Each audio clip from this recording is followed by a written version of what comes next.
Cheers.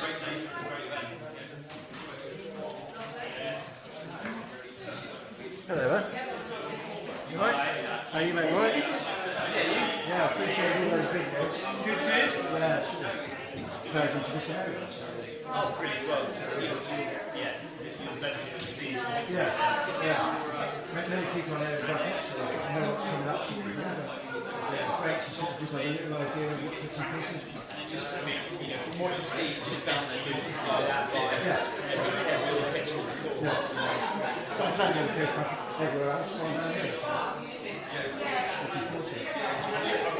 You'll enjoy it as much as you can enjoy it.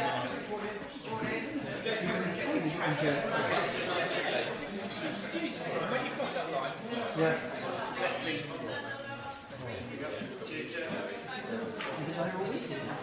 No, I came down in November to film Renly. End End of November. Right. Yeah, so it was nice and sunny the first day. I wish I had 3 days really, because there's bits that I wanted to film that I didn't get time to do. Right. But I did 2 days. The first day was really sunny, the second day was quite rainy and cloudy. But I guess that's a good indication of what it's like, because sometimes it can be really lovely and sunny, but suddenly change and you get really slow. Right, it's online.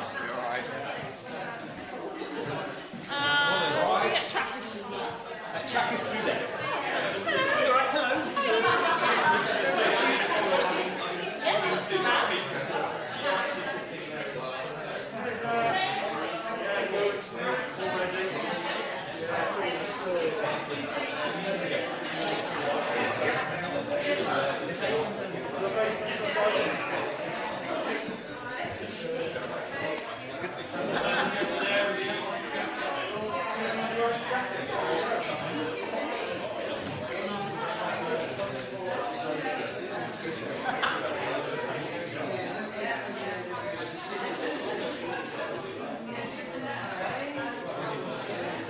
Can't wear that here.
going to win. Going to come in. Oh well. I mean, yeah, they could almost be finishing in time.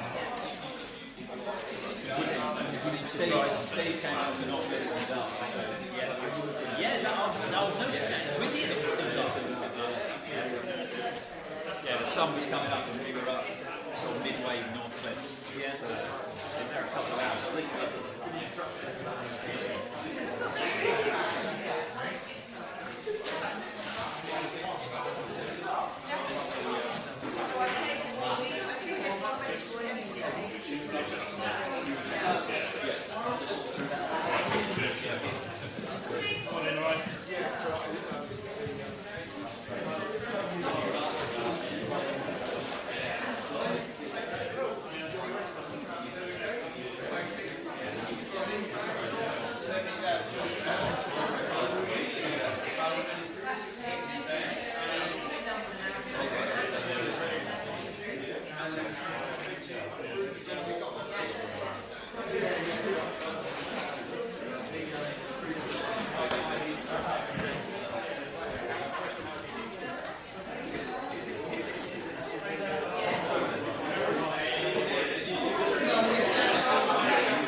Okay, good morning.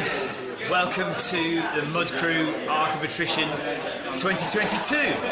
We're here at the Eco Park in Porthleven. Well, just a little bit out of Porthleven. That's the really annoying thing. When you finish this race, you think you've come to Porthleven, you've got another mile to run out of Porthleven to get to the Eco Park here. So we're live. Right, fingers crossed, we're going to try and be live for the whole race, but not live. So the broadcast is going to go on for the full 36 hours, we think, hopefully. Unless Facebook drops us, unless YouTube drops us, and then we'll have to restart the stream. When we're not live, there will be interviews, there will be course footage pre-recorded that you can watch. We've got interviews with James Elson, Ellis Bland, we've got interviews with Vassos Alexander, who unfortunately isn't running.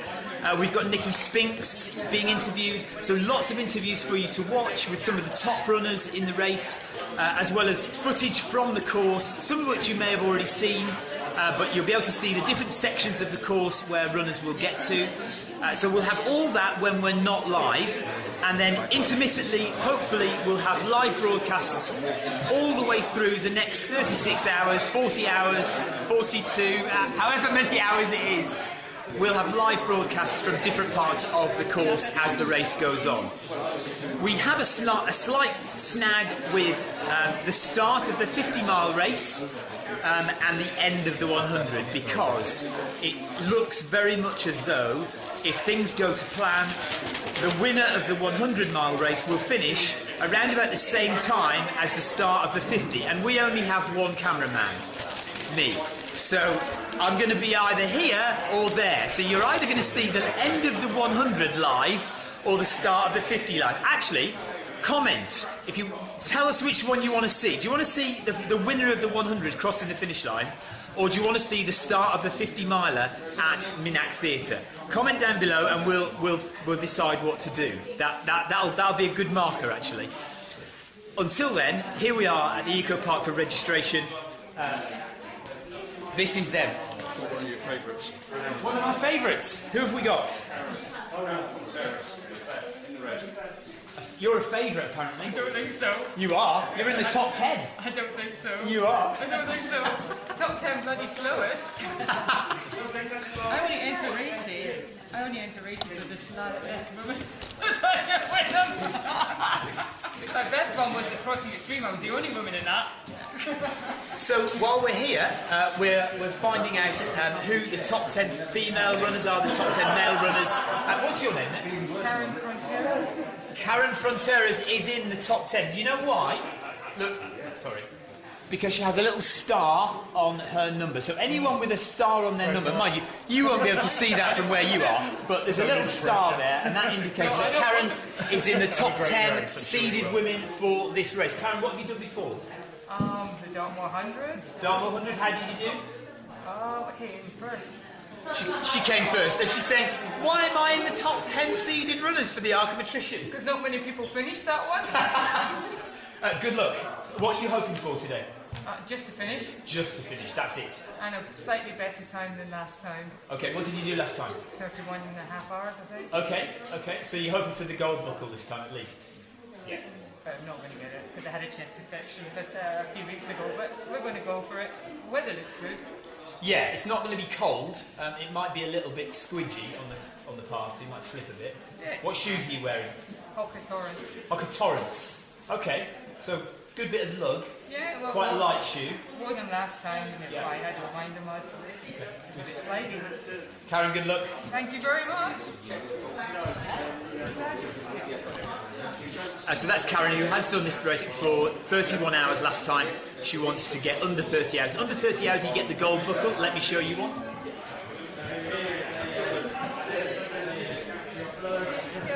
So if you get under 30 hours, you get one of those gold buckles. If you get over 30 hours but under 36, but basically finish the race under the cutoff, you get a silver buckle. And if you're uber fast and uber great, you can get under 24 hours. And Jane is just going to show me. Yeah. So there's your silver buckle. If you finish the race under 36 hours within the cutoff, you get that buckle.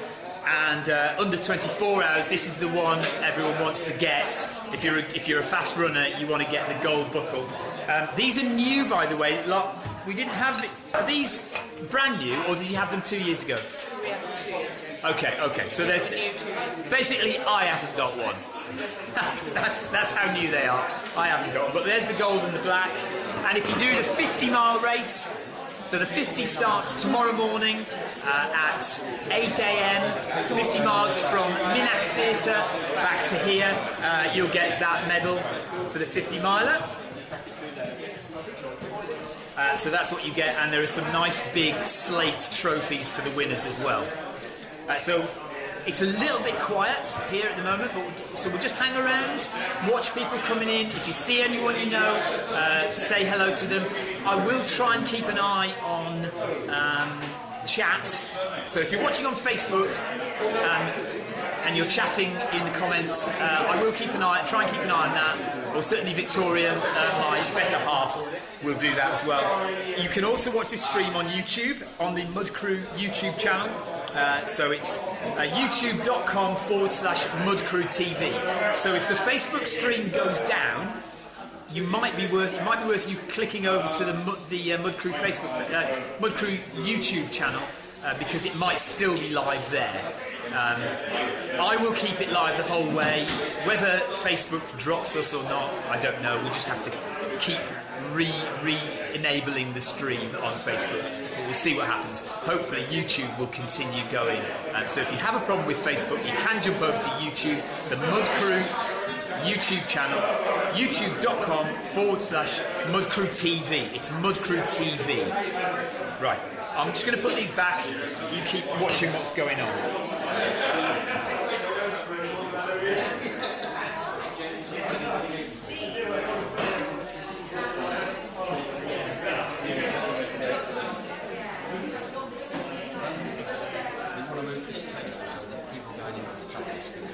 Right, what I'll do, I can move my whole kit wherever you want. Even if we move this middle one, so that we can go either side of it, you can keep it. Okay. Yeah. Hold on.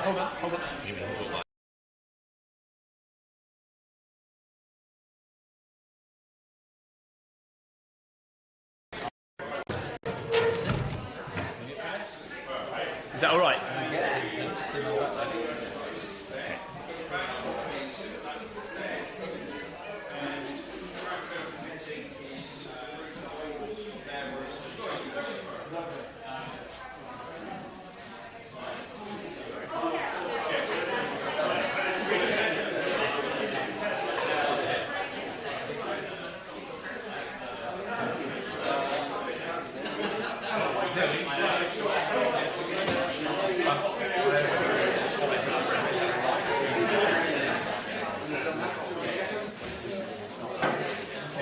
Where's that being broadcast?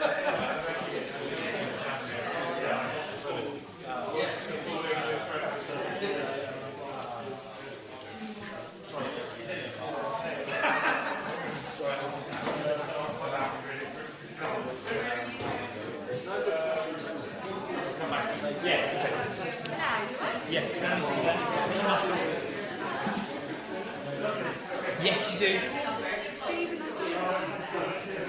Right, I want to talk to some of the archangels, the volunteers who are taking part.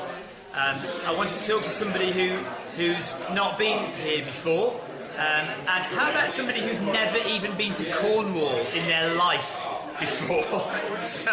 But she's very shy. She doesn't like talking on camera. That's a load of rubbish. If anyone knows Zoe Norman, she's not shy at all, is she? Get in front of that camera. Right, who are you? I am Zoe. You're Zoe, right. Where are you from? I am from Shoreham. Shoreham in West Sussex. Yep. Come a bit closer, actually, just so we've got the sound. I'm from the south coast. It's my first time up in Cornwall. So, Why? Down in Cornwall or up in Cornwall? Are we down or up? We are down. We are down. Yes. Why are you here?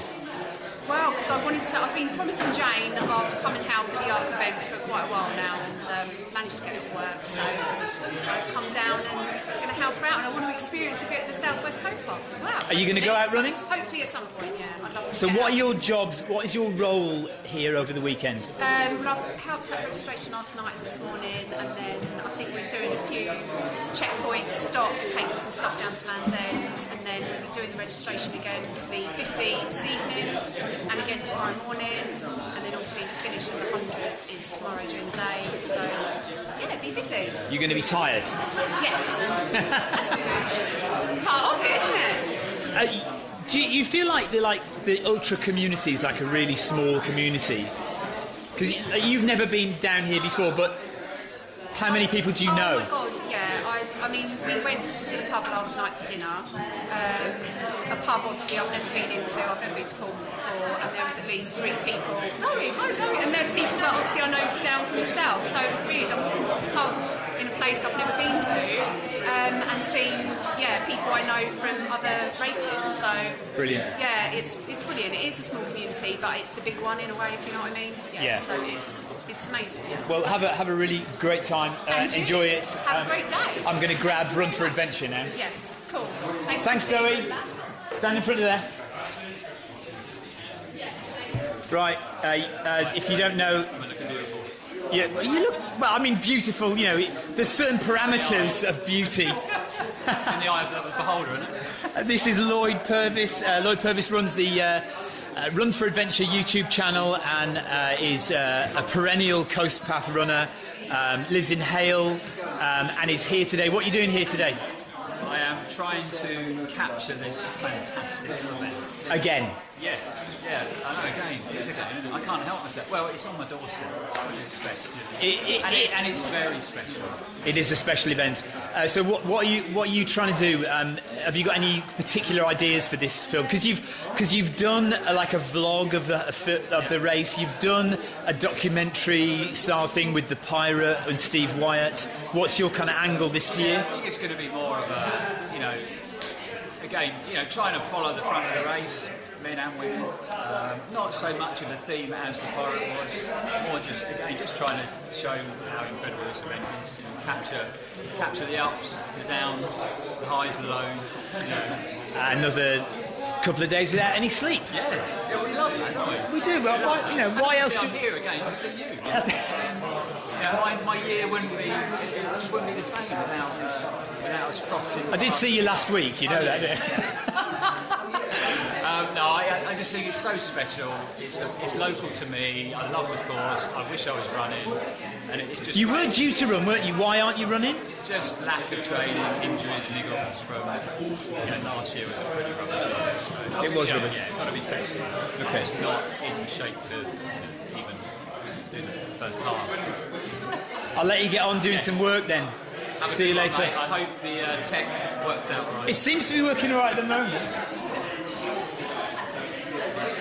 Right, it's starting to fill up a little bit now, so we'll try and find some runners some actual runners, not volunteers or film crew. We'll find some runners to chat to in a bit.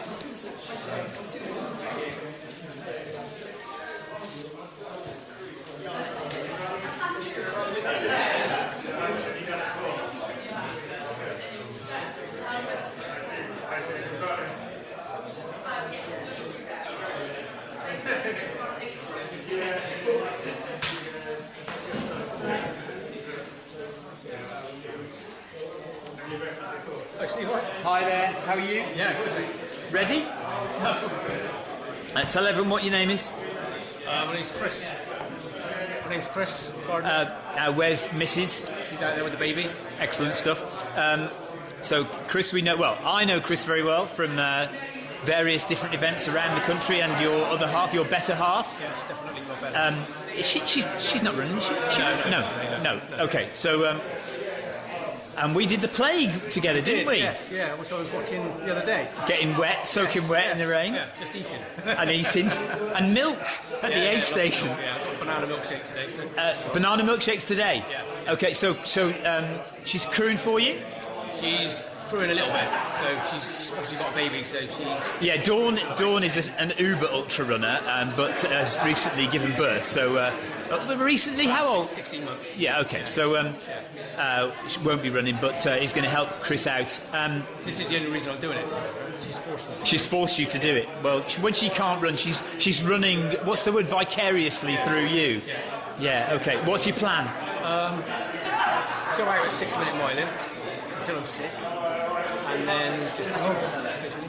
That's what I usually do. Excellent. 6-minute miling sounds like a very sensible plan along the early part of the course. Yeah. Just hang on and hope for finish. That's all I want to do. Did you see my face then? It was like, is he joking? I know he is joking. He is joking. Yeah, I just want to finish. Yeah. Okay, right. So you'd be happy with silver buckle under 36? Yeah. Okay. Yeah. Good. Anything before that's a bonus. So, Brilliant.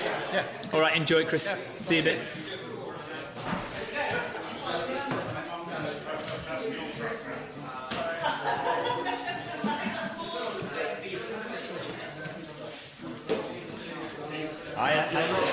Sorry? You're a rock star.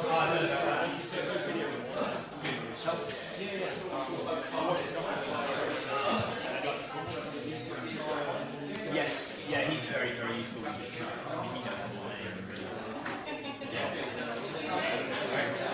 to be honest, it was basically guesswork from video. It was basically guesswork from the last time I'd done it. And actually, I actually didn't know this first aid station had changed. So the whole spiel of the head station.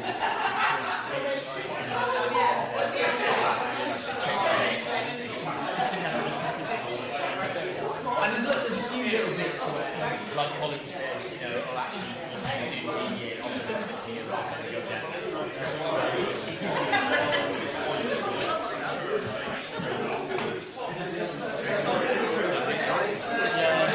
This video is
yeah, guys, if you're just joining us, we're at the Eco Park in Porthleven. We've got a problem with tomorrow morning. Do you want to see the start of the 50-miler at Minack Theatre, or do you want to see the winner cross the finish line here at the Eco Park? Because they are probably going to arrive at around about the same time. We're looking for comments in Facebook. So go and comment in Facebook. What would you rather see? Would you rather us go to Minack and film the start of the 50, or would you rather us film the winner of the 100 crossing the finish line? Do let us know in the comments.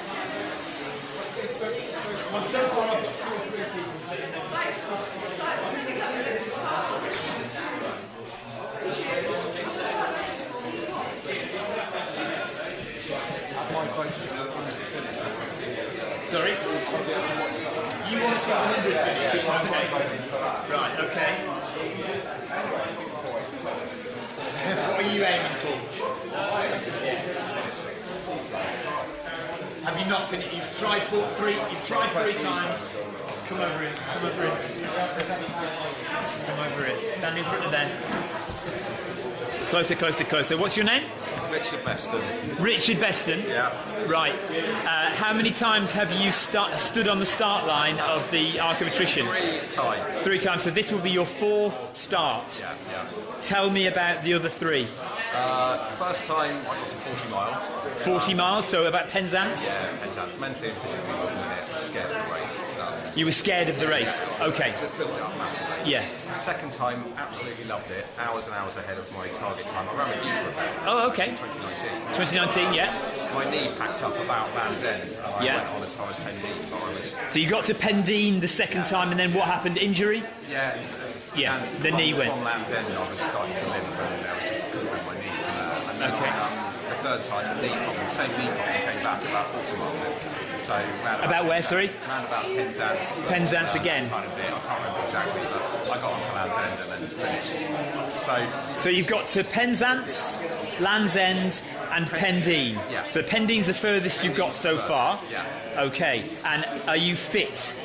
I think so, but the knee problem doesn't come back until I've run 40-45 miles, so it's not the sort of thing you can easily diagnose or find very well in training. It's the hills, it's going down the hill. Do you think, are you going to go too quickly through Penzance? No, I don't think so. You can't go too much through Penzance, can you? Well, this is the... if your knee... When did your knee problem start in the 2? How far did you get in before it actually started? About the morning of the third time, about just before Land's End, 52 miles, something like that. Right. The first time. But I've got poles this time. Okay. But I'm going to carry them on the back and start using them probably from the first checkpoint. So you realise you're running 7 to 8 miles on tarmac through Penzance. Yeah. So don't wreck your knee. Be fully aware when you get to Marazion. Yeah. Be fully aware that you've got a knee problem, or that potentially could come back, and treat it very gently for those 7 miles through Penzance. Normally I take that opportunity to No. to the whacking speed of the back. No, absolutely do not do that. So Take it very easy. It's a good point actually. Because you don't you're not bothered about time, are you? You just want to finish. So just keep an eye on your watch, but take it super slow through Penzance. Don't wreck your leg. I'll let you know how it goes again. Tell me your name again. Richard Meston. Richard Meston. Yeah. What's your number? 206. Right. Follow Richard. His number is 206. I could have just looked at if your name is on your number, for goodness sake. Richard Meston. His name is Richard Meston. He's 206. Follow him on the tracker. He needs to get to the end. He's got to Pendine Watch Lighthouse. It's the furthest he's got. This is his 4th attempt. We will be at the Eco Park to see him cross the finish line. I'm mad if I don't finish this time. Well, you're not, but there are other people. Mark, somebody, it took 5 attempts to finish. So, and he finished last time. Okay. I know the guy, Yeah. Mark Evans. Mark Evans. There you go. With him before, yeah. Yeah, there you go. Good luck. Cheers, Stephen. No worries.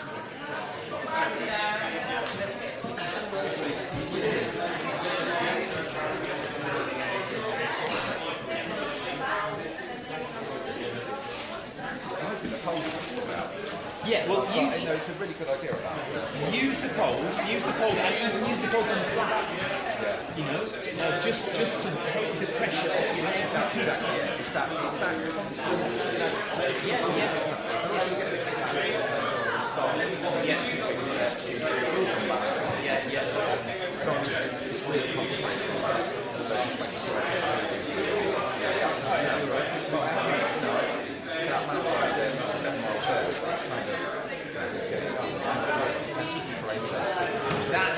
I reckon that's a really big factor in why it's flared up.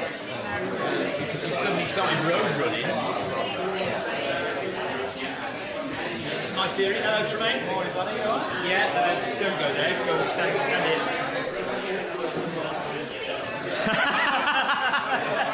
Right, in front of the camera we have Tremaine Cowdray, or Dill as we call him.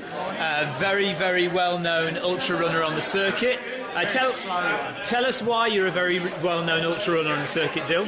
Oh, I've done a few 100 miles. Yeah. How many 100 milers have you done? Come a bit closer because we can't hear you. 20. This is number 29, I think. 2,900 milers. What, finished 2,900s? Yeah. Got, yeah, so I've you got, must have, I've got 2 DNFs. 2 DNFs, yeah. Okay, so 2 DNFs in 13:29 is not a bad ratio, is it, at all? No. You don't get injured all that often? Not too often, no. I try and keep it to 4 or 5 a year, and then that kind of keeps it at bay. But much more than that, and yeah, I'll be getting injured. So. Tell us the big, famous races that you've done. Come on. Western States. You've done that twice, haven't you? Yeah. And finished in? Yeah, I got a silver buckle, sub 24, 23, 20, 28 I did. So Dill has been in California and has run the Western States oldest. So the Western States is the oldest 100-mile race in the world, and and it only has what, 400 runners? Yeah, 320. 320 runners. So you're very lucky to get in. It took me 7 years to get in the first time, and then I didn't get the silver buckle, so... Yeah, you did 26. Yeah, 26. No, 25 plus a bit. So yeah, I then trained again, went back and made sure I got the sub 24. Good stuff. Yeah. And you've been out in Chamonix before a few times? Yeah, done UTMB, Dragon's Back.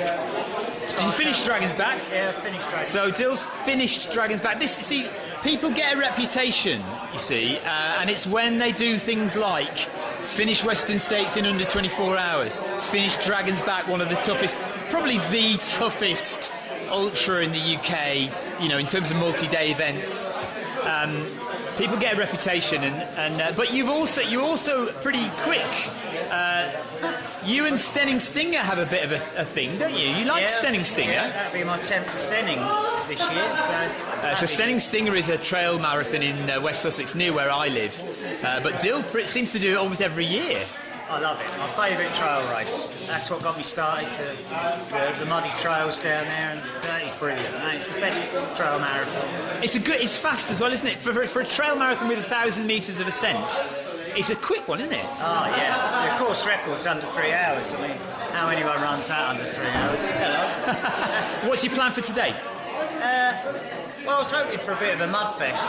Last time I did it, it was quite clement weather, and it looks like it's going to be the same this year. So I did 27 hours last time, and my plan is to get in before it gets dark on Saturday. So.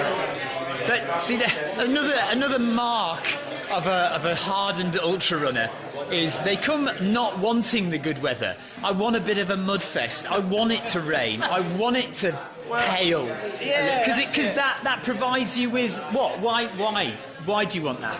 Because that's why we're here. That is the nature of this race. You want the worst weather. You want to challenge yourself against the worst weather and still finish. Because what's the point if it's lovely and sunny and dry trails? Yeah, I've done that. I've done that here. But that's why I'm here. You know, I want it to be a mess. I want it to be physically and mentally. So yeah, it shouldn't be too bad out there. Yeah. Be good. Yeah. Good. Enjoy it, Dill. Yeah, good we'll one. do. See you out on the course, hopefully. Right. Good Nice stuff. one. Go and get your tracker. Cheers, buddy. So once people have had their kit checked, they will get a token. They go to those guys over there, where they will get their number. Once they've got their number, they then go through a door here, where they get a tracker attached to their backpack. That tracker is monitored from the start of the race to the finish of the race. So if anybody goes wrong, if anybody gets lost, if anybody stops for any length of time, then HQ will know about it and they can take the appropriate action. And it also lets people know if there's any dodgy course cutting going on. Not that anyone would do that at all. Yeah, the trackers are fitted in there, and then people can sit and wait and get nervous.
Yes, Sarah Whittaker says Vassos not running. No. So unfortunately, Vassos has been really looking forward to the event, but this week he did his back in. He is not going to make it, which is an absolute disaster because we were hoping that he was going to do the trophy presentations on Sunday morning as well. And he's been looking forward to doing this race for years now, and he trained. But no, he's not going to be here, which is terrible. Headley says good luck to Tremaine. Hello, Clive Finnemore. Clive Finnemore's commenting, and he's actually running, but he did register last night. Darren Hardwick, good morning to you. And Gemma Finnegan says good morning, everyone. Ben Newsom wants to see the start of the 50. And we've had a couple of other people say they want to see the start of the 50. Ferg's not going to be happy.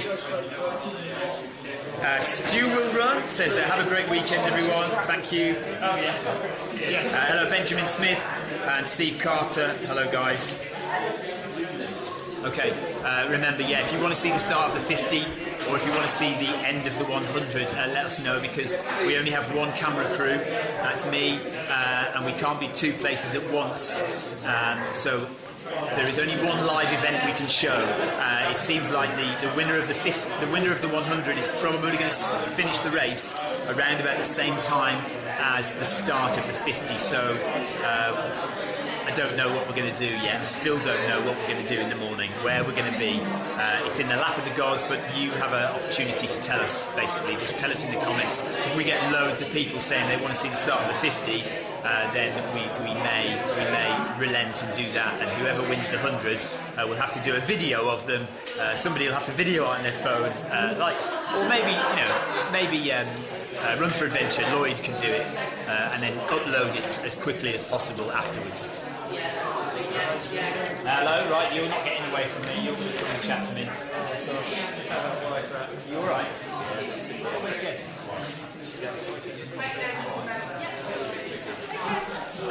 Right. Yeah. Danny's just attaching his number.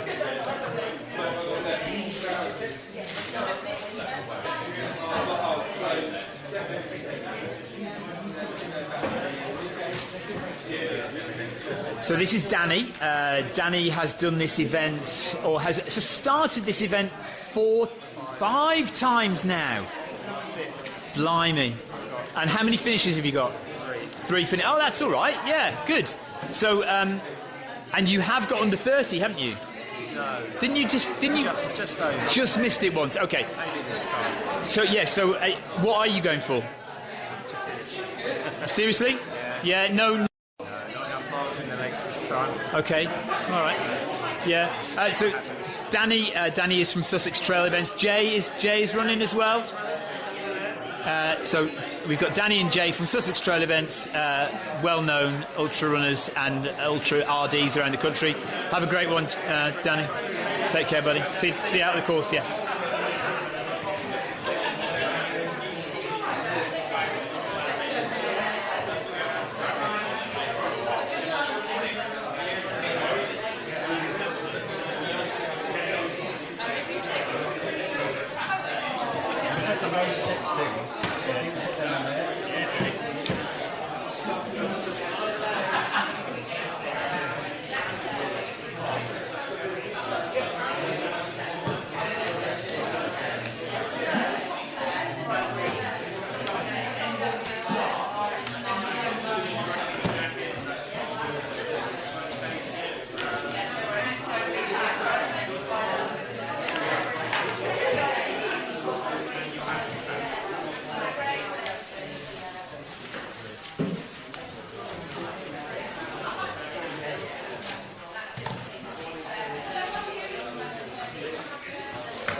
I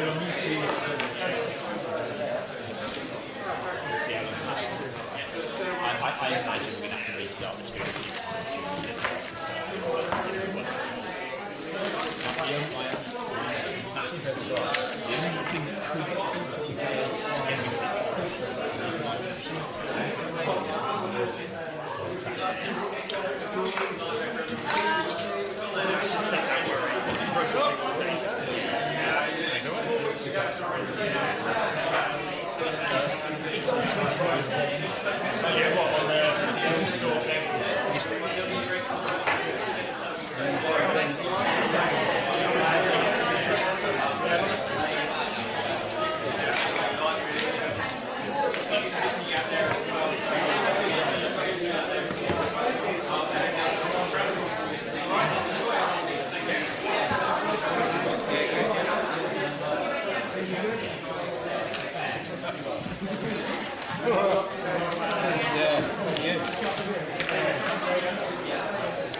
Exactly right.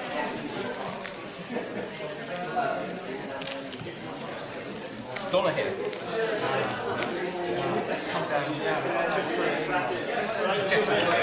No, Danny. I'll pull you out. You need anything.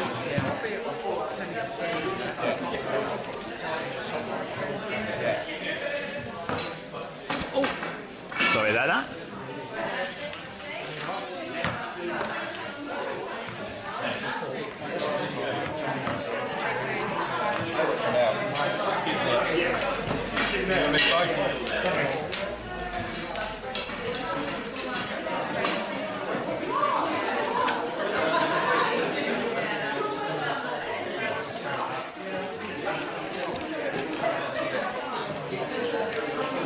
Come on, Jay, get it sorted. Faffing about. Come and stand over here. Right, so we've just spoken to Danny. This is Danny's better half. The good-looking one of the two. The good-looking one of Sussex Trail Events. How's it going, Jay? Yeah, good. Yeah, are you nervous? You've done this a few times, haven't you? Now. And finally got your finish. Yeah. So is this your fourth start? Fourth start, yeah. Okay. How come Danny's done 5 starts and you've done 4? Has he done one more than you? He's probably lying. He's probably lying. No, he's probably counting today as his 5th start. Yeah, I've done 4th. Yeah. Oh, okay, okay. Yeah. Right. What's the goal? Finish. As always. Look up, enjoy it. Yeah. Yeah. Well, don't look up too much because you will fall over. Yeah, true. You know me. Right, if you want to follow Sussex Trail Events, if you want to follow Danny and Jay, or you're running together, or are you going to... Yeah? So Danny and Jay usually stick together. Jason is number 200. So look up Jason on the tracker and you'll be able to follow him. He's managed to get to the end once. His knee's given way a couple of times before, but we'll get him to the end this time again. Have a good one, buddy. Thank you, Steve. Who was that who just patted me on the back? Just too hot. Don't know. So if you do see anyone you know, give us a shout in the comments.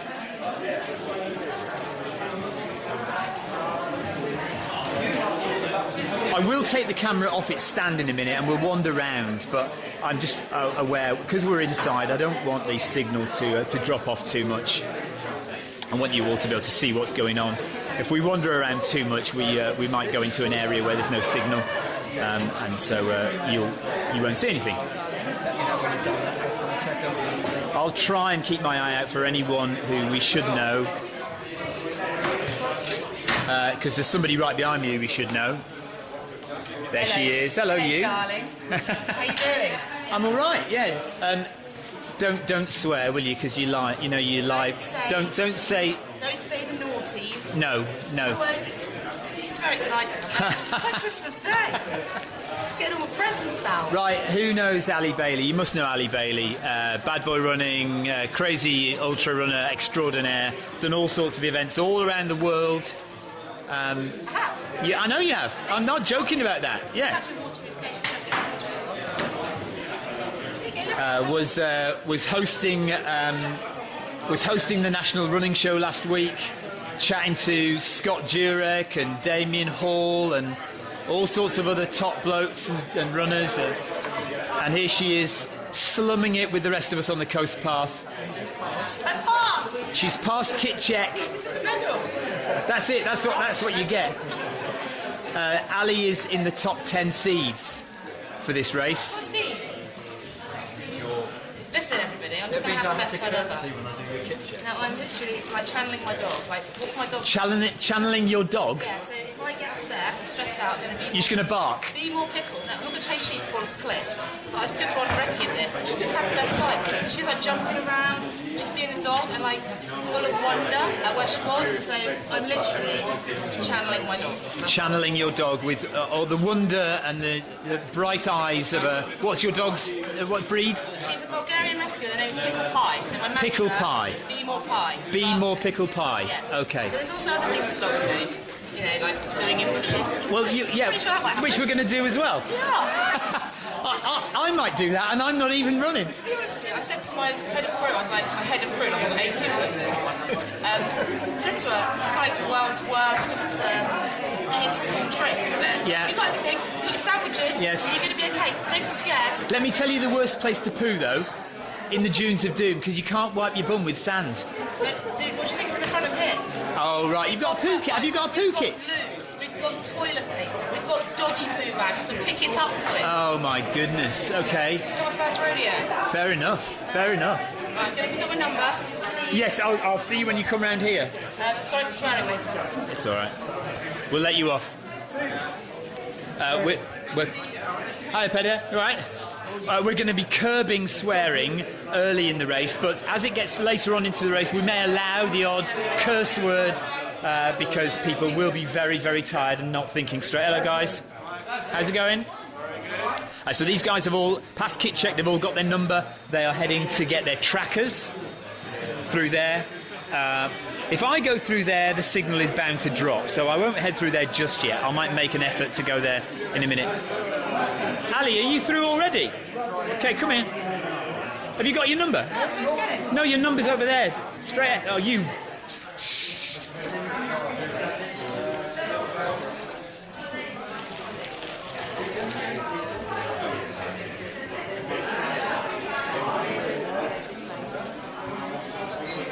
Everybody working. I'm ready.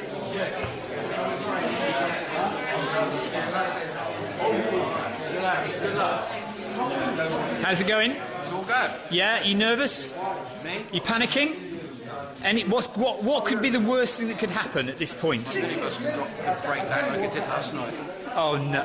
Well, it actually did break down last night. It did break down last night. Right, and what happens if it breaks down then today? Are you totally screwed? Is the event over? No, but it would be bad. It would be bad. Okay. Would the aid stations not have any food? No, that's all fair. It will all go ahead, and I've got enough mobile crew to cope. Me around. But, yeah, last night I had no power to anything, so it's just dead in the road. I've put a call out on Facebook. I've said, what do people want to see? Do they want to see the start of the 50, or would they rather see the winner cross the 100 finish line? And what was that? So far, most people want to see the 50 start. Okay. But I suppose that's understandable because, like, their friends and relatives will be in the 50 and they want to see that happen. Well, photographers here at the finish, so you know. Well, we'll see. It's still up in the air, I'd say. And you could always interview those at the award show. At the what? On Sunday. You could have one of those guys. Yeah. Well, we'll see. We'll see how it goes. Yeah. Okay. We're going to interview everyone at the start anyway, aren't we? So the fight of the 100.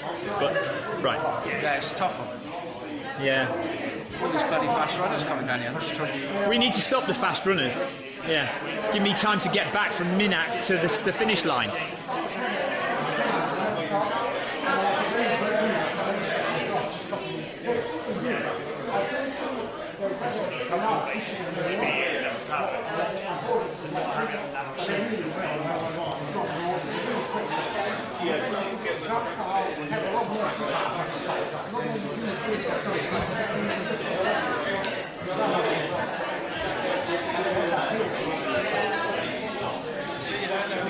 You're going to ask in a minute. I'm going to leave it. I'm going to leave it about an hour. That's just in an hour. Okay. I need Pins. a Sharpie. I need a Sharpie. Why do you need a Sharpie? I need to write "Be More Pie" on my hands. What? Be more pie. Be more. pie. Oh, be Everyone more should pie. Be more pie. Is this live? This is we're on Facebook and YouTube. What did they say on Big Brother? Do not swear. You are live on Channel 4 or something. Please do not swear. But there's a most selective version. You would have been a great Big Brother presenter. I thought you said contestant. Well, actually that as well. But yeah, you do have a bit of the Davina McCall about you. Is that a good thing or a bad thing? As an insult. I've got this thing where I say, when I'm explaining how people are, what their personalities are like, I'm like, I use TV channels to describe them, so I'll be like... Oh, you use a bit ITV. She's a bit ITV too. Yeah. But I would like to be described as Channel 4 in the 90s. Yeah? No, I've got you. That's how I live my life. Yeah. What was that? That really arty... Who was the news presenter with the coloured hair? Not news presenter, she was head of news. What was her name? Channel 4, head of news. Really tall and thin. I don't actually know. You should know. And she created those really angular 90s pop shows. I think that was for people on speed at like 1 in the morning. Probably me. Yeah. I'm thinking more Big Brother. I'm thinking more clean. Okay. Not Countdown. Big Breakfast. Not Countdown. Why are you here, Ali? What are you doing here? Because, so I've always been terrified of this race, literally terrified. Yeah. Signed up 2 years ago, and then obviously something happened. Yeah. Is that because people like me made it look terrifying when actually it's not that bad? It's a lot of, can't say the D word, so I will say to you people out there thinking, I don't want to do that.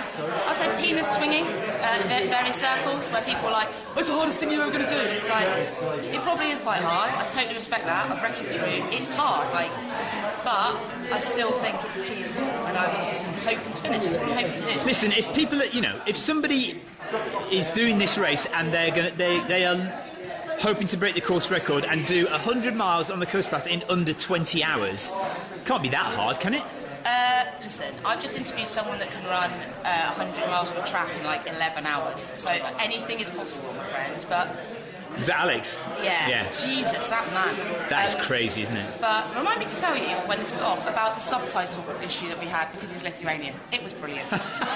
Anyway, I hope no one saw it. But I come into this as I just want to finish it. I want to have a really good day. I want to really enjoy myself. It's an iconic race. I feel like it's almost a rite of passage sort of race. Yeah, it kind of is now in the UK. Yeah. And one day when I'm a big girl, I'd like to go do the Spine. But I really think this is like the park run. You're the same as me. Spine. Yeah. Like you've got to do your bit. You've got to pay your dues. And yeah, I'm just like super excited. But I think you'll definitely see course records being broken today because it's textbook running weather out there. And if things go as expected, the course record should go today. It should do. Yeah, it's super exciting. Even on the men's course record, anyway. Yeah. What do you mean the men's? Well, because Spinks for the win. Spinks for the win. Yeah, look, you're top 10 seeded. You are. I don't know how that happened. I've got. Well, I tell you why. Oh, so what number are you? Number 9. Ali Bailey is number 9. If you want to follow Ali, go to the tracker, put Ali as a favourite, and you can follow Ali around the course. She's number 9. Hashtag favourite. I'll tell you why you're in the top 10, because I told Fergie you should be. Because there's only 10 women. No, there's only 10 women running. Because I looked at your past results, and actually, if you look at them, you have had quite a few 3rd places, 4th places, top 5s, top 10s. You're always there or thereabouts. And if you're on your game, I said to Ferg, if you're on your game, you have a chance. Always bridesmaid, never bride. Well, this is it. Listen, right? Winning races for me is like a great byproduct of having a good race. Like, I've never gone out to win anything. I'm not really that interested in it. It is a byproduct of having a great race. That's always how I thought of it. And the main thing for me is super enjoyment. I had a horrible time. My last 100 was South Downs Road. I was mentally very ill when I started that race. I should never have done it. I had a horrible time. Screamed at my crew. Was a complete cow to everyone. This year, like this race, I just want to make peace with the 100, and I want to have a really great time, and I want to, it's so beautiful beautiful out there. I just want everybody that is racing not to just put their head down and grind it out, but just take a minute in the dark and zenna to just be like, just stop. Look at the stars. Yeah. Look at what we've got. Look at how have you got here? Like, it's so much hard work, and this is the party at the end of that hard work, and you should just 100% enjoy it. That is really, I feel like crying. That's what it is. Yeah, that's what it's all about. That's why we're here. I do well. And if it takes me 36 hours, I'll have my money's worth. How often in your life would you say, "Oh, let's go for a walk on at Zennor"? It's not going to happen very often, is it? No, it's the sort of thing my parents would have made me do when I was 6, and I'd be like, no. It's a nice pub at Zennor, though. But you'd just moan all the way, wouldn't you, when you were 6? Yeah. Yeah, that's why it's better to run it, because it's open quicker. But it is a stunning place to run. And if you just take some time, have a look around, you see amazing things. Like, there's these ponies that are honestly that big, and they're everywhere, and they're just ponying about. There's cows, there's like rabbits, deer, beautiful birds. Massive cliffs. Massive cliffs. Well, not massive, but, big enough. Like grown men crying in bushes sometimes, a rare grown man crying in a bush. But yeah, I'm just super excited to be here. I'm so glad it's finally happening. It's going to be great. We'll see you out. Hopefully, we'll see you out on the course. You will. At some stage. You will. Yeah. Enjoy. Have a great one. Go and get your tracker. Bye. See you later.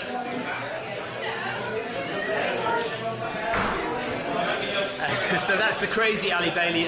We do have an interview with Ali coming up in the sections between when we're not live. So, as I explained earlier on at the beginning of the stream, for those new who are just joining us, I'm hoping we can keep this live stream going for the full whole 36, 40 odd hours that we're going to be here.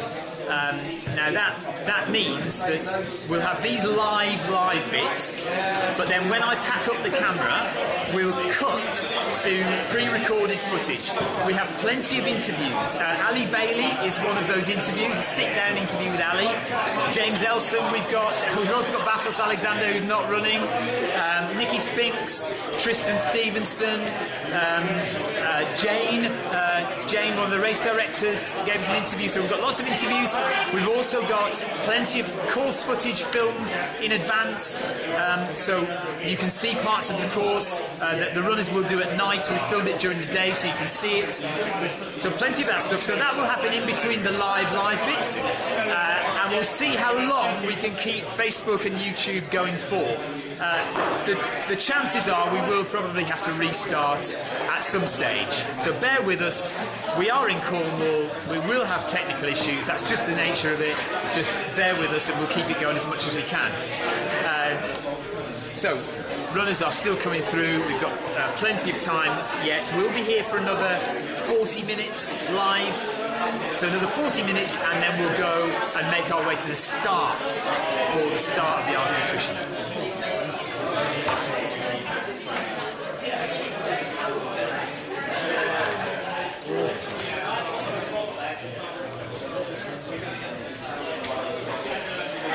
You're doing trackers, aren't you?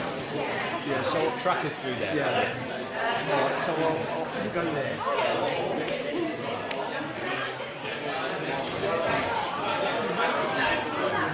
You out? Yeah, I'm good, my friend. Yeah, I'll run with you. I do that. 7 years ago,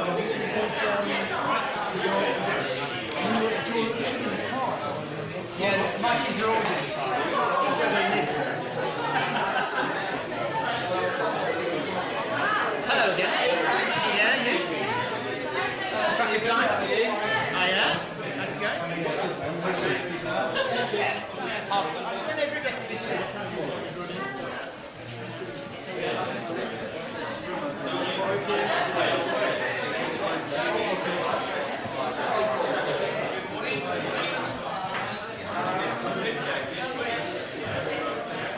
Right, let's risk a little wander round, shall we? I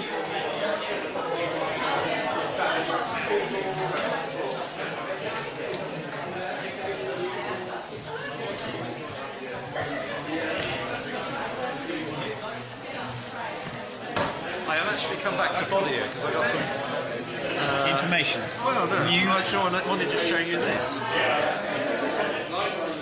This is my emergency backup on the mapping. I got given this. absolutely fantastic. There you go. So if I get stuck, I've got an emergency map. Right, come and stand in front of me.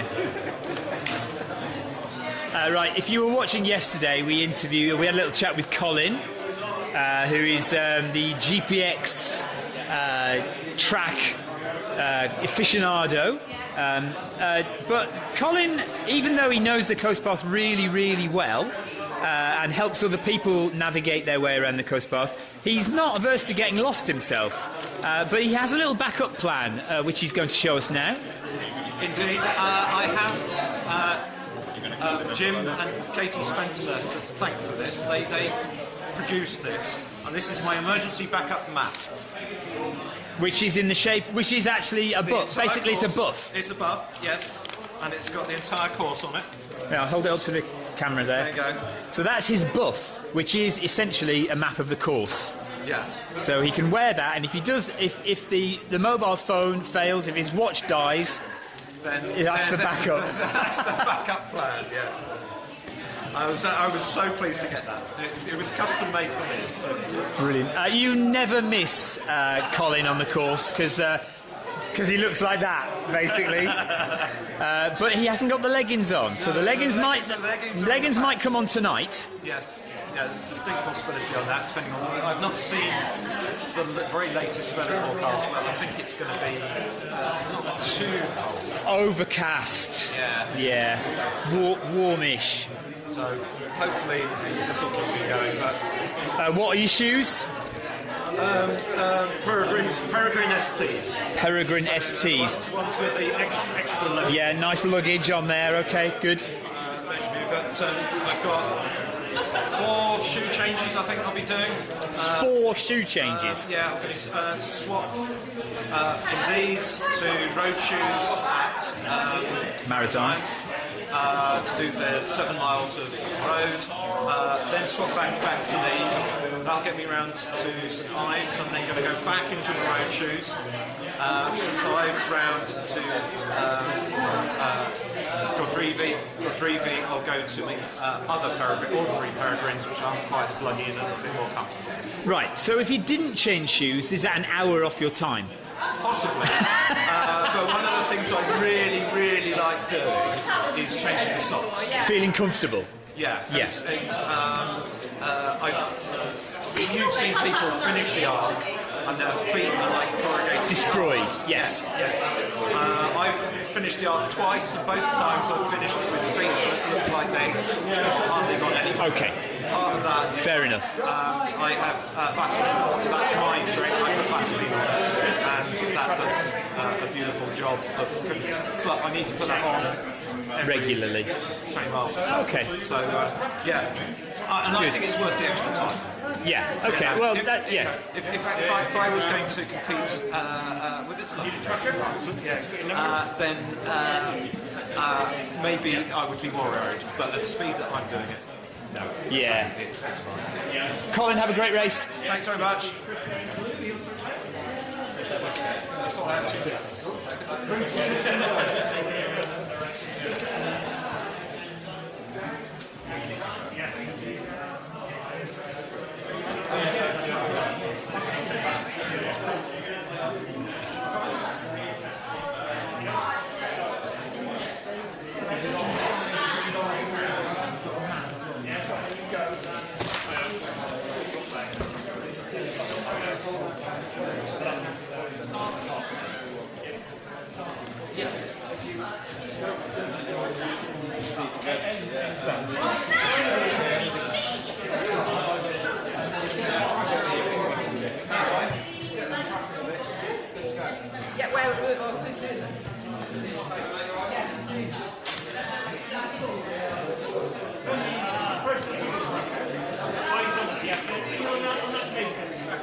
Number 1 seed for the 100 female race, Nikki Spinks, came in yesterday and got her number. She's just arrived to get her tracker, but she's now lost her number, so she's going back to the car. I'm hoping to grab her for a chat any second, so just hold out and we'll see if we can get Nikki Spinks. Hold on, come here, you.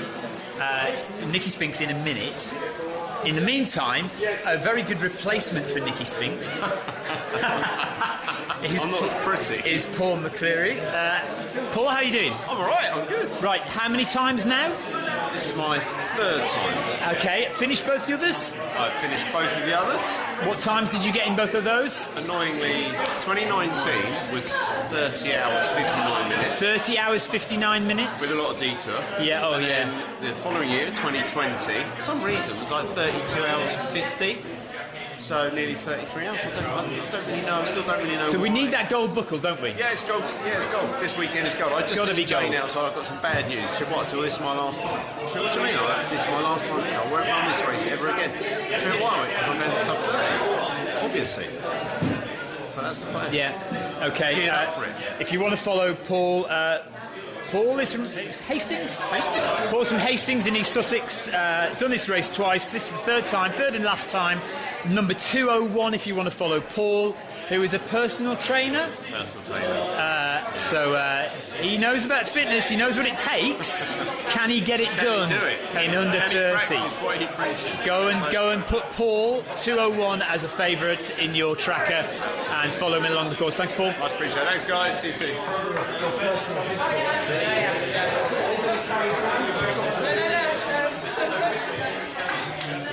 Right, our wedding... I've forgotten your name again. Alison, our lady with the wedding ring from yesterday. We had a hilarious time talking to Alison yesterday. So here she is. She's got her number. She's going to get her tracker. And good luck. Any thoughts? Come closer, come closer, come closer. Any thoughts? No, just excited to get going. Yeah? You've smiley face. Are you one of these runners who has a smiley face all the way round? I'm good at faking having a smiley face, yeah. Good at faking it. Yeah. Excellent. Well done. Right. Have a good one. Thank you. Thanks, Alison.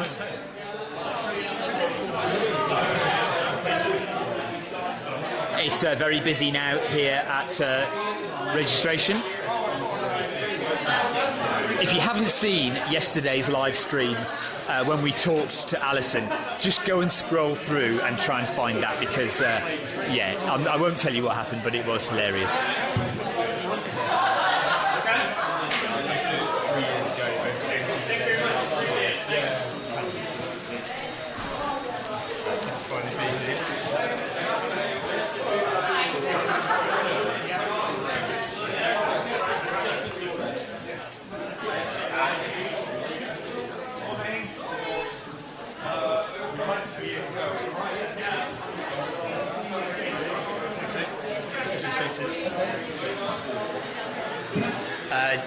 Joe Coburn. Hello, Joe. Joe says, good morning. Do you know who some of the seeded runners are? Or will that be said at the start? So at the start, hopefully at the start of the run, we will be interviewing some of the seeded runners. I do have a list somewhere of all of them. There are top 10 women and top 10 men.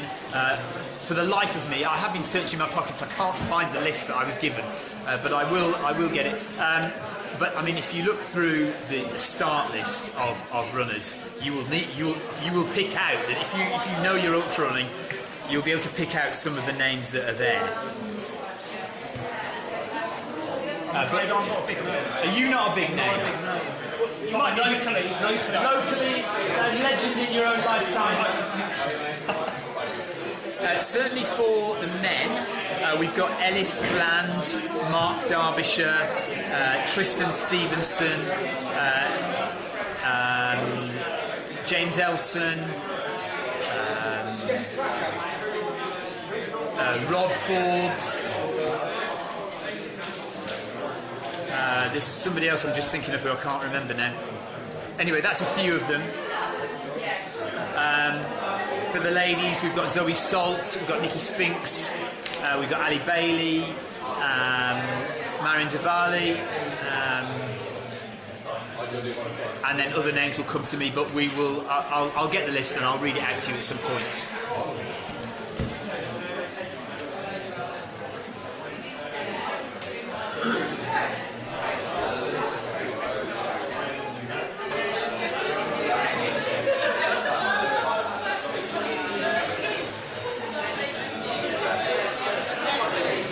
Leo, Ellis picked up his number. Ellis Bland picked up his number yesterday, and he hasn't been in yet to get his tracker. Got it? You got 30 seconds for me? Stand here. You can take your mask off. Right, no, I'm trying to hide now. Oh, come.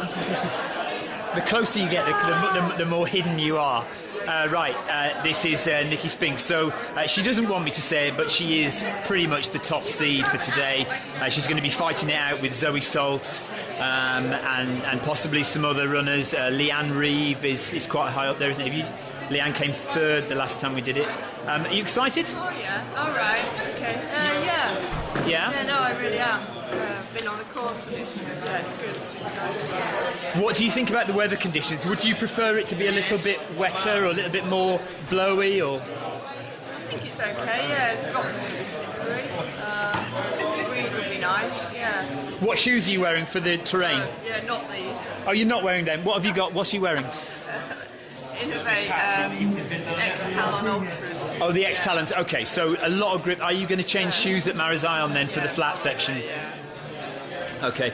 I'll try not to stick the camera in your face too much when you're running, but good luck on the course. We will try and follow you. If you want to follow Nikki, she is number 289. Put her as a favourite in your tracker. Nikki Spinks, the UK's darling royalty ultra runner. Thank you very much. Have a great race. Go get your tracker. See you soon. Scott, have you got you on that camera yet? Have you got you on that camera yet? Have you got Scotty on there? There he is. Second place last time we ran the Arc of Attrition. This man here. Hello, buddy. Put in all his details in case he gets lost on the coast path and somebody can find him.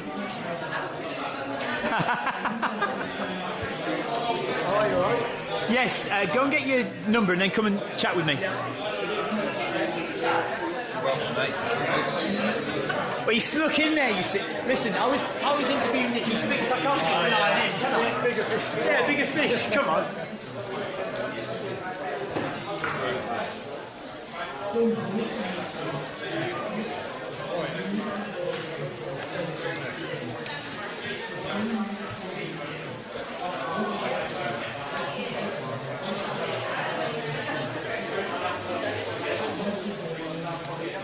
Get the tracker and send me following instructions to Tom. I'll catch you in a minute.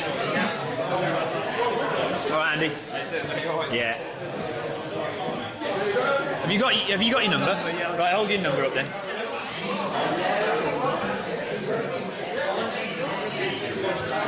Right, so last year Ashley was second. He's number 207. Not last year, 2 years ago. We didn't do it last year, did we? So what's your plan this time? Come a bit closer. Come in closer so we can get your voice on the... My plan is just to try and go quicker than last time. That's the only sort of goal. Did you make any mistakes last time? I wouldn't say I made any mistakes, but I came away thinking I could have done a few things slightly differently with regards to nutrition and stuff like that. So from an outside perspective, what I saw was you coming into the aid stations and leaving very quickly. Yeah. Is that something that you deliberately wanted to do? Is that something that you maybe will change this time? Take your time a bit more, or maybe, yeah. I mean, I was crewed, and I'm crewed again this year. Oh, okay, yeah. So that was sort of half the reason behind not stopping. I had a lot of everything on in the crew's car, so that was probably one of the main reasons I didn't hang around at the checkpoint. I think definitely from the halfway point onwards, the second two checkpoints, maybe worth staying in, having something hot to eat, taking the time. I was feeling St Ives, I just went in and out, but I wasn't eating much anyway, so I thought I might as well just check in and crack on. But it sort of went downhill from there, obviously, after St Ives. So yeah, I mean, if you're not aware, watching this, last time we ran the Arc of Attrition, Steve Wyatt went out hard and was ahead. You came back. When did you pass him? Not until near Zenor. Somewhere near Zenor, Ashley went past Steve Wyatt into first place and maintained first place until the last 10 miles. And then Steve came past. Now, I mean, it's tough to say what's going to happen. Steve's not running this time, but we do have certainly 2 or 3 really tough contenders again, don't we? We've got Tristan, we've got Ellis Bland and Mark Derbyshire, who are all top runners now. I mean, Tristan's come on leaps and bounds in 2 years, hasn't he? What do you have a position, or are you just looking for a time, or are you just looking to do your best? Yeah, definitely the last 2. Better the time and do the best. Yeah, I think you never know who's going to. Well, you do know who's going to turn up, but it could change from race to race. So I think you've always just got to try and do your best, and wherever that finishes. Yeah. So it's a case of try and beat your time from last time. Try and run a better managed race. And if that gets you a podium position, then great. Yeah, definitely. Okay. Ashley, have a great time. Thank you very much. Enjoy, everybody. I'll see you out on the course. So what's your number again? 270. So 270 for Ashley, if you want to put him in your tracker and follow him.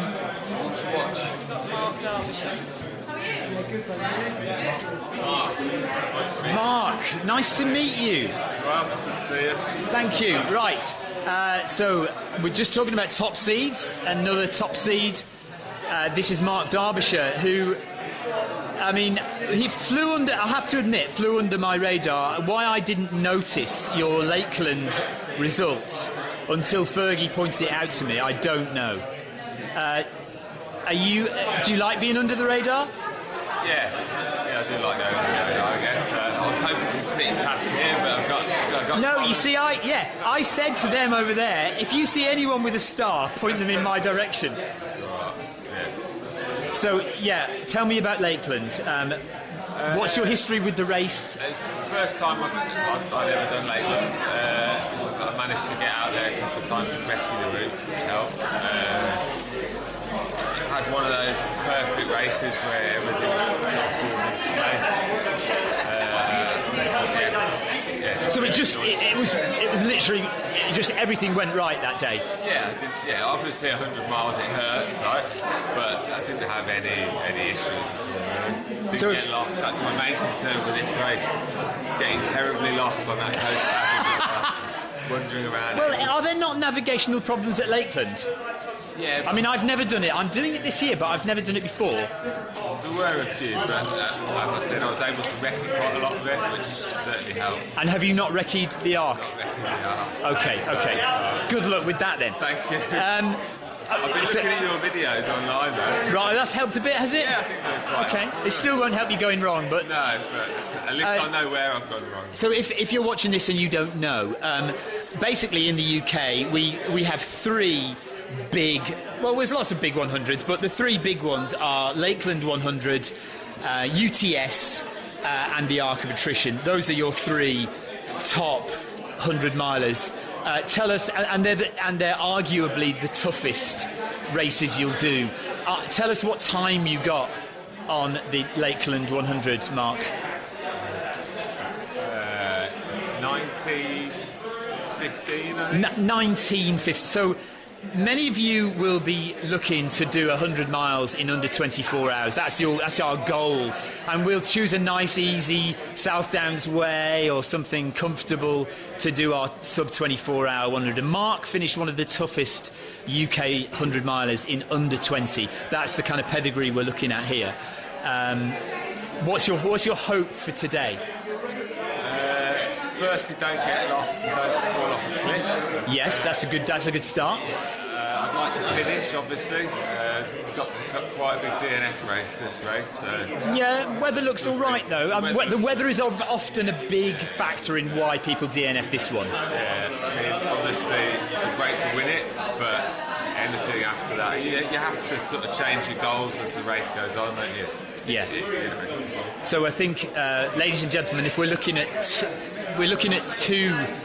two runners who seem to stand out above the rest. We're looking at Ellis Bland and this fella in front of me, Mark Derbyshire. If things all go as paper would suggest, it could be a battle between these two. We've got Tristan Stevenson as well, and of course Ashley, who we've just interviewed, who could be up there as well. But and anything can happen in 100, can't it? Have you had any disastrous 100-milers? I've only done 2. What was the other one that you did then? What? Oh yeah, UTMB didn't go very well. Didn't it? Right, so UTMB in Chamonix, how did that go? What happened?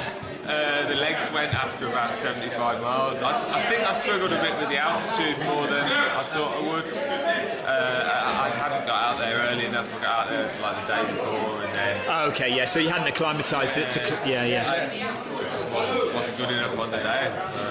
Do you think? I know. Okay, you've only done a couple of hundreds, but do you prefer big long climbs like you would get in the Alps, or is this kind of up down thing more suited to you? I do like the climbing. I think it suits me because I'm not particularly fast at running, but I'm quite good at going on the ups and downs, and I'm usually quite good on the technical stuff. But yeah, and you're good at suffering, I assume. Yes, a little bit. You have to. How does your stomach cope on things like this? All right, normally. I've had a few issues where I've been sick in the past, but I can usually bring it back or turn to something that I can stomach. So what can you stomach? What things do you like eating on these things?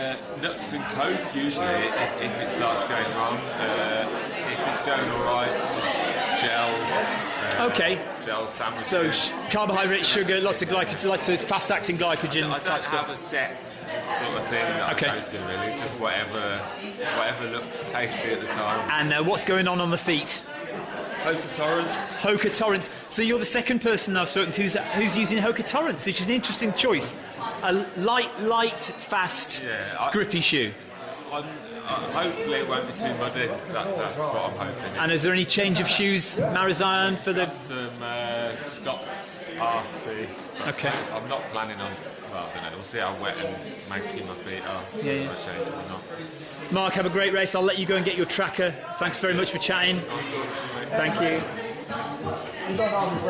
So that's Mark Derbyshire, who is pretty much, along with Ellis, one of the top 2 seeds today.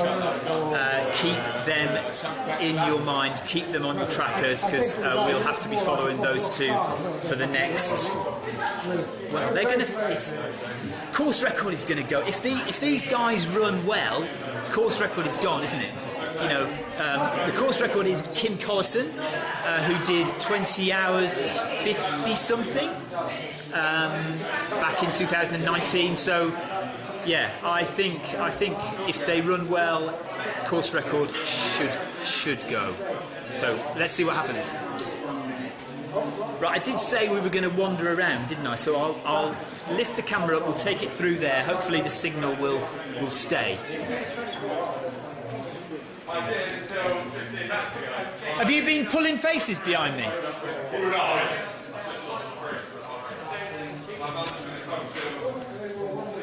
Oh, actually, we'll just interview Tristan.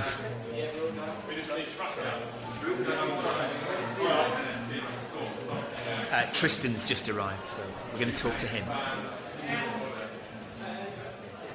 Hi, Terry. Oh, good. Oh, yeah. I will start this now.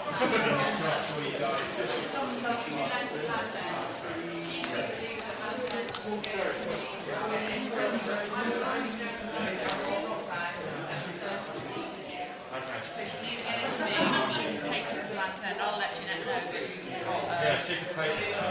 Yeah, and I'll let Jeanette know that Mum will Don't worry. Yeah. I'm going to try and get someone to go over to my crew guy's house to look. He's got kids, someone who's had COVID, and see if they can just stay there so he can come out and see the crew. Failing that, I'm going to need drop loads of temperatures. You've only got one head. Yeah. The annoying one's eyes because one of your shoe chains there. And Because it's going to be like 4 in the morning, 5 in the morning anyway. So. And you haven't got a shoe? Just the ones I'm wearing. I've got 3 shoe changes. My mum's got that. Sort that out. We'll do your tracker photo. Stephen will want to have a word with you because you're Is Jamie running now then? Jamie's running. Yeah. I've just lost my crew. Jamie's running the 50. When you say you've lost because Jamie's running. No. It's a COVID thing. Oh. They were supposed to be staying with their grandmother, and one of them's just got COVID and she's high risk, so they can't stay there. So he's got to stay at home now, unless I can find a babysitter. Exactly what I planned on doing just before the race. Not a great start. Okay. No. It's a smile. Almost. Take those. Go and speak to Stephen. You got everything? I'll see you after the tracker. Okay. I'll just stand here. So I can just stand. You alright? Yeah, I was. I've just had a bit of a bombshell. Is this literally just happened this morning? Literally happened 10 minutes before I got here. I was on the driving down, and yeah, my crew setup is my mum's crewing me until Marizaya until like 5 p.m., 6 p.m, and then my best mate's taking over for the whole of the night through into the morning. But they've got a COVID situation, which means that he now can't leave his kids. So I've lost my crew. And I mean, you know, this is pretty well planned out. All the crew stops, shoe changes, everything to the letter. So that's not great. I'm going to try and work out what can be done to support me through it now. So anyone that doesn't know, this is Tristan Stevenson, who came third in the Arc of Attrition 2 years ago when it was last run. Has kind of stormed through the ultra scene in the last 2 years. Well, I mean, you know, you're still running. Still running. You're still running. Still fit. Yeah, but, still fit, still running. Just unfortunately, they're not best start in losing your crew. And also, Jamie Stevenson, your brother, he wasn't running and now he is running. Yeah. What's happened there? Well, he had a bit of an ankle injury, but it was sort of more like a chronic issue. It was just niggling a lot. And I think he's just sort of finally decided, you know what, I'm just going to just run on it. So he's strapping up, he's got support on, he's running the 50. Okay. So fingers crossed that he'll still map. If you want to follow Tristan, he is number 291. So Tristan Stevenson, Mud Crew runner. So hopefully Mud Crew will come up trumps with some kind of help for him along the way. Put him in your tracker, put him as a favourite, and you can follow him along the course. Good luck, Tristan. Cheers, thanks. See you, Good to see you, mate. Yeah. Brilliant, we're tucking those just under the table in there. Right, let's... these are drop bags, by the way. People who are self-supported are allowed to have a drop bag, and so they're dumping it here. And I think it's St Ives where they can collect it. Where's the drop bag plate? Is it St Ives? Land's End. That's what I meant. I meant Land's End, actually. In my head, I was thinking Land's End, and I said St Ives. Yeah. So they can pick this up at Land's End. Okay, let's risk going through. So there's the trackers there. And there's Ben filming Sarah. And there's Ben filming Stephen. There's Matt. Doing as usual. What are you guys doing? Oh, you're attaching the trackers. I am, yes. Okay, so runners are coming through and they're getting their trackers attached to their backpacks here. They cannot move those trackers. They have to stay on. So they can see the sky, so the satellites can pick them up. You right, Sarah? Yes. Yeah, are you a bit nervous now, or you're okay? No, I'm feeling okay. Good. Right. So you can see it's an absolute hive of activity out here. Very busy. These are people who've all got their trackers, they've got their kit checked, they've got their numbers, they are now just waiting.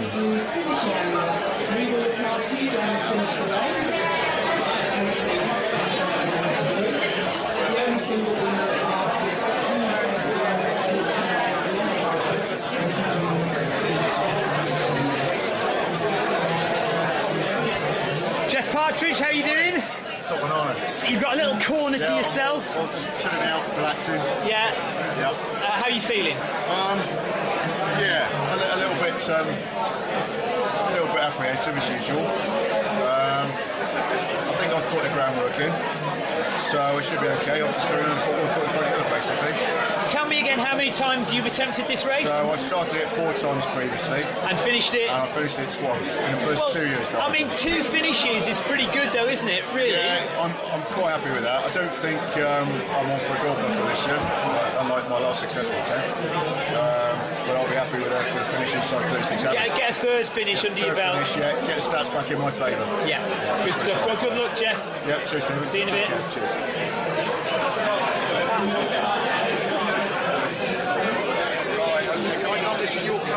Yeah, let's go shopping.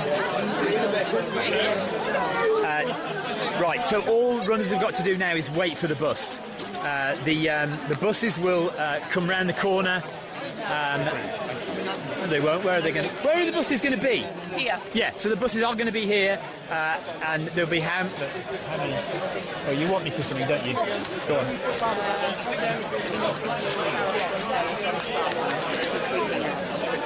Okay.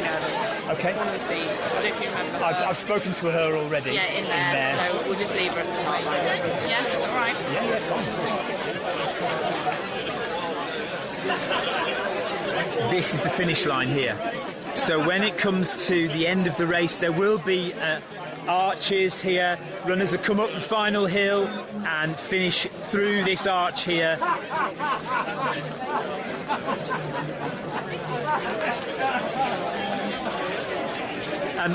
I've no idea, I can't check, I can check, but I've no idea at the moment whether the signal is alright, whether you're getting a good picture. Fingers crossed you are, I hope you are. I apologise though if it's all a bit pixelled. So we've got Terry and Liam and Rob, how are you doing? Yep, very good. Nervous? Yes. Oh, very much so. Well, you're not nervous. Crewing's the hard part. Crewing is the hard part. Getting to all those little tiny coves. Yes. Have you got a list? Have you got a plan? Yeah, I've got a clipboard in the car. Has he got a plan? Right. That suggests to me that he's been crazily. Yeah. Has he been driving you mad? I kind of listen sometimes. We had laptops out in the pub and spreadsheets and laptops, spreadsheets. Yep. You know exactly what you're doing, don't you? Exactly. Yeah. Have you recce'd it? Have you driven to all these? No. Well, I've done the second half for the Art 50. Right. Sorry, but not the first 50. Okay. So. What are these boys going to live on for the next 36 hours? The box of food. It's like they've got 3 each of them, pretty much. Yeah. It's everything you can think of. I've even got a stove. A stove? Yep. Right, so you can cook food. Yeah, well, we're doing pot noodles. Yeah. Very good. Great stuff. Okay, and are you going to stay awake? Going to manage it? When they go before St Ives, I'll have a nap then in the car. Okay. So this is Liam, who is crewing for both. Are you two going to stay together as much as possible? Yeah. until tomorrow morning. Yeah, it's going to be like Yoda and Skywalker. He's going to be on my back going through the Badlands. Listen, if he falls behind, if he just leave him. Yeah. Yeah. Just leave him, because there's no point in holding on to dead wood. Yeah. That's all right, Terry. Oh dear. Right, have a good one, guys. Have a good one. There's Ashley. There's Ben. There's Lloyd. So this is the cafe here. The cafe is open, so people can get food, drinks in there. I think the cafe is pretty much open all day now today, for people to go in and crew or staff. Volunteers can sit in there once the race is off.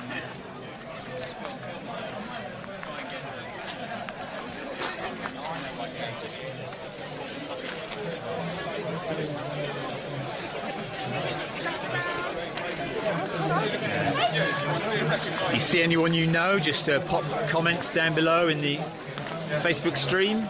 We are broadcasting on YouTube as well.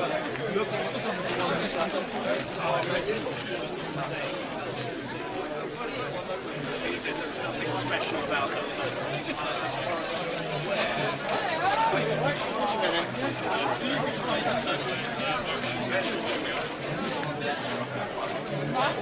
Right, so we're coming to the end of the broadcast now. The guys are going to be getting on the buses in about 20 minutes, half an hour, and they will make their way to the start. But we're going to go and get to the start early, so we can set up and be ready.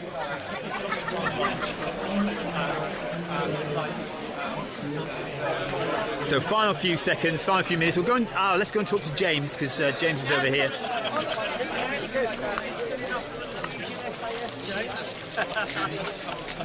James, I'm going to nab you. I know you were trying to keep. I know you were trying to hide, but I've found you. I've found you. I'm just talking to friends of mine. How you doing? I'm all right. You're going to tell me I'm sandbagging, but I've had a cold this week, so after the run show where I saw you, so I'm really unsure as to what the energy levels are going to be like. I feel all right, but it could be managing it more than I was hoping. But it is what it is. Conditions are good. Yeah. Didn't want to pass up the opportunity. When it's not cold. It'll be a bit sticky, but it's perfect. I think. As good as you're going to get this time of year. Yeah. But I'm still standing by Mark Derbyshire. Yeah. Well, and he looks fresh. He looks good. I haven't seen Ellis this morning yet. But it's Ellis's first 100, right? Yeah, but Mark hasn't recce'd the course at all. That's true. He says he's just told me he's a bit worried about navigation. Yeah, so we'll see. I mean, we shall see. I'm excited for him, though. It should be a good race. Yeah. Would you be happy with top 10? Oh, I think I'm more interested in getting around under 24 if I can. Okay. And then anything else is what it is. I can't run with those guys. They're on a different plane, Yeah. So it's about, if there's carnage at the front and I'm having a reasonable day, it'll be okay. Okay, so under 24 is the goal. See what happens. All right. Cheers. James, take care. See you soon. Right, the buses are arriving.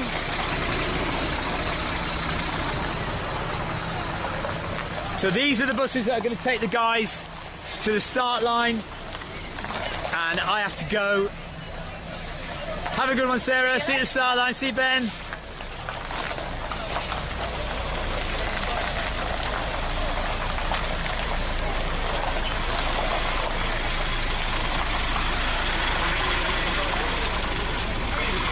There's Matt. Hi, Matt. Hey, all right, okay? Yes, you? What are you hoping for? My bloody trainers. I have to go back and get them. Oh, no. Good to see you, sir. Yes, aren't you, Matt? That's Matty Hart, 136, very good runner. You can think of him possibly getting in the top 10. He is a fast runner. Right, I think we're going to call it a day and we're going to go to the start line.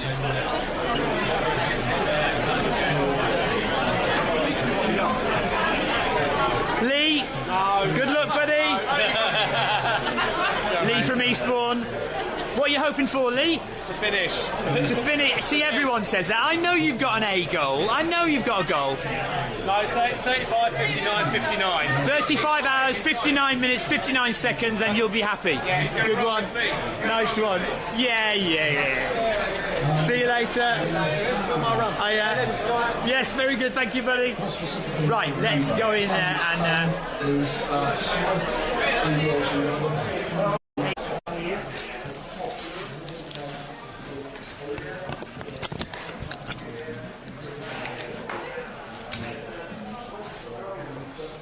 Right, that's it from here. We are off. We're done. The buses are here. They're about to load up and take the guys to the start line. We want to get there before them, so we're done here. I'm going to drive off.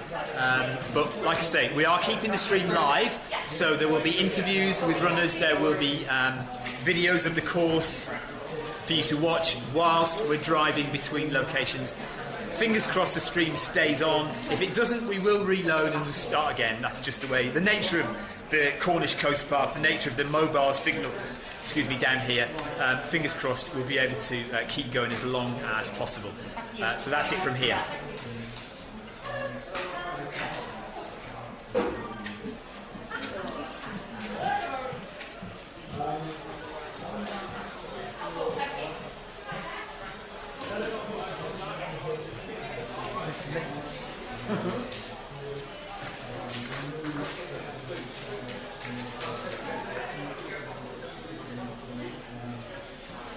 Just very quickly, Mark Mansueto, I spoke to Clive yesterday, Clive Finnemore, who's running, saw him yesterday, haven't seen him this morning yet.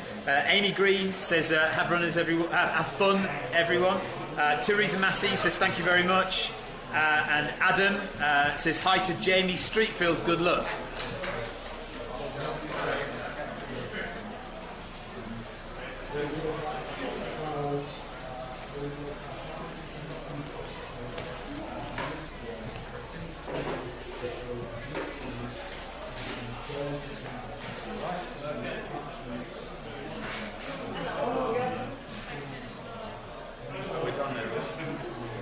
Pretty much, yeah.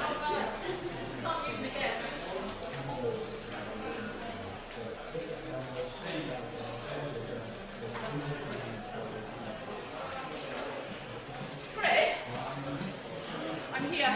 Is that your truck? Yeah. We need to move it. Sorry.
This inauspicious car park at Coverack in Cornwall is the start line of the Arc of Attrition 100 miler.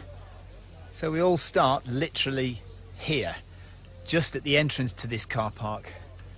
Your coach will come down the road here and park and let you out. You'll wait here, and then at midday you will start running, and you'll head down the road. Down here there'll be flares, there'll be lights, there'll be drums banging, it'll be incredibly noisy and incredibly exciting for about 10 minutes, and then you're on your own on the coast path. So you head down this road. If it's beautiful weather like this, you will be very, very lucky indeed. And then you'll head out along the coast road and then up through the village and eventually onto the coast path itself. In my experience, there is often a mud crew staff member who leads the run out through the village of Coverack. Now, just in case you aren't aware, and you should be by now, the coast path is marked by these acorn signs. So wherever you are On the 100-mile route, look out for these signs with the acorn. One thing that really isn't mentioned often enough is how difficult and technical the first section of the coast path is from Coverack to Lizard Point. So it's around about 10 miles, possibly a little bit more if there are any diversions, but it will be around 10 miles and it will take you a long time. When I say a long time, 2.5 hours is not uncommon, even longer than that. It is quite technical terrain, the difference being that you are fresh, so it doesn't feel like it's quite as technical. So just be aware of that when you set out from Coverack on the first 10 miles of your route. Next up, Lizard Point.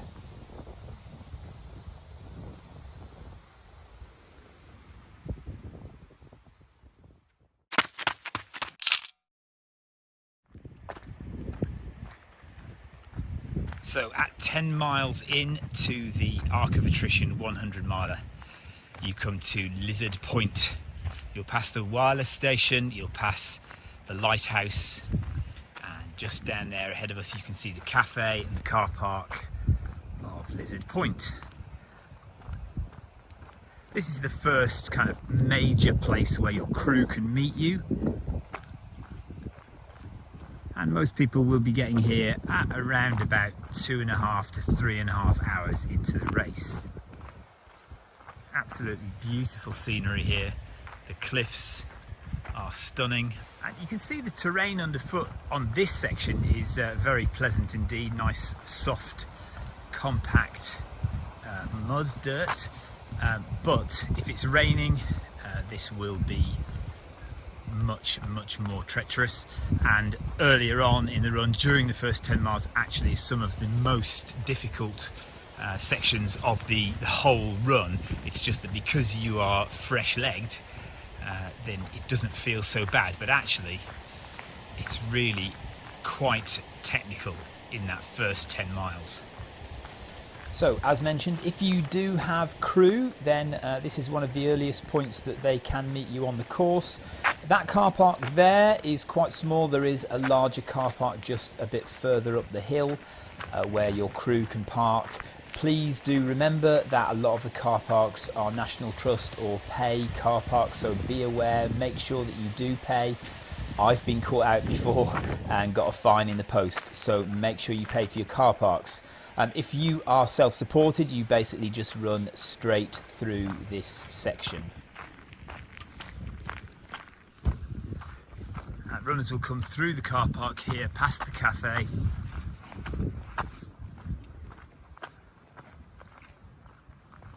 And whoever lives there has a beautiful view every morning. That's back up towards the lighthouse. This is a really good marker point to get to in the race. You've got an idea of what the course is like now, you've got an idea of how long it's going to take you to cover the terrain. So you can use that as a marker for the next 90 miles. When you reach Lizard Point, you can breathe a sigh of relief, the first bit is over and the running does get a little bit easier after this point for the next 15 miles or so before you get to Porthleven. Up past another cafe up these steps. And then you can see there it is 2.5 miles to Penzance Cove, and it's 40 miles to the halfway point, which is pretty much Land's End. So stick around, next video in the series is Penzance Cove.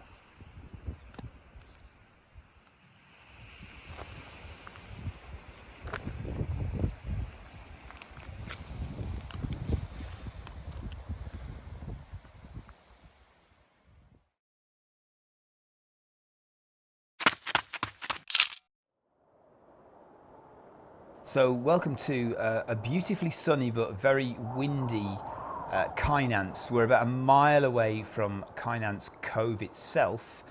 This is the old coast path here that I'm pointing out. You can see where the fence is there. That's where the old coast path used to go, but it's now fenced off.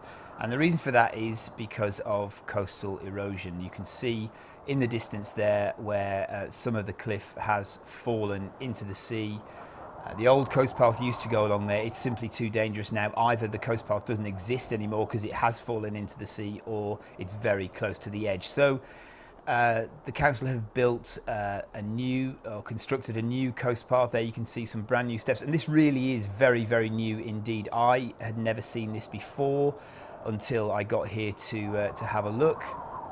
So this has all been newly constructed. There's a Penzance Cove 1 mile acorn. You can see how new that wooden strut is there. And you get to this section here. So there again, I think that's possibly part of the old coast path there, joining on. And this, well, this is beautiful, isn't it? Nicely, almost paved road to run on here. You didn't get this a few years ago. Still a little bit of mud, and if it's raining, it might be a bit slippy. But generally, this section now is very nice, and generally the running here all the way to Porthleven is not too bad at all. Just a few places where you might wonder where the coast path is, but when you're at sections like this, it's absolutely fine, and you'll enjoy running on this bit.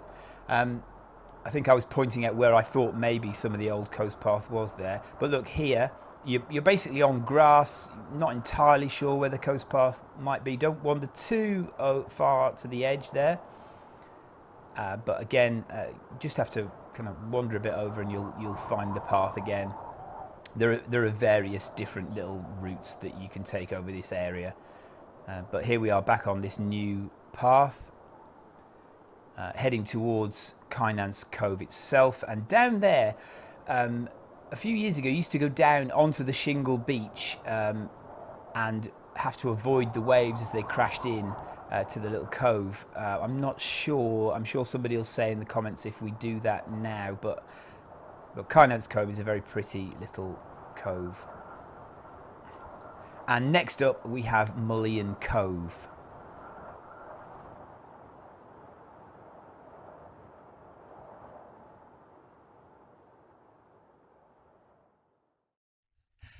Oh dear. Well, that's great. Right, let's do this. So listen, right now out on the course, hopefully smashing it up completely, is Ellis Bland. Ellis, thanks for taking the time out to just give us this kind of little pre-interview.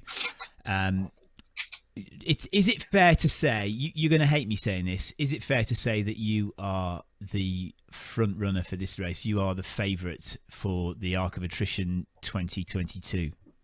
If people want to put me on that pedestal, I had a good run in at the Rat, so naturally it would lend itself to this. Obviously the Rat's a lot shorter, the Plague 100k. I was just saying to my business partner who's sat in the office with me now, the thing that annoys me most about front runners is they very rarely state their intentions. Whereas if you're a mid-pack runner, they often say, look, my goal for this is to get this time. Whereas front runners never really say that. They're always trying to stay really cool and coy and reserved. Like, I'm coming down to Cornwall. Whether I win is one thing, but I want to beat Kim's record. So I'm not bothered about position. I'm bothered about the time. So if that's good enough for first place, that's good enough for first place. But I don't mind stating my intentions, because what's the point? I'm not coming down there for a fun run. That's interesting. Do front runners, those who are generally out the front, do they have an A, B, and C goal? So, for me as a mid pack, I would say, well, I'd like to get this time on a good day, or I'd like to get this time if I'm not doing so well, or just to finish is my goal C. What would be like an equivalent for a front runner? Always the A goal is to finish, but I mean the best example for this would be the Rat, and I spoke to you after that race, and the first thing people say is, I can't believe you can run it in that time, whereas actually my window in which I knew I was going to finish was only maybe half an hour. I knew I was only going to be out there for between 9:45 and 10 hours 15, so that's relatively stress-free running. I mean, my aim and my goals are always first and foremost get through it injury free. And then after that, you start looking and thinking, okay, well, what do I really want to get out of this? Is it time or is it position? And, I'm not a local to Cornwall. I love it down there, but I certainly won't pretend I'm a local. And a lot can go wrong with that. Tristan, who I know is racing, will know it like the back of his hand. He's also done it before. James Elson from Centurion's coming down. He's done it before. And, those guys are going into this with much more confidence than me when it comes to the navigational side. But no, my A goal is to break the record. And arguably what may come with that is first place. But the B goal is definitely to finish it. You only have to look at runners at the Western States. The first time they go and race the Westerns, often it's about just getting a feel for it and seeing what it actually looks like, and that's why your videos have been so helpful, because you actually get eyes on the route. It looks really dry down there, so that's changing everything for me with footwear. Yeah. I think Andy Ferguson, the race director, is tearing his hair out at the moment, desperate for some wind, rain, and snow or something. Because that's not what the Ark's about. But it does look like it's going to be fairly decent weather. But then look at what happened at the Spine this year, and yes, I made a bit of a dive at Damien, but faster running doesn't mean easier running by any means. A lot can go wrong with that. You feel good, you run fast. That causes all sorts of problems, whereas going through the motions of a really controlled 100 miles is arguably a little bit easier when you've got the elements against you, because you're not going to think, oh, maybe I can get away with not wearing that jacket. You're just going to wear that jacket. So, yeah, I'm looking forward to it. But yeah, there are A, B, and C goals, and A goal is to break the record, B goal is first place, and C goal is to finish it. So, look, for a southern imbecile like me, please do tell us you were born with a particular surname.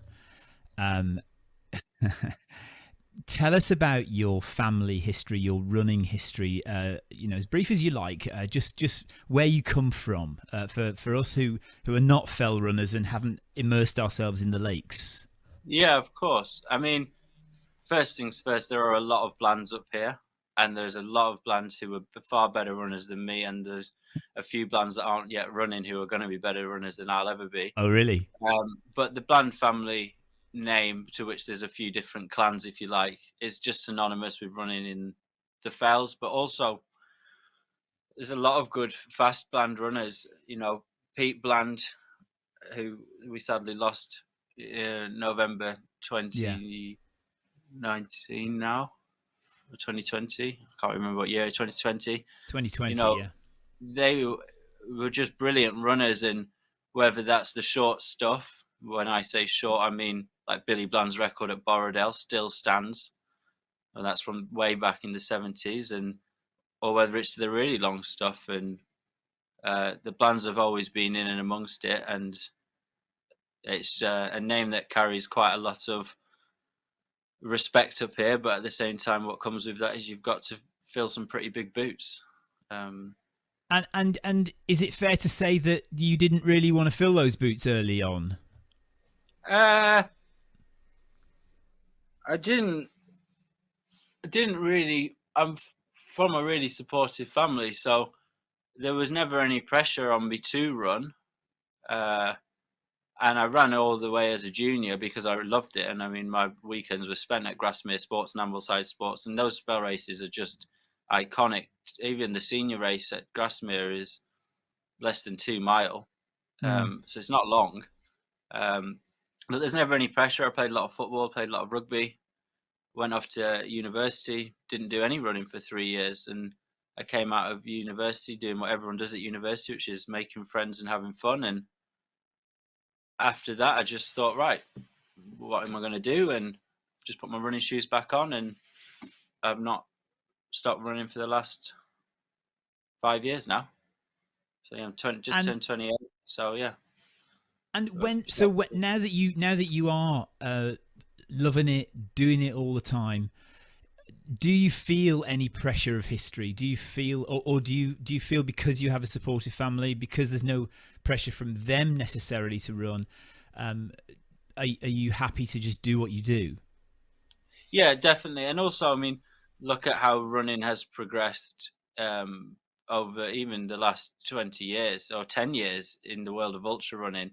You know, fell running, or as we all know it as guides racing, you know, that started because when the rich would come up to the Lake District, they would get the farmers to run up the fells, and whoever was the quickest would win the contract to take the rich out on the fells. It paid a lot more than sheep farming. So, you know, guides racing was a means of getting some extra coin, and there was no one really even thought about the concept of see how far I can run. I just want to see how far I can push my limits. It was like, I just want to win this contract to take these people out so I don't have to work the fell for the day. Yeah. Whereas, so because of that, there's no pressure on me ever to rock up to a fell race and win. I don't enjoy descending at the speeds they descend. I totally admire them for doing it. But because of that, and that's what the Bland family is so synonymous with, is this fell racing, all out 3-minute miling downhill. There's no pressure on me in that respect. I only put the pressure on myself, and that's just to run as far and as fast as I can run. But I'm basically the first one really in my family and all of the Bland families to ever push the distances. I think when Billy ran the old British Bob record and the old Bob record at the time, you know, that was about as far as anyone would conceivably go, because that was the furthest route people had in mind was the Bob Graham. So I'm just pushing. Sorry, I'm just pushing my own boundaries now, and because no one's done that before, it's pretty easy for me to pave that path. Because looking from the outside, I mean, I guess, you know, we're all well aware of those short distance fell races, and seeing the videos of those guys falling down the scree, how they don't smash their heads open, I'll never know. But but generally, we kind of look, when I think about fell racing now or fell running, I am thinking about the Bob Graham and the Paddy Buckley, and I'm thinking about the round. And you've taken that. You've said, right, well, I'm gonna attempt a double round, and you've tried it a couple of times now to do the double now. Bob. Yeah, tried it twice. Never learned more than when I've attempted that, and it's really interesting because the fell racing circuit up here is just ginormous. I mean, throughout the summer months, you can race 3 times a week, and guys do that. Wow. You know, I race 4 times a year, so I'm a total anomaly up here in comparison to the fell running side of things. However, the round has become a lot more popular, whether it is the Paddy, the Ramsey, the Bob, and people now are often comparing just fell running to that. Yeah. But there is still I think it has been because there've been some big names attempting it, and movement, yeah, Killian and John, you know, people who have become famous in other areas and from the States. Definitely. Yeah. So, are you thinking about doing another attempt at the double? Yeah, I mean, the idea behind the double was I ran my first Bob when I was 24. I loved it. I had a great day out. And tell him you're busy. I think it's you. I don't know if it's me. It'll stop now anyway. I ran my first Bob. I was 24 years old. Had a great day. Had loads of friends up there for it. It was a real celebration, and there was just this thought of, I wonder if I can go around twice. And I very rarely look at what other runners are up to. I didn't even know someone had done it before. And it was always at the back of my mind. And then when COVID hit, you know, I really feel for a lot of the guys up here who race the short stuff, because for them, their life is racing and they sometimes train, whereas my life is training and I very rarely race, because the nature of these fast 100 milers, you know, you race, you don't run for a month, takes another month to get back up to the fitness with where you were before, then you push on again, so you're a quarter of the way through the year. So when COVID hit, it was presented itself as a great challenge because it was like there's nothing else going on for me, and the first time I probably forced it a bit, and I was not 100%, and it just chewed me up and spat me out with an injury. And then the second time, which was in June, just gone, June 2021, we just had some really atrocious weather on the second night, and no weather channel predicted it. We had so many guys out on the fell, no one saw it. We made it through the second night, lost about an hour and a half on that leg alone. Fired up, went out onto leg 8, and it was just like pea soup up there, and we couldn't see anything. And that was a gut-wrenching moment because it was me who said, like, guys, I'm not going to push on. That was all about the record, which has since been taken off Nikki by Dougie for the overall record by Dougie Zinnis, who ran a wonderful spine as well. So it's definitely grown in popularity, and it's definitely still on my radar. But the minute COVID seemed to subside and racing came back on, I was straight back talking with my coach about racing. And, you know, I'm still young. I'm 28, like I said before. I may do the double when I'm 30. I may do the double when I'm 35. But I will do it because there's something really romantic about that route. And I'm a big advocate for running it anti-clockwise, then clockwise, or clockwise and anti-clockwise. You know, I like the 2 complete rounds. Some other runners have done it differently, and I take nothing away from it. They often run a clockwise to U barrow, and then an anti-clockwise all the way back to U barrow, and then a clockwise back into the finish. I don't know why. There's obviously a lot of thought that went into that. But I half believe it's because the person who did it first, it worked, and as a result, it stuck. Whereas, interestingly, Dougie ran my idea of the anti-clockwise, clockwise, and I don't know. It's just a beautiful route. I will get it done one day. So, and there's still time on that route to come off it, and everyone knows that. And Dougie was the first one to say that to me. He said, "There's time on that route, but everything has to go your way." As it does with all racing, doesn't it? You know, and you know that with your last 2 rounds, that if everything doesn't click, then you know you're done for, really. Especially if you're chasing a record. Nikki's time's just sublime on that route. I mean, she ran a 45:30, and then Dougie took it down to a 45, and then you look at it and you think, well, Killian ran a sub 13 hour, so surely if he just went back to back, but I can't put into words how good you can feel after, for the sake of it, we'll call them laps, 1 lap, and how quickly the wheels can come off, because there's so much adrenaline getting you back into Keswick, and the minute you turn your back on Keswick, it's like your body is subconsciously just told itself, oh, your job's done. And it's very hard to get that headspace to be like, no, we're halfway there. And I had a real good go at it last time, and I was really, really quite upset when we reached Rossett Pike and we made the decision to call it. But it was the right call. But, you know, I got off the fell injury-free, and that is a huge success. That was 103 miles and 44,000 feet for those 30 hours. So it's a nice day out. It was a bloody nice day out, other than that second night, and it was good fun. So, given that, I mean, you don't race all that often, but here we are talking again about a Mud Crew event. You entered and smashed to pieces the Plague 100K last year, and now you're out on the course doing the 100 miler of the Arc of Attrition. What is it about the Cornish Coast Path that has grabbed your attention in the past year or two? Oh, it's so much more than just the coast path. It's everything that Mud Crew bring to the table. Like, it's the atmosphere. It's so feisty. You know, the old classic of the guy walks into the pub and everyone turns around and looks at them. Like, I like that sort of mentality, and I'm not saying that the Cornish are hostile. I'm saying that they have their ways, and it's their way or it's the highway, and I really respect that. And it's the exact same up here. If you rock up to a fell race, no one takes any pity on you.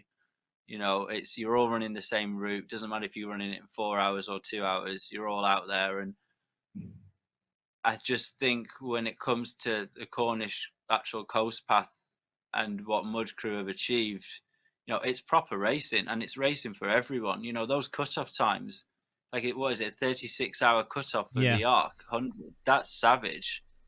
You know, that's a really, really tough 100-miler to knock in. And whether I do this in 20 hours or if I do this in 24, 25 hours, I'll have worked so hard for that. And I just think I really respect, in this world where we're basically trying to make everything a bit easier, that Mud Crew are just saying, no, this is what we do and this is how we do it, and either you like it or you lump it. And I have a lot of respect for them for doing that, because there's a lot more money in making it accessible, you know, bringing everyone down and doing it, and oh, you have a great day and don't worry, doing it in the summer. Yeah, we have these cut-offs, but if you get it there, we'll let you on through. Like, no. And you know, and then just look at the geography of Cornwall. I mean, the Rat for me was such a wake-up call. And, you know, I'm used to locking into 45-minute climbs and gaining 3,000 feet. The Rat, I think the longest I climbed for was like 3.5 minutes, maybe out of Megavesi. And, Mevagissey, yeah.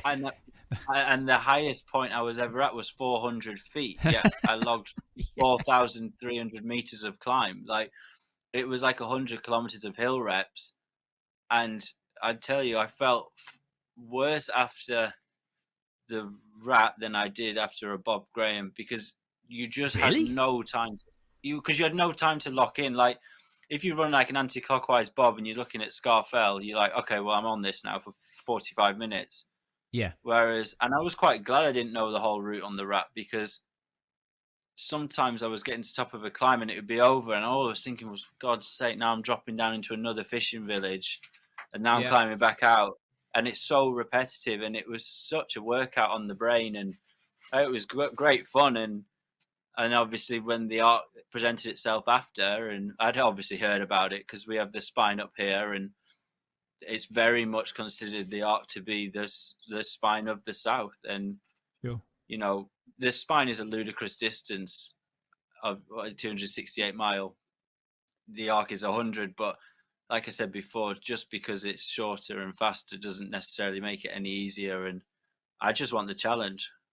And I think you're right. You are going to be doing exactly what you did in the Plague, in the Rat. Really, you're going to be going up and down, down into a fishing village, up out and onto a muddy, rocky coast path, and then back down again. And they're short, sharp climbs. And they, apart from your flat concrete tarmac bit in the middle to Penzance, that's what you're doing. And again, that's what makes the race interesting as well. Having that section in the middle is a like 100%. You know. 100%, and that's where. Go on. You know, 100%, and that's where, you know, you need that leg speed. Like Kim Collinson, I'm not surprised he has the record on this route. Like, he's such a fighter, and like he can still turn it on. And when he gets onto a flat section, doesn't matter what he's already done. He has the ability to be like, okay, now I need to turn over. And that's something that me and my coach work really hard on. Is it doesn't matter how long you can climb for, and 44,000 feet, great. But can you then run a flat, fast 7 miles halfway through? And he did hate that bit though. and I'll hate it as well. But that's the difference. If you can drop down and run 8 minutes, 7:30 miles through there, and the next guy's running 12s, you've put on 30 minutes over 7 miles. You know, it's next level. So yeah, we've worked really hard for this. Well, you know, I wish you absolutely all the best. Are you, so the Spine seems like a race that you might be interested in. are you at all interested in that distance? No, not yet. What for? Why? Just total respect for everyone who's done it, and Damien and John for going head to head and running it as an FKT and doing all of that. But for me, it's like, I'm 28 years old. I'm not a proud runner. I don't have that distance in my legs. And I always, whenever I'm speaking at an event, I'll always talk about like the progression of a runner, and it's so applicable to every runner because we now have this couch to 5K, and people achieve that, and then they do the park run, and then they do a 10K, so they've doubled the distance, and then the natural progression is to do the half marathon, and then everyone skips all of the 20 milers, they run the marathon, and then all of a sudden they're running the 50 miler, and they all skip 50K. And I'm always looking at this and I'm thinking, if I applied that logic to my racing, well, the Arc is my first race of the year. It's 102 miles. By the end of the year, 100, 200, 400, I'll be racing an 800-mile race by Christmas. And it just doesn't work like that at my distance. Like, I want to really work up tiny jumps at a time, you know, the 100-miler, which I've done a few of now, and maybe I'll find a 150-mile race. Whereas it just seems with the spine, there is this huge step up that you suddenly have to do to run the 268. And before I do the spine, I want to run a 200-mile race. And to do that, that's a whole year of preparation. But the spine is of absolute interest to me, but I won't rush anything. Like, I want to run until I'm 60 years old. And if I'm 55 and the spine's right, then I'll do it then. Absolutely. Yeah. Just thinking about other races then, and 100-milers. So are the big ones of any interest to you? Things like UTMB, things like Western States, because for you again, right? So you're saying you haven't got the speed in your legs, or you haven't got the legs for the spine yet. Maybe, you know, Western States is a relatively fast race, even though it's still pretty tough. Is that something you would consider? Yeah, so I'm going over to the States in look at my calendar. Going over to the States in April to race in the Canyons Endurance Run. That's 100K on the Western States course. Yeah. Again, state my intentions as the Arcs. Anyone who knows I'm going over there knows it's a golden ticket race to the Western States 100 in June this year. So the Western States is a funny one for me because it seems that even though it has all the biggest, best runners in the world there, it's still very primitive. You've still got Jim Wormsley on the side of the road getting someone rubbing his legs with ice. There's no gazebos for the Hoka runners and this for the ultra runners. It's like, it's just raw racing, and that's what appeals to me. And the fact that there are still only 400 runners total. It's beautiful. It's so beautiful. And again, that's where I can draw so many parallels with what Mud Crew are doing. They're saying, come down here and race your socks off, but we're not going to make it easy for you. I mean, the checkpoints at the Arc are 20 miles apart, or further. Like, once you leave Land's End, Jesus, like, people are going to be terrified because the only person you're going to see... The only person you're going to see, Ellis, is me with a big camera and a light in the middle of a tin mine. Well, that's 3 o'clock in the morning. As long as I see someone, they'll know I'm on the right route. But keep the seat to my left is all I keep saying. But no, Westerns really appeals to me. Yeah. You know, I'm a hard out racer. I run as fast as I can everywhere I go. So it makes sense to go and run a 14-hour 100-miler somewhere. Yeah, yeah. And do you reckon you can get under Tom Evans' time then? What did he do? 14:30 or something, was it? 14:59. Oh, for Tom. He is so good. He is, isn't he? I think overall ground speed, I think you probably can take it. It's whether, you know, it's just what happens after mile 80. Yeah. You know, I can go that speed. It's just what happens on the day. Like, it's funny because the American system, we're going totally off on a tangent here, but I just love talking about running and racing. The American system, they always talk about in 100-mile races, like, oh, and he runs a 2:12 marathon. and they always talk about marathon speed when they're looking at the 100-miler, and you can become quite intimidated as a runner because you think, oh God, like Jim's running a 2:10 marathon, he runs a 1 hour half, but that doesn't matter. Once you get above 60, 70 miles, they're all doing the same, and it's about how far can you push yourself at the end, and that's where I would make gains. What is it? What is it with the Americans? And I mean, why do they do that? And why are they, especially people like Jim, are well known for just blasting out the blocks, going as hard as they can. And 9 times out of 10 they blow up. The one time they'll succeed and it's fantastic. But do you think they're doing something wrong in terms of a strategy for winning something like UTMB? What are they doing wrong? For UTMB, I mean, I'm not gonna badmouth certain runners' strategies. People look at how I raced, and I raced very similar to that. I once said, I'd rather put it to bed early or be put to bed early. Like, I don't like jostling. I like to run my own race. I like to run from the front. I think, and this is going off, I think there's pressure from everywhere now with sponsors, and especially the bigger the sponsor, the bigger the pressure. And you only have to look at the success rate at Western States and then the runners who then bounce onto UTMB. It's a 2-month turnaround and nobody can do it. No.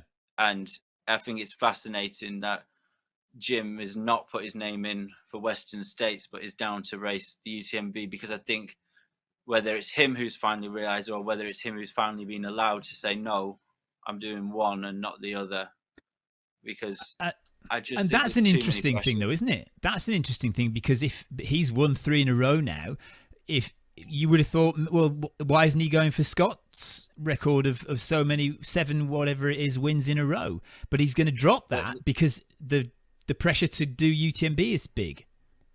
I think there's your Lionel Messi argument.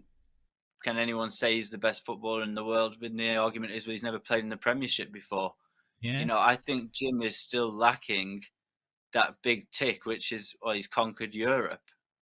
And whereas look at Killian, for example, everywhere he's ever gone, he's done great things. Francois. And 100%. And I just think there is that chip on your shoulder, which is like, no, do you know what? It's just not worth it. I want to be the absolute best everywhere. And yeah, I think it's a really smart move. So I won't be bouncing from the Western States to UTMB. But I am racing the CCC. Honestly, I'm so interested to see how you would get on the Western States course, and massive luck with that. Yeah. What in all seriousness, what do you know about the ARC course? What do you know about the sections? Well, I mean, I've got a lot of eyes down there. I've been texting, and I've been down, and I've looked at a lot of the route before, and I've done enough running on coastal paths. I mean, if you break down the ARC itself, it does play to my strengths, because you want to get as much ticked off in the light as possible on this. Like, I don't know what Kim's fastest time was into checkpoint 1, but yeah, no, I don't know. I'll be going with the exact same strategy as him. I know once I leave Land's End, things are going to get a little bit ropey. I'm praying for a sort of a northwesterly wind, because it's honestly actually Land's End to Pendine Watch Lighthouse. Actually, that's still really good running. It's only when you get to Pendine, you've got 13 miles of pretty gnarly stuff. And I guess it just depends how much is in your legs, because when you go over that when you're fresh, and James Elson will tell you this, and Dan Lawson, actually it's not bad at all. You can run it. You can, if you're good at hopping and dancing over the rocks and the mud, you can do it. It's just if your legs are tired, then it's horrible. Yeah. I mean, there's a lot of that, and I touched on it before, the shoe choice for this race is sort of evolving every day, and I'll probably be coming out about 8 pairs of different shoes, and they'll be swapped in and out all the time, and I'll be wearing a big heavy cushion for the first to checkpoint 1. And yes, I know there's technical parts in that first section, but in the light, in the dry, it's fair running, and just about conserving my feet. And there's just, it's more, you know, I've got Will Harper Penrose crewing the whole thing for me. He's going to have a much harder time than I am. You know, he's going to have to make some serious calls at serious points, which is, Ellis, you need to go with this shoe for this bit. And I'm very good at surrendering myself to my crew. And I've said before, like, I'm not a proud runner. When I run my own Bob Graham's, I never know what's on the menu for food. I just eat what I'm given. I just wear what I'm given. And you have to go into this as a blank canvas, because if you try and act like you're bigger and better than your crew, you just get chewed up on the course. So you're probably better off interviewing Will Plants, because he's going to know more than me. But he's Will's run it before, hasn't he? I mean, he knows the course. So honestly, then, do you not have in your head stuff that you want to eat and stuff and shoes that you want to wear? Are you happy to be told what is the right kit for this section and what you need to eat at 3 o'clock in the morning? Yeah, I mean, the one good thing about when you're running these big rounds is you become a bit of a master of your stomach, and you know, there's certain things that I just won't bring down. And again, this is very different with the European circuit versus the American circuit. The Americans just don't seem to eat. They just drink, and it's a lot of whatever. Tailwind stuff. Tailwind stuff. So heavy calorie-based liquid. Whereas, like, I'm famous for drinking loads of gherkin water when I'm out on the route, and it just works for me. And people think it's foul, and I'll drink a pint of it. But I'm pretty happy surrendering just about everything when it comes to the race, because, like I keep saying, I'm not a proud runner. There's always someone who knows more than you, always. And in this case, it's Will, and I have complete trust in him, and that you have to do that. You know, it's the most selfish sport in the world, especially when you're going point to point. But the team behind the whole thing is massive. So what's the point in having them if you don't trust them?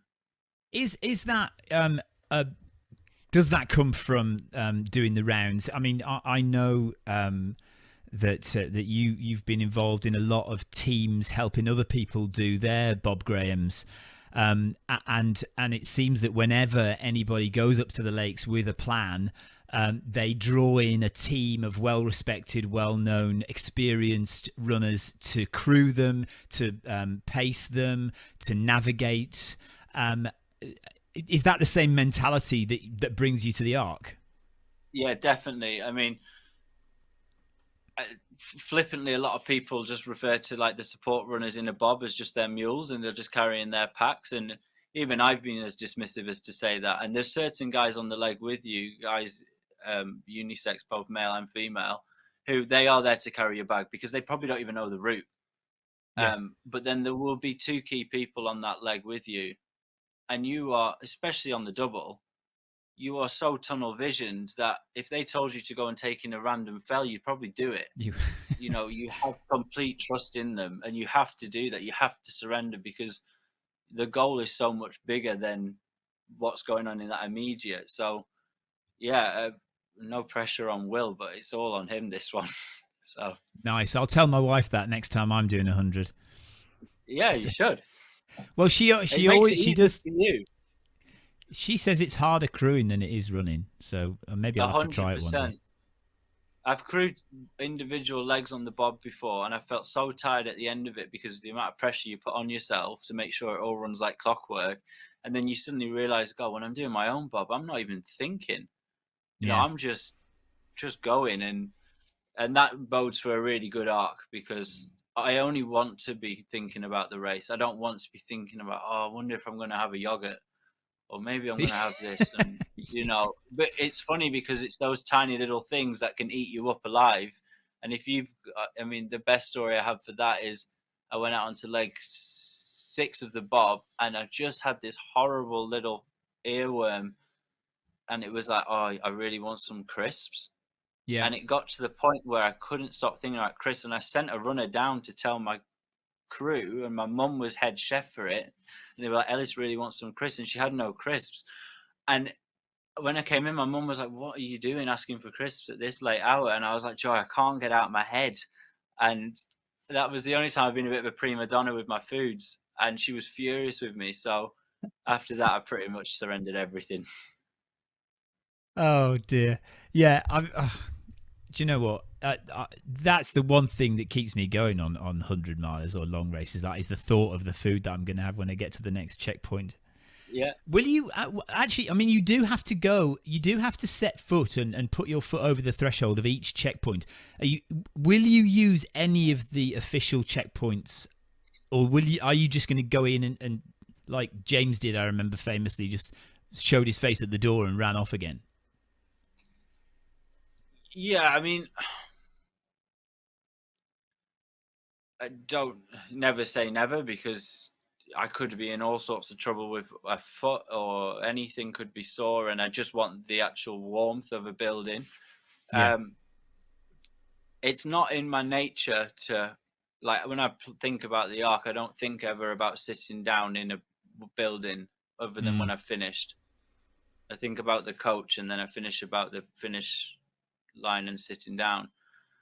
Having a crew there keeps things quick and it keeps things mobile.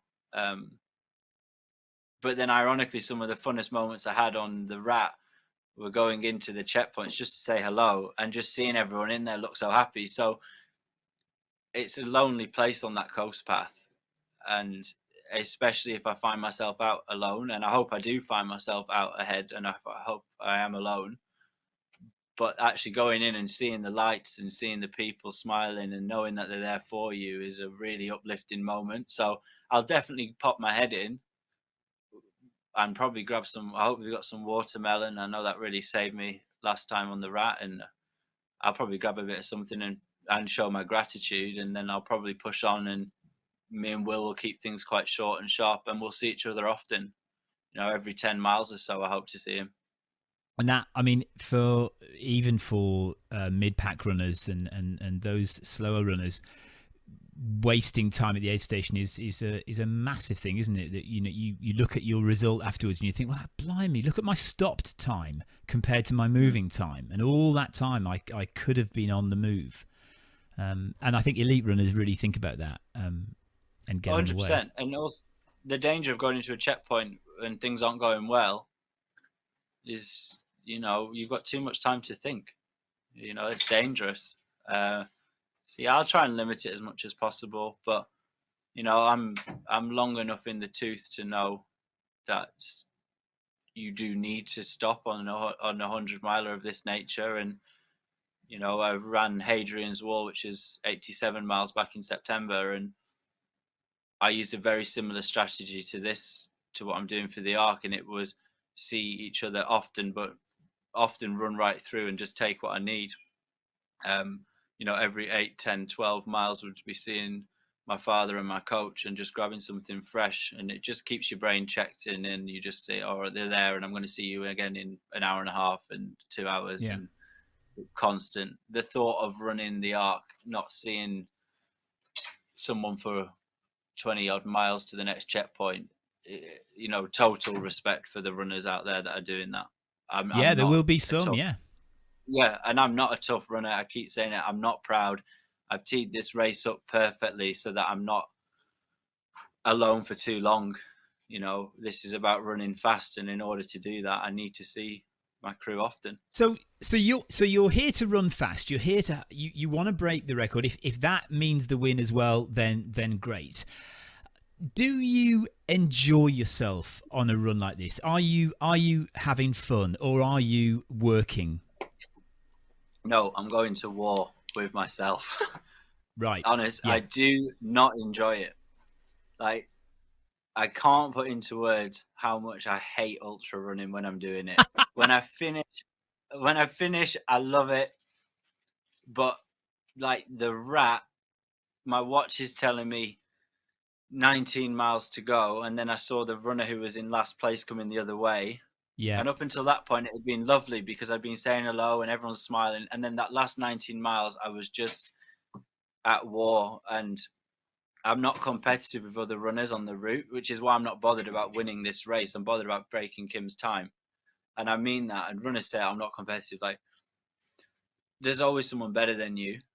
But I know that I can run this route fast. But what comes with that is me and my own brain for 100 miles just beating each other up, and no one enjoys that. It's complete torment on the brain. So no, I won't enjoy. Once it goes dark, it won't be enjoyable. So why are you a runner? What is that war about? Yeah, what is it? I know, because I love playing badminton, and I love playing it when just go and do that, Ellis. But it's true. And when I'm playing badminton, I'm thinking, God, I love this sport. And I never feel like this when I'm running. But as soon as I finished the rat, I was like, God, that was so much fun. I cannot wait to come down and do that again. And yeah. Whereas when I finished knocking a badminton cock around, I'm not that arsed. I'm like, that was a good laugh. But it was all right. There's something about going the distance, finishing it, and just being like, yep. Job done. Can't wait to go again. And also, I guess the romantic in me is always saying, 100 miles, you've seen a lot of stuff. There's a lot going on. Yeah, you won't see an awful lot in the Arc, but you'll see some stuff. But see it physically, see it mentally, and I'm a real advocate for running as a means of, I do not think it is a cure for mental health. I disagree with everyone who always says that. But I think if you want to check yourself back into the real world, you need to do something quite existential. And I find that a lot with my running is, I'll go out this weekend. I run a really big weekend, a bit of last minute cramming. And, to be alone by yourself for 4 hours, you don't get that very often in the 21st century. And no. As a means of release, it's a really good way to do it. You will see a lot, actually. I'm only joking because running in the dark, there's still a lot that light picks up, and it is when you talk about existential. Yeah, 13 hours of darkness with that head torch, and you shine on some very interesting buildings and stuff. Exactly, and it's the smallest things that will stick out and that I'll remember really fondly. And I always remember at the rat, getting to the turnaround point, and it was still pitch black, and I had these 3 people with no head torches just giving me things. I had no idea who they were, and they could have been giving me absolutely anything, but I had complete trust. And it was only a few weeks later when they're messaging me on Instagram, they were, I was there at the turn back point, and I was like, I had no idea who you were, but thank you so much. And it's you get enjoyment from loads of these things, and it could be the smallest bit. Ellis, I've got one complaint. Go on. What's going on with the moustache, mate?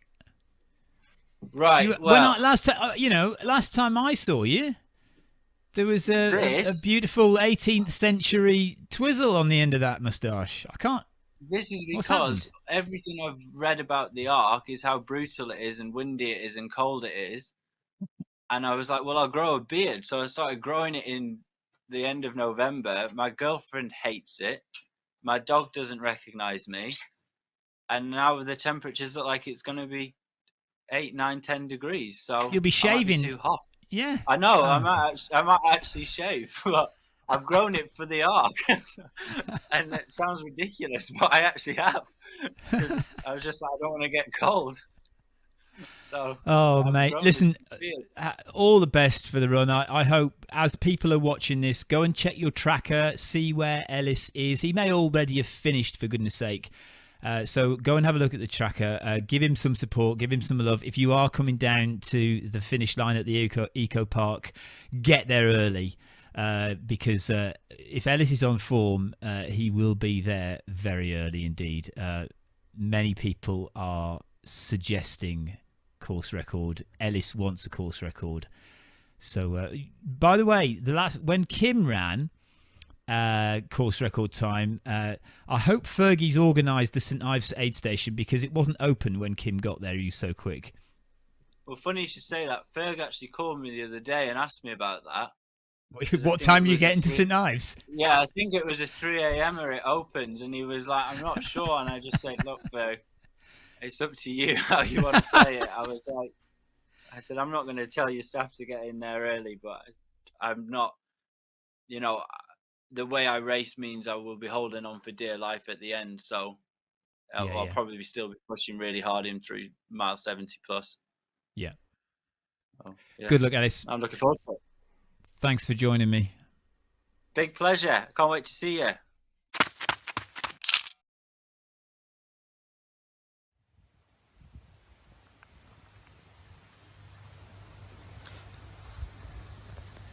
This is Mullion Cove. So this is about 16, 17 miles into the run.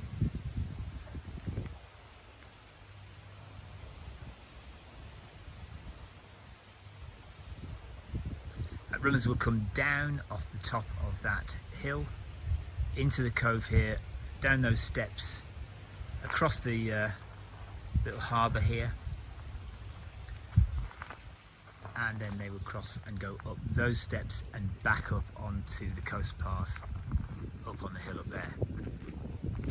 So whilst Mullion Cove is a very small little cove, it is possible and it is used by crew to meet runners as they come down off the hill and into the harbour here. Just quick refuel, quick drink, quick bite to eat, and then off again. Obviously, if you're self-supported, straight through and out again. Next up, we have Gunwallow.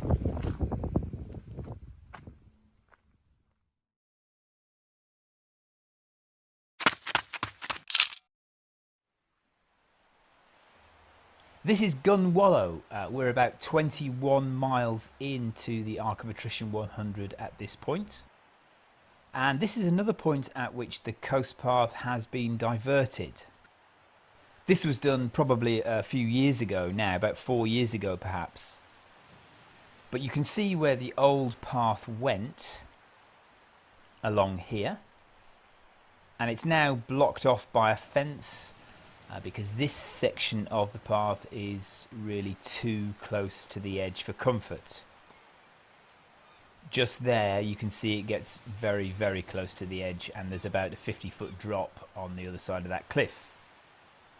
So they've diverted the coast path just up to here. And over in the distance there you can see Porthleven, which is at 25-ish miles, and that is the first official checkpoint and aid station.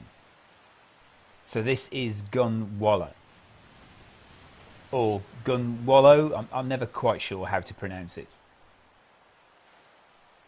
So if we just carry on along this path here, we'll show you where the diversion goes, because there is a little tiny bit of climbing in this. You do have to go up some steps to a higher path. When we were on the lower path, it was straight and flat all the way along to the beach at Lubar, but now you do have to go up a bit. And you can see the sign here that says Coast Path Diversion, so it should be fairly straightforward to know where you're going.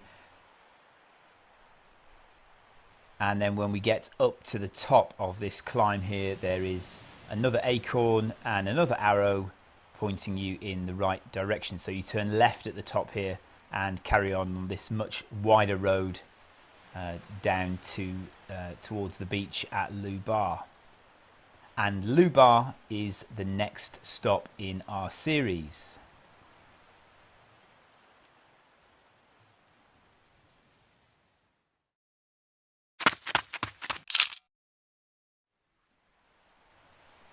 So, having travelled from Coverack through Lizard Point and on past Penzance Cove and Mullion Cove and along the top of the cliffs at Gunwallow, you now come to Low Bar. This is the beach at Low Bar. So runners will drop down off the cliff on a nice wide path, nice easy path. It's easy running. The beach can be a little heavy. It can feel a little bit heavy and a bit of a drag to get across the beach, and you might find yourself walking. It's a bit shingly as well. It's not just sand, it's shingly beach. So you get across the beach, you head for that white building over there, and then it's road all the way, pretty much tarmac road all the way into Porthleven. And that is our next stop, next in the series, Porthleven.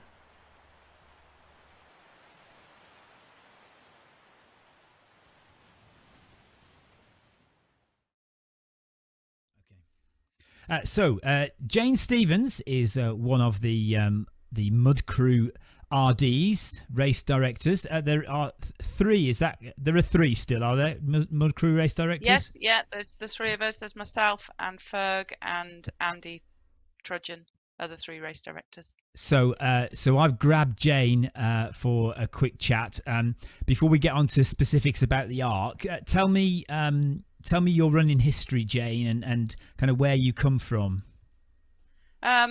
Took up running quite late in life, I think, compared to a lot of people. I did my first marathon in 2013, and I was a bit of a social club runner before that. Did the London Marathon, and then the following year I did the Black Rat, and it was my first ultra. I think it was, apart from getting lost, it was the first time I'd ever run on the coast path in Cornwall, which I'm ashamed to say. And I quite liked it, and I started trail running and ultra running then, really, in 2014, and entered the Plague for 2015. But I joined Mud Crew in the June or the Easter time before the 2015 Rat, so I never ran the Plague, not in anger. So prior to you joining Mud Crew, you'd already run one or two of Mud Crew's events. Yes, I'd done the Scrooge a couple of times back in the days when it started and finished at Helligan. And I'd done the Dark, which was the half marathon that they used to do around Codinham Woods. Were these the days when Fergie was running around like a headless chicken, not knowing what on earth he should be doing because he didn't have people like you to help him? I couldn't possibly comment. Yes, pretty much. I think he tells me the tale of when they did the first Rat, and he was still course marking half an hour before the race was due to start because it took a lot longer than they expected. So I wasn't that long into, it wasn't that long into Mud Crew that I joined. They'd had a couple of years of doing events, and then I joined. Sorry, you go. And so how did it come about that you joined Mud Crew? Well, at the time, until the December of 2015, I was still a full-time police officer down here in Cornwall. But I was due to retire that December, and Andy and Ferg knew I was due to retire, and that I was looking to do something, and I wasn't really sure what it was. So I think they seized the opportunity. They knew I was coming to the end of my career, so would have time. And they asked me, it was around about the Easter of 2015, if I would come on board when I retired. But then because we had the Rat coming up, I joined them while I was still a serving police officer. And then I retired in the December, in fact, just before the Scrooge. So I RD'd with them at the Rat in 2015, and then officially I was still working for the Scrooge, but I was on my last few weeks of annual leave before I retired. So I joined them then. And without going into too much detail, I mean, would you describe it as a full-time job? How much time do you put into your work with Mud Crew?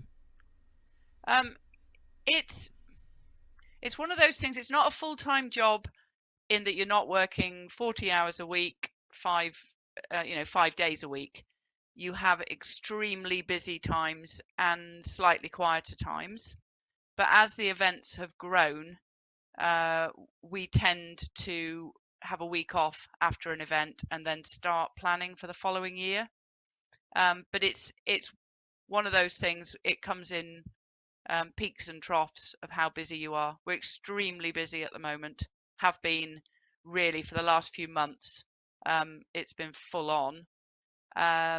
Since COVID, I've actually got a full-time job as well. I had 5 years where I was properly retired, but since COVID, because I've got a COVID role, so I work full-time within the COVID project now. So I'm working full-time as well, and I don't think I'd quite realised how difficult it was to RD and work full-time. So I'm juggling both at the moment. That sounds mad. I mean, especially seeing now, like you said, the events have grown. I mean, Mud Crew, from my perspective, Mud Crew certainly has 2 huge events in the Arc and the Roseland August Trail weekend festival. And of course, Southwest Traverse may well grow into a bigger event. Yeah, I mean, it must take up an awful lot of time, really. With also the fact that you're responsible for quite a lot of different areas of Mud Crew. Tell us what your specific roles are. Generally speaking, outside of an actual event, we meet weekly. Obviously, it's now on Zoom, but we meet weekly, and pretty much the 3 of us hold equal roles and responsibilities in the lead up to an event. We discuss everything. Everything is agreed between the 3 of us. But then in the build up and during an event weekend, that is when we become very specific in what we do. Andy Trudgeon is, without Andy, there would be no logistics. There would be all the infrastructure that we need for an event, from Portaloos to the hoodies, the merchandise, the medals, all the licenses, all the permissions, all of that sort of thing, the Coast Guard, everything. That's what Andy is responsible for. Ferg, on the weekend, is his main responsibility is the course and the marshals out on the course. So he will be, if there's any course marking to do, he will do that. He's forever on the coast path checking for diversions and cliff falls and all of that side of things, and recruiting and organising the crews. And then my role at race weekend, I cover kit check, registration, making sure that everybody is where they need to be at a certain time. All the emails that go out, I do those, and that includes the emails to the crews as well as to the the competitors. And I used to always, on the Arc, I used to run checkpoint 1 as well. But because we've got 2 lots of registration now with the 50, I did do both the last time we held the Arc, and no, sorry, the time before, and it was I couldn't be in 2 places at once. So I've now delegated checkpoint 1 to my daughter Emma. So she's now the checkpoint manager. She used to help me anyway, so she was always very much my right-hand girl. So she's now taken over responsibility for the checkpoint, so I can do everything that needs to be done at race headquarters. Just when I said to you just now, I'm nearly ready, I was sorting out the 250 crew hoodies, which are now in boxes in my hallway. Tell me, if you've got a rough idea, or you might know exactly how many people does it take, including volunteers, to put on the Arc? If I had, I'm actually thinking about, and because we can do it from hoodies that I've just sorted out, I think the total number of hoodies that we've had, so every volunteer gets a hoodie. I said 250. I think it's 198 hoodies. So that's 198 people, plus a few who don't want a hoodie. So I would say in excess of 200 people over the whole weekend. Wow. I mean, for people who basically turn up at midday and run 100 miles, often it's difficult to understand what has gone in to putting the race on beforehand and over the 36 hours that the race happens. I've seen you at the end of these things. How shattered are you? How shattered will you be at midnight on Saturday night? Well, we generally speaking, I will my personal, the way I work at an event, I will get up at about 6 o'clock on Thursday morning, and that will be me up and awake until probably about 2 o'clock on Sunday morning, and then we'll grab a few hours sleep, and then we'll be up again to clear up. I usually get about 3 hours sleep at the end of an event. So I'll come home because I live about an hour and a half away from Porthleven. So I'll come home, and I have managed to blag it that I'm not starting work till 2 o'clock on the Monday, but back to work Monday. And it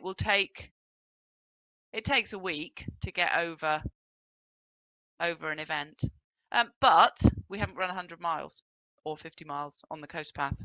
And so we've got, you know what it's like. That's proper tiredness. Well, it is and it isn't. I mean, I've done both sides of it now. So I've run the Arc 3 times, as most people may know, and yeah, you're pretty darn shattered at the end of that. But then again, I've also stayed up all night, filming and live streaming the event, and you're in a way kind of equally as sleep deprived and shattered in another way, and because you're having to concentrate all the time as well. When you're running on the coast path, you're concentrating so you don't fall over and fall down a cliff or whatever it might be. But when you're doing your job and my job on the other side of it, we're concentrating 24/7 as well, aren't we? So and it's also not only... yeah, you know what it's like when you're running in a race. You are responsible for yourself. You are responsible for putting your one foot in front of the other and getting from A to B and hoping to do it within the cutoff. And that is your aim, isn't it? That's your main consideration. We've got 350, I think, people that we're responsible for on the 100-mile course, and another 250, 300 people on the 50-mile course. And I'll never forget my first arc as RD was in the year of the really bad wet storm, not the year of the snow. That was another whole new thing. The year of the storm, and it was my first real, experience of RDing that sort of event, and God, it was terrifying. I was going to say, I mean, if you have that many people kind of under your wing. And this is not a nice easy 10k along forest trails. This this is on a cliff edge where in the dark, where the chances of somebody falling off I mean, it really doesn't happen very often at all, but it's a possibility, isn't it? And it is a genuine possibility, and it is, people come, nobody's made to take part in the event. They come because they want to, but we have a responsibility to make something. It's got to be a challenge. It's got to be exciting. It's got to be exhilarating, but it's also got to be safe, and that's where we come in. And our crews, the mobile crews that are out on the course, our medical crew that are out on the course, they are the people that they're with us, and they're around us while we're doing that. And so tell me about the medical crew. Tell me about whilst you're speaking to me now, or when this is shown, people are running the race. We're live from Cornwall, and people are out there It may be dark. It may be cold. It may be wet. How many medical crews have you got? Where are they stationed? Yeah, we use a company called Omega Medical. We use them for all our events. It is headed up by Mark Fazard, who is an ex-air ambulance paramedic and an extremely qualified and experienced medic, who is also an adventure racer. So he absolutely knows what he's doing. And what we will do, we've had a meeting with Mark. We meet with Mark all the time, so it's an ongoing professional relationship that we have with him. But we will give him all the information that he needs, so he knows exactly the times of the event and the number of people that are out on the event. And we're guided by him. He will have his crews. He has a number of mobile crews who work shifts, and he will know where to put them. He'll know where you've got the danger points on the course. He'll know where he can and can't get to on the course. I don't know if anyone saw his video he put out the other day. He's just bought himself one of those. It's not quad. It's one of those multi-terrain vehicles, so he can get probably a lot, closer to people than he could in the past. And he works really closely with us, and he'll make sure he's got the crews where he needs them to be. And we leave that to him. He's the expert when it comes to that, so we absolutely bow to his experience and let him get on with that. There are wives, husbands, mothers, fathers, brothers and sisters all watching this, maybe not worried about their relative taking part, but they want to know that they're safe. Also, so each runner has why have I totally forgotten the word for it? A tracker. Each you know, a word just goes out of your head. Each runner has a tracker. So tell me how does the tracker and the medical team sync up? Oh, okay. I thought you were going to ask me how the tracker worked. It's magic. I don't know how it works. We use open tracking. James Thurlow and his team, who, if anyone's just been following the spine, it's the same tracker system.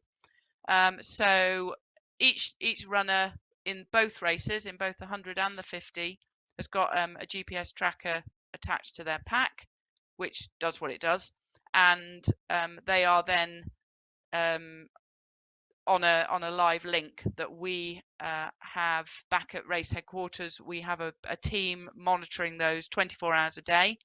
That's another one of Andy's roles. Andy sets all that up, and he heads that up with James, and they monitor the trackers absolutely 24 hours, 36 hours potentially for the 100-miler. We can see if people go off course. We can see if people look like they're in any danger. We'll often see people walking round and round a field trying to find an exit. Or taking we'll a keep car. an eye on that. Yeah. Sorry. We'll keep an eye on all that sort of thing. Well, we see all sorts. And we'll judge it. If we know where they are because we know the course. If it is a question of they just need to find that gate or they just need to find that style, then if needs be, we'll give them a ring. We'll give a runner a ring and just give them a heads up that they're going to just keep walking around the field. We find people all sorts of places because that's the thing with the tracker. They, generally speaking, they don't lie.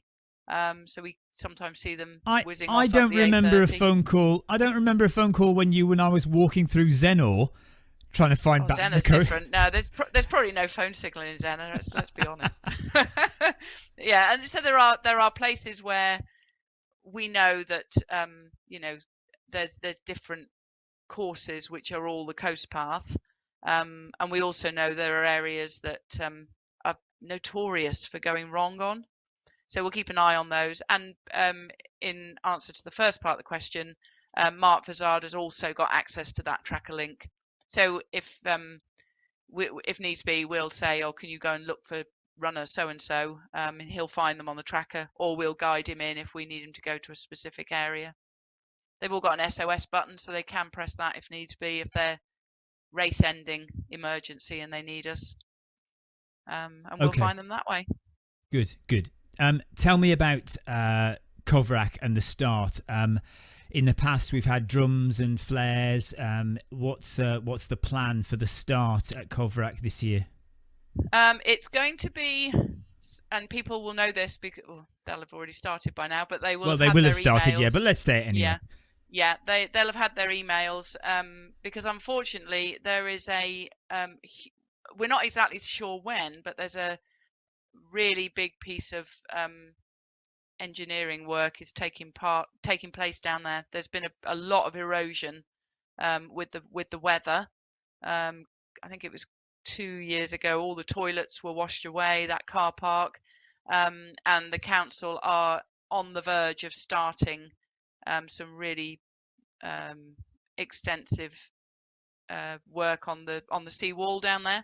So this year it is going to be runners and the very basic crew, Ferg and his team, to start the race only. That's all we will have down there.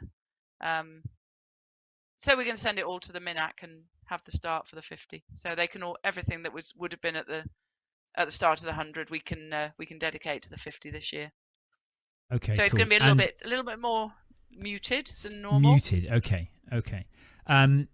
And what information do you have for us about diversions on the coast path? Every year something happens where the standard coast path is no longer available to run on, and we are directed round. I remember one year I think I did about 7 or 8 miles extra.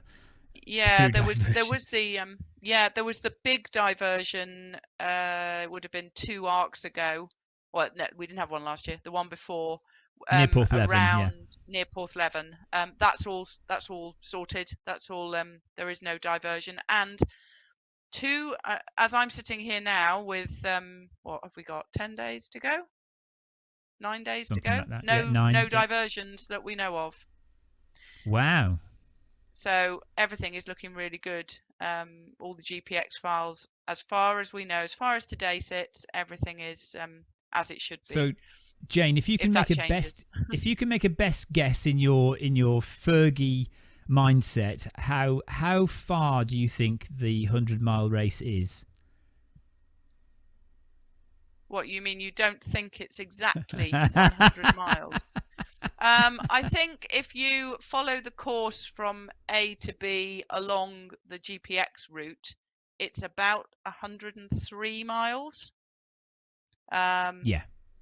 You can add in what you want if you go wrong. I'd always guess. If somebody said how far is the arc, I'd say around 104 miles.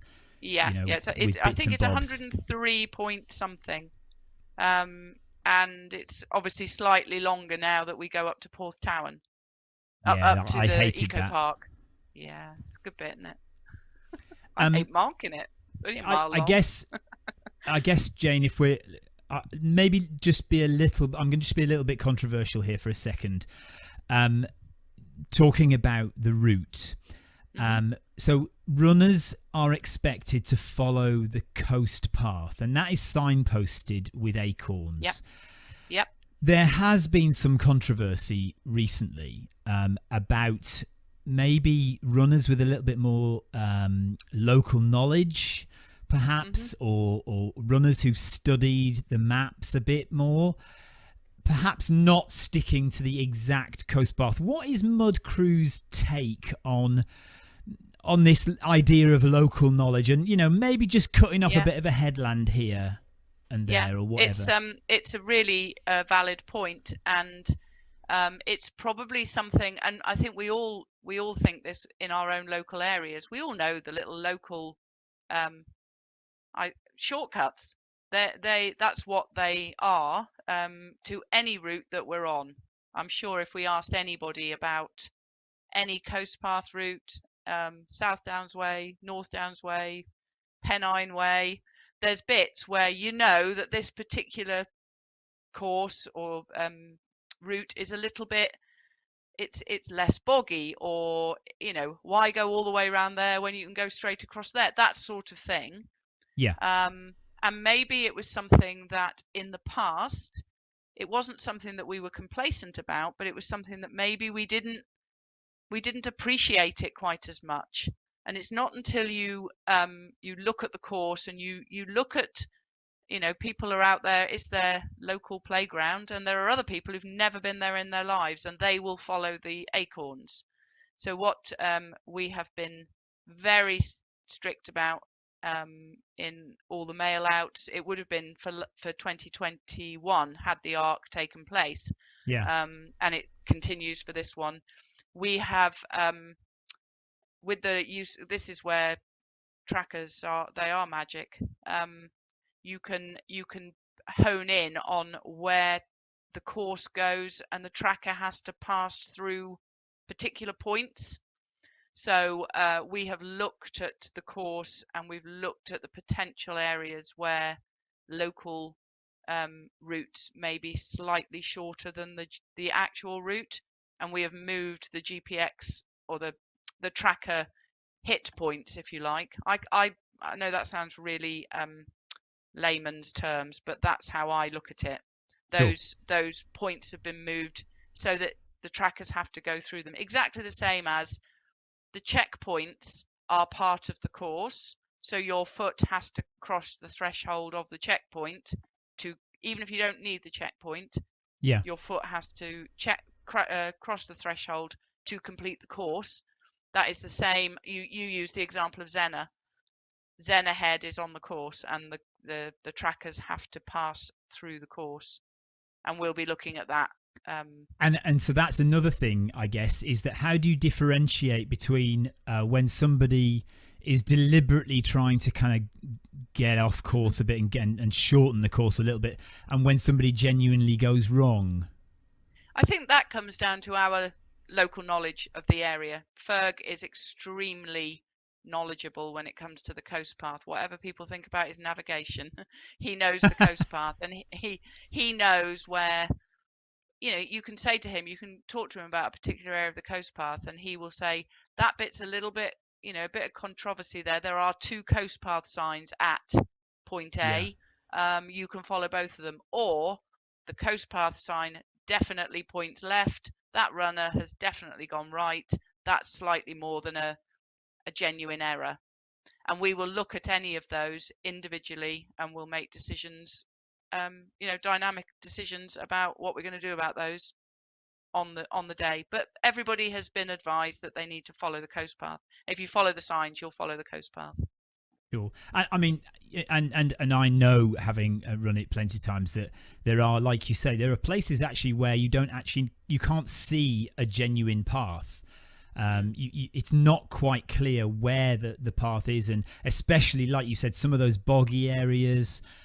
Sometimes where the path has recently been moved as well.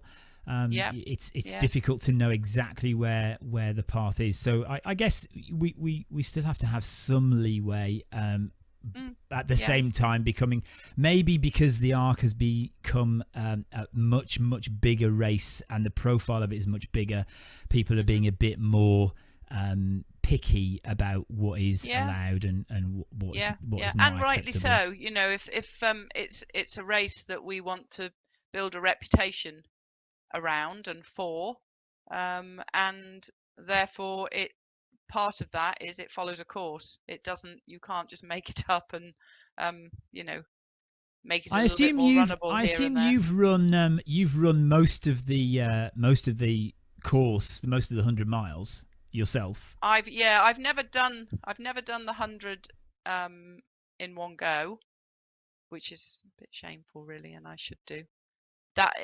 We often get asked, you know, whether if any of the 3 of us would run the ARC, and I know you should all have a year off one year and be allowed to do it. Yeah, we wondered that, but then we thought, well, who'd run it? And but you know, I've done the plague several times, so there is no reason. But I think I've covered most of the course. So what do you think is the most, for you, the most exciting section of the 100-mile course? Which bits do you love? personally speaking, I love Lizard to Land's End. That's a lovely bit to run. Because I live I always used to live on the north coast, so I'm more familiar with the north coast. But I love watching the bit before they get to St Ives because I know how tough that is, and it's great. I was going to say, great to see them coming, through that section because you know what they're going through. What do runners have to do? What do runners have to do to make it through that section? I think for the 100, they have to get to Land's End with a reasonable buffer so that they can not take their time getting into St Ives, because you know that the cut-offs get less generous as time goes on the arc, but to have enough fuel and to have enough legs left in them to do that section to St Ives. I think if you leave Land's End knowing that you are pushing the St Ives cut-off when you leave, it's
Okay, apparently there was a complete problem with sound on that beginning piece. Just let me know if you are hearing sound now. So just in the comments or message my wife, just let me know if sound is on. What I was actually, hilariously, what I was saying was that I have to turn the sound off now because we've got copyrighted music in the background, and I don't want the copyrighted music to turn the stream off. Hilariously, you couldn't hear me say that because there was no sound. I think we've got sound now. I think, but let me know.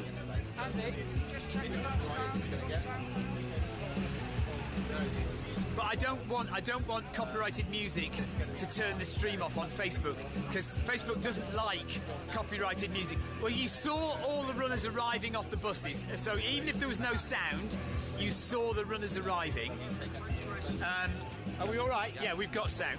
Okay, we've got sound. You saw the runners arriving. We're here in Kovrak. There's a view behind. It's a beautiful little village. We are here until just after midday. The race starts at midday. These are the buses now leaving, having dropped all the runners off. Hopefully I won't get knocked over. But yeah, we have music being played over the speakers, which is the reason why I'm now going to drop the sound now, and hopefully then the stream will stay up. You'll be able to see things, you won't be able to hear anything, and then I'll turn the volume up a little bit later on.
Hello, Arc runners.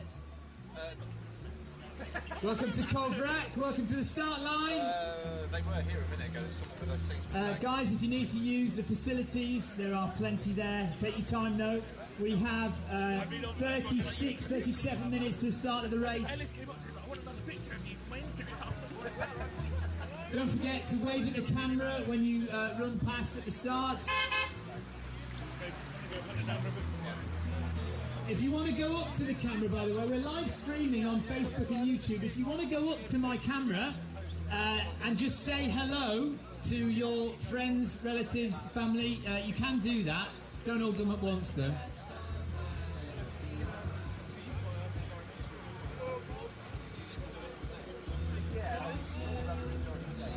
Make sure you filled your water bottles up. This is your last chance for 10 miles.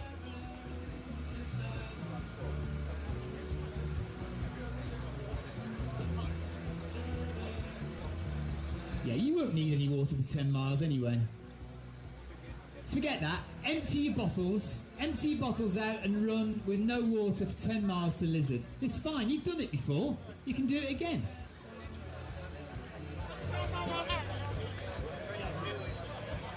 Oh yeah, you might fail kit check.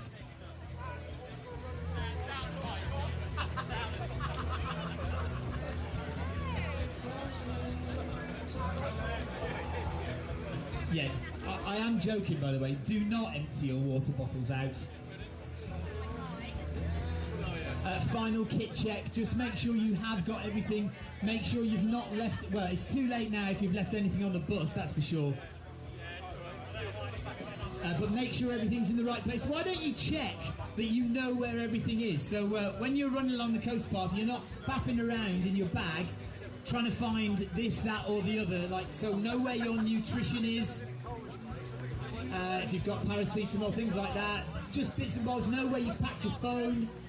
The worst thing in the world is running along the coast path, having to look at your feet and at the same time trying to find something in your kit. So make sure you know where everything is in your kit.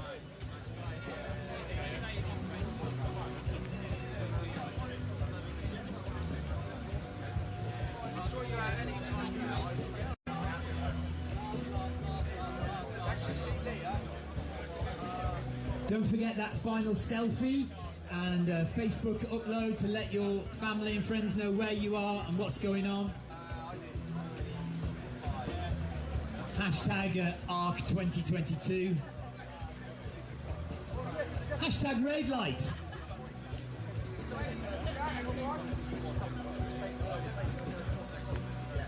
Big thank you to my wife Sue and daughter Eleanor for crewing me today.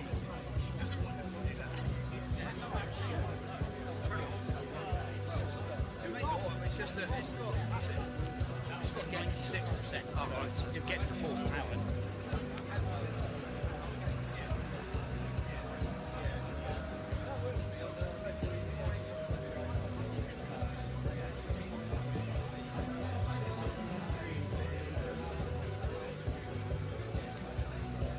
If anyone has downloaded the GPX file on your watch, make sure, don't forget now, get your GPS satellites on that watch, load up the GPX file, because the GPX file will take a long time to get onto your watch and load up, and you'll be standing at the start line thinking, why isn't it ready? Do it now, get the GPX file uploaded onto your watch to get that navigation sorted. The man standing next to me is Colin. Colin, is there anything in your GPX file that they need to check for, they need to look out for? What's the most important thing they need to be looking out for? All of the junctions. Just keep an eye on it. Make sure that you're not going off. Most of the time, you want to follow the coastline, keep the sea on your left. However, there's a few places where you can go inland. All of those you want to check the GPX to see if you should be going inland, or in most cases you shouldn't. But there are a few places where you go inland by quite a long way, which are correct. There's lots of places where you go inland and you're going wrong. So just keep an eye on your GPX. So also, if your watch needs charging, make sure you know where your charging pack is and the cable. Make sure they work, because you do not want to get 20 hours into this race and have your GPX fail and your watch die. Have you got your battery pack? Have you got your cable? Do you know where it is? And keep an eye. Yeah, don't run to your watch, but just make sure you're looking at it, because it's so easy to run off 400 meters in the wrong direction, even though your watch has told you you're going wrong. Just keep glancing at it to make sure you're at the right track. Don't follow the person in front of you. Have confidence. You're all experienced ultra runners. Have confidence in your own ability to navigate this course. Don't follow the person in front because you don't know what they're going to do. And I know for sure that is the case because I've gone wrong following the person in front before. That's coming down here for a break.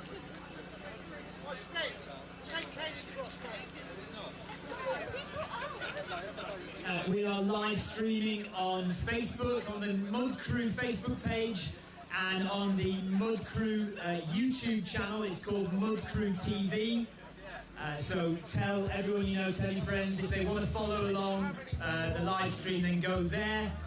Don't forget to tell your friends your number as well, your race number. Stephen, you say car, get out of the way. Car, there's a car coming. If you want to please just mind out of the way, guys. There's a car coming into the car park.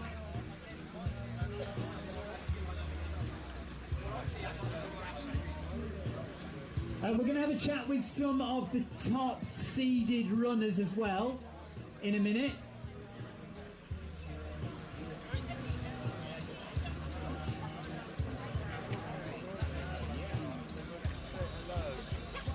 Half an hour to go, guys. Half an hour. So we've still got a bit of time. Just relax.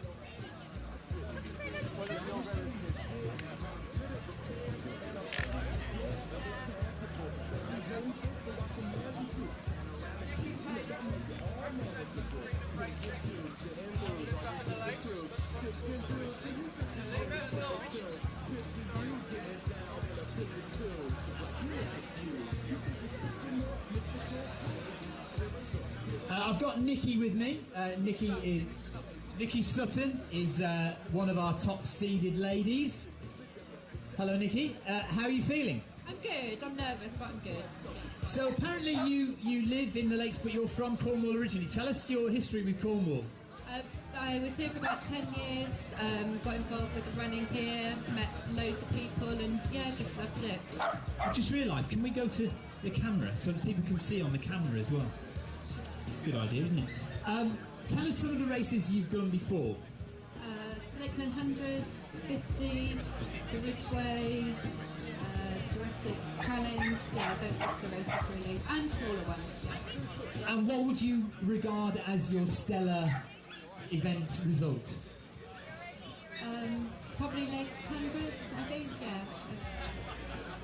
Third place, yeah, in Lakes 100. Third place in the Lakes 100. The Lakeland 100, yeah? So the Lakeland 100, a lot of people compare the Lakeland 100 to the Arc of Attrition. You've done the Arc of Attrition? Not before, so this is your first time. So it'll be interesting to see what you feel about the differences. Have you recce'd the course at all? I know quite a lot of it, so I know what I'm getting myself in for. But I think it's a completely different race, it's a completely different terrain, it's up and down all the time, whereas the lakes you're up and then you're down for a bit, so we'll see. So longer, slower climbs in the lakes? Yeah, definitely, and maybe rougher for some of it, but this is rough as well, so. Nikki, thank you very much for talking to us. Good luck today, well done.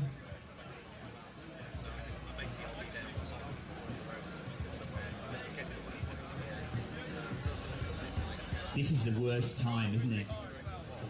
This is like, please, please, time, come on, let's get going, let's move. Shake out your legs, just breathe, relax.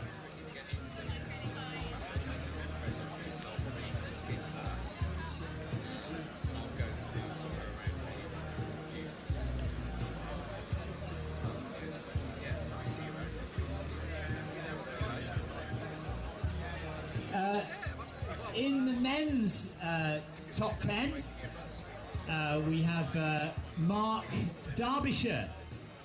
Mark recently... oh yeah, let's stand in front of the camera. I keep forgetting to stand in front of the camera. Mark, you've done Lakeland 100 as well, haven't you? Tell us how you did in the Lakeland 100. Yeah, it went quite well actually. I kind of won it. Went under the course afterwards, so yeah, happy with that. So today, ladies and gentlemen, we have running the Arc of Attrition the guy who won Lakeland 100 in course record time. So no pressure on anyone today. Or you, Mark. Mark, why have you rocked up today? It's a beautiful part of the world, and it's just trying to run another 100 miler. They're all hard in their own way, but it's not going to be interesting and enjoyable. What do you know about the coast path? That it goes up and down quite a lot, and it's very muddy. I don't know, not a lot. I haven't had a chance to recce any of it, so I'm a bit worried about it. Okay, we're all right, folks. He hasn't recce'd any of it, so we're fine.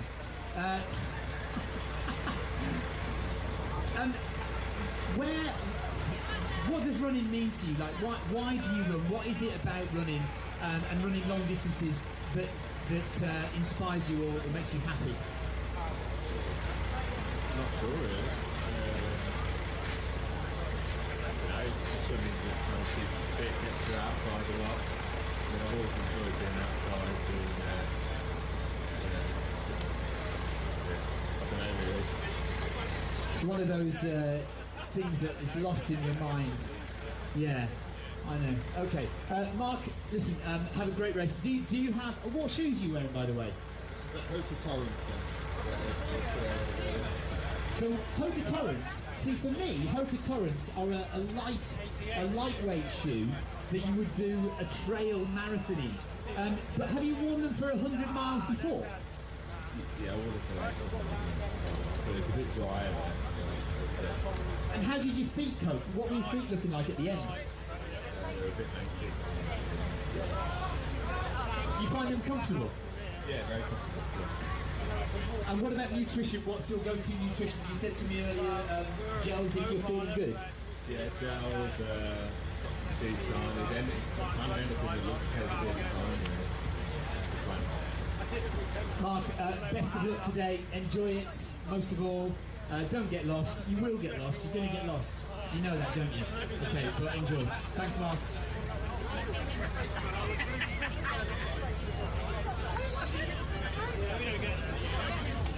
Another bus has arrived. And a load more runners joining the pack. Welcome along, guys. You've got no idea.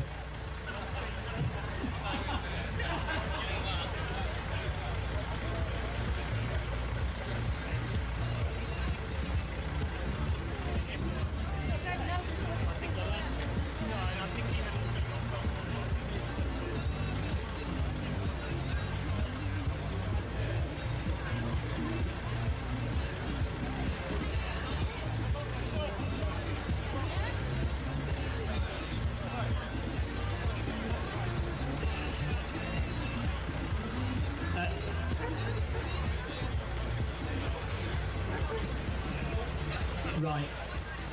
See, the problem with live broadcasts is that everybody's watching, and so somebody, an Arc of Attrition runner, number 127, has just told me that his wife is watching the live stream back at home. She says, "Don't put your back to the camera." There he is, look. The problem is I'm live streaming to you guys down the camera there. I'm also talking to this lot in the car park at the same time. Right, Jodie Gould. Let's do this properly and stand in front of the camera so everyone can see you. Right, Jodie, hello. How are you? So you should be. You're running 100 miles along the coast path in winter. What's not to love? What have you done before, Jodie? Not in winter, that's for sure. What have you done in summer? A few quite a few corner races, more of the mud crew races, so I guess keep coming back, corner thing.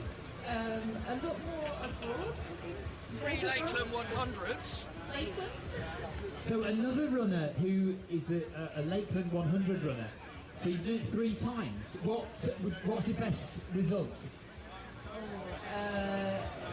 31 hours something, I'm not sure. Oh, position-wise? 8th. I think 8th now. Right, so you come 8th in the Lakeland 100. That's not an insubstantial result, Jodie. Maybe luck? She says luck. How well do you know the coast path? How well do you know the course? pressure on, I should know it very well. I've done hopefully every section of it, but we'll see if I still get lost. Do you have an A, B and C goal? There's a few tiers of aims, but the main one is to finish and survive, so no pressure on the crew. Hilarious. So the main goal, and this should be the main goal for all of you Arc of Attrition runners, the main goal for Jodie is to survive. Just bear that in mind when you run past Lamorna Cove sometime tonight. Jodie, best of luck. What shoes have you got on? Solomon SR Ultras. What's your nutrition strategy? I have a trough of snacks in the crew car. A trough of snacks. Right, so Jodie's nutrition strategy is a trough of snacks. Thanks, Jodie. Good luck. Take care. Bye-bye. Next up in the top seeds, Tristan Stevenson. Tristan won. No, he didn't win. He came third in the 2020 Arc of Attrition, but has also, in the last 2 years, since his third place in the 2020 Arc of Attrition, Tristan has smashed up the ultra scene. He won the Serpent Trail, which is 100k in the summer, by a massive amount, and beat the course record and won by, was it about an hour you won by? Tell us what else you've done in the past 2 years, Tristan, quickly. Self-isolated. Well, I did one through Southwest Traverse. Won that one as well, which was fun. I also epically failed at a 24-hour track race. Almost lost a toe as a result of that. Did lose a lot of toenails. Spent a lot of time recovering from it, and now training for today. You've had a bit of disaster this morning. Is it all sorted? I think so. I lost half of my crew, the important half, as in all of the night. So I've been scrambling to get someone else to fill. Steve Wyatt kindly put himself forward, but my mum, bless her, is now going to crew through the whole night, I think. Right, so Steve, Tristan is running the 100 and your brother Jamie's running the 50, isn't he? Yeah, well, this is the problem. My mum's crewing for him in the morning as well. So she might be doing something like 36 hours of crewing. So I think that deserves an award and possibly a preemptive round of applause. Well, yeah, absolutely. Well, we all know, don't we, that crewing is actually harder than running the race itself. Tristan, we've got to move on. Thank you very much. Cheers, buddy.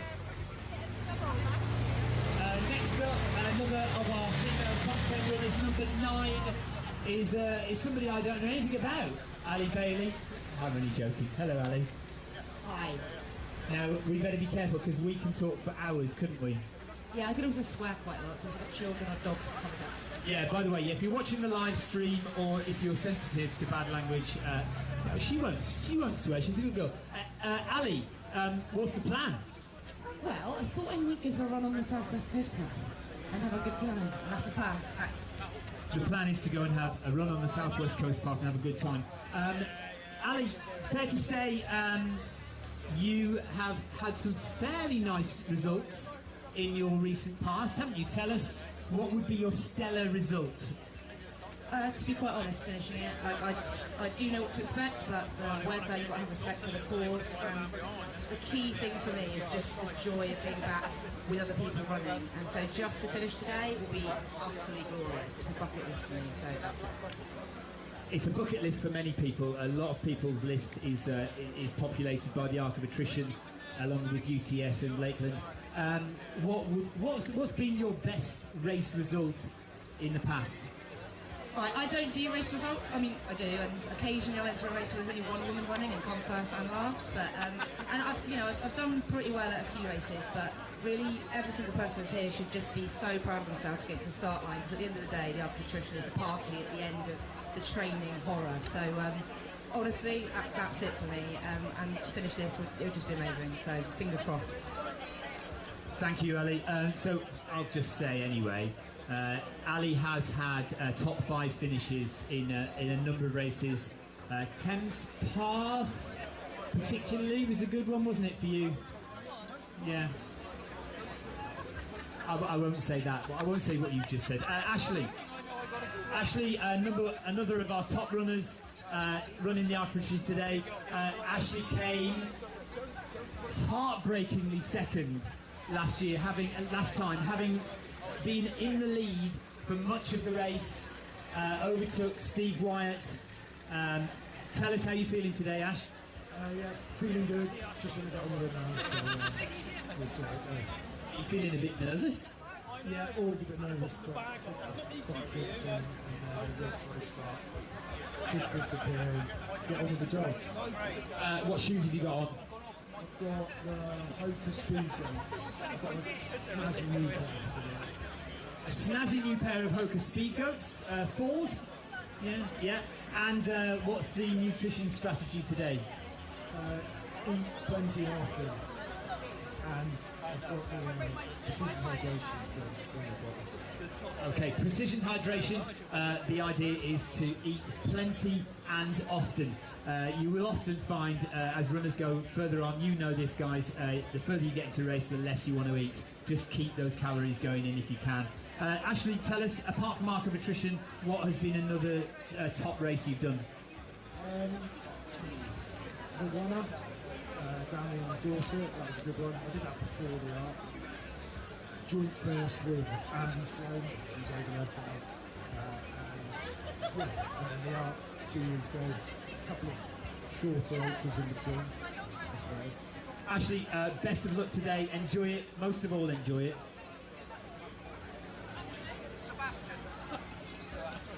Right, we've got Sebastian next.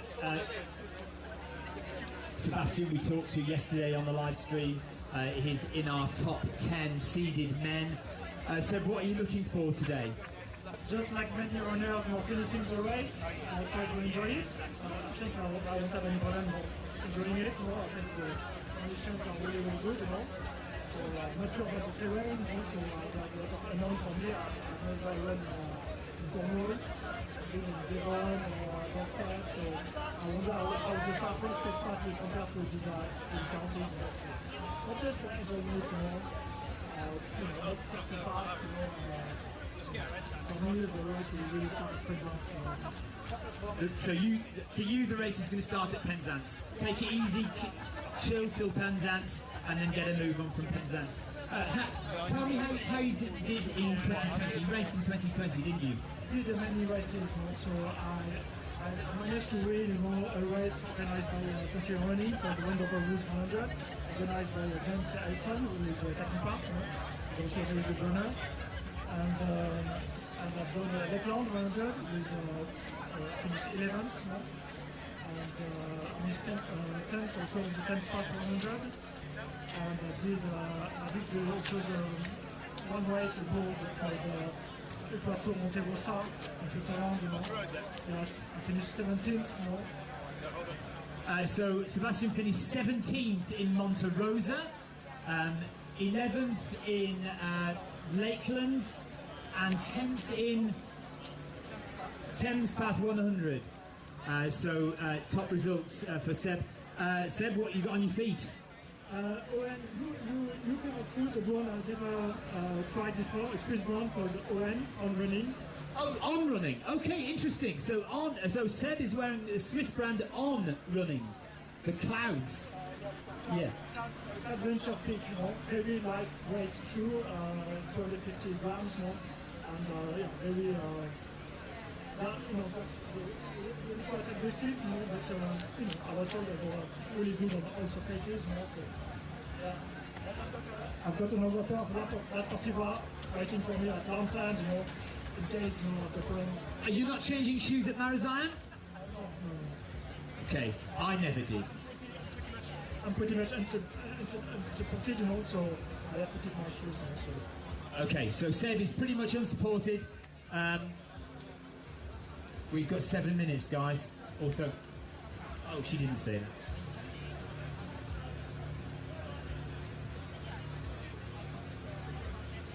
Thanks, Seb. Right, we've got Rachel here with us, 177. If you want to follow Rachel on the tracker, just put 177 into the tracker and you'll be able to follow her. What are you doing here on the coast path in winter? I'm thinking about that myself, to be honest. I just think it will be a massive challenge, and main aim is to get to the end. What have you done before that other runners might know you from? Latham 50 twice, I got second and fifth place. Lost a 24-hour track race, which was a bit of a mental one. Yeah, went over Woods 50 miler. This is my first official 100 miler attempt, although I did do more than 100 miles in the 24-hour track race. So you did Gloucester 24, you did over 100, but in terms of 100-mile races, this is your debut. What are you hoping to achieve today? Get to the end. That's it. Everyone's saying just get to the end, just survive and get to the end. I know people have got A goals and B goals and C goals, haven't they? And it's best to keep them to yourself, don't you think? Yeah, I haven't got any A, B or C. Just get to the end and see what the situation is. I don't think you can really think about anything like that till maybe St. Ives. Are you competitive? Yes and no. I like to do my own thing, don't get drawn into the people's races, but I think if you're in the last bit and it's looking like a good position, then you're going to take advantage if you can. Rachel, thank you very much for joining us. Good luck in the race today. Right, another one in the top 10. Leanne, now you told me how to pronounce this yesterday, didn't you? Come here. Tell me properly how to pronounce your surname. R-I-V-E is? Riv. Riv. So not Rive, not Rive. So Leanne Riv came third in the Arc of Attrition 100 in 2020. Are you looking to improve on that, or are you just looking to improve on your time, or you just want to finish and survive? Finish and survive, I think. Just really excited to be here, delighted to be back. It's a great race, very well organised. Can't wait to see everybody out there, and I'm really, really happy to be here. I noticed you've got gaiters on. What shoes are you wearing? That's Tivas. I've been wearing them for years. I get on the point, they're really comfortable, and they're great going over any kind of terrain. And I've been asking everybody nutrition strategy today. Just eat as much as I can. I'm quite good at that, so I won't have a problem. Are you savoury or sweet? Do you like this long, slow carb release, or do you like that quick sugar rush?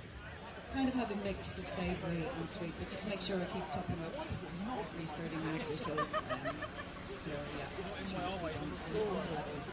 Okay, so guys, that's another person who said eating a little and often. So just make sure you keep your head in the game with that. Don't let your nutrition drop off.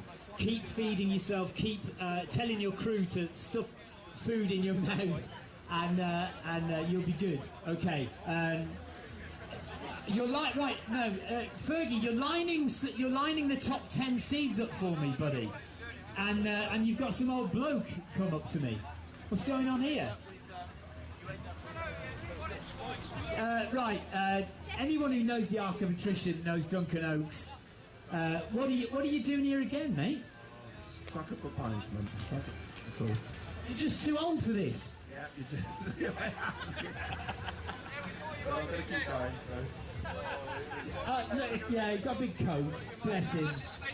Oh, that's his sleeping bag. Oh, brilliant! Yes. So, right, tell it just quickly before we start this darn race. Tell us the story of the sleeping bag. It's when I got injured in the Moor Mountains, and they had to rescue me off the mountains, so I was stuck in that bag all day, and then stretch it off. So. We don't want that to happen today, do we? But I hope you all have your bivvy bag packed. You need something. Make sure if you fall on that coast path and break your ankle or your leg like Duncan did, you need to get into something that's going to keep you warm. Dunk, what are you hoping for today? Seriously? Well, under 24 hours if I can do it, but just don't know. So, yeah. When have you done 24 hours before? Not sure. Third time, was it? I can't remember. Yeah. Were you one of the guys who finished 5 together with Steve Wyatt that year? The rain, 2016, wasn't it? Yeah, I was that year. That was 2016, but I don't think I didn't under 24 that year, was yeah, the storm year, yeah, with the floods, yeah, definitely. This will be my 5th. So 5 times running the Arc of Attrition. Duncan Oakes, thanks very much, buddy. legend of the Ark. The other legend of the Ark is around somewhere, Steve Wyatt, who's not running. Where is he? Come here, Steve. Come here. Don't knock my camera over, though. Right, he's not running, but we can't start the Ark of Attrition without a word. Turn around because the camera's there. I'll get told off. I know. How you feeling, Steve? Feeling good, man, yeah. Are you a bit, feeling a bit down? Is this a bit weird for you? A bit weird, but I'm not definitely feeling down. Yeah, this is nice to be on the other side. So what, you're actually relishing the fact that you're not stood on that start line with 20 horrible hours of Coast Guard? That's all I've got to carry today. Yeah. What are you doing? What's your role today? So I'm Ford, my brother, and filming for Lloyd, doing a bit, and I'm a flying angel. So yeah. Well, loads of roles. Okay, yeah. So Lloyd Purvis from Run for Adventure will be on the course filming. If you see Lloyd, give him a wave, trip him over. He'll enjoy that. If you've ever seen the film The Pirate, Steve Wyatt is the star of that film made by Lloyd. Fantastic film. I'm sure you've all watched it. Steve, 5 times winner and joint winner of the Ark of Attrition. 5 times. This guy knows what he's doing. Thanks, Steve. Cheers, thanks. I think a round of applause to Steve, by the way, please, because he is an absolute legend of this race. 6 minutes to go, is that right, to the start of the race? So I think we're done with top 10 seeded runners interviewed. Just to let you know, there are a couple more who we haven't seen today. I interviewed Nikki Spinks this morning on the live stream briefly. Nikki Spinks is one of the top ultra runners in the UK, legend of ultra running, double Paddy Buckley, double Ramsey Round, double Bob Graham. She is the only person in the world, male or female, as far as I'm aware, she's the only person in the world to have done the double of all of those races. So Nikki Spinks, everyone. And she also went and ran a little bit around the Barclay marathons as well with James Elson one year. But she's going to go back and finish that one off for us. She's going to be the first female finisher of the Barclays. Can I come and say hello? Oh, bless her. Look, Nikki keeps herself to herself. She's not one for shouting about stuff. How are you feeling, Nikki? I just want to get going now. Like everyone, you just want to get going. I know. What would be an ideal situation for you? Finishing. I know. Nikki, I'll let you go. Well done. Thank you for being here. Have a great race. Enjoy it.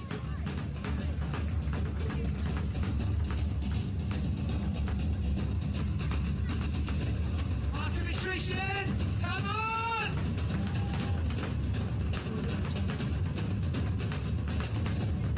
Four minutes to go.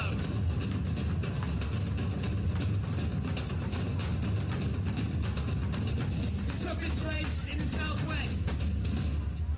It's one of the toughest in the UK.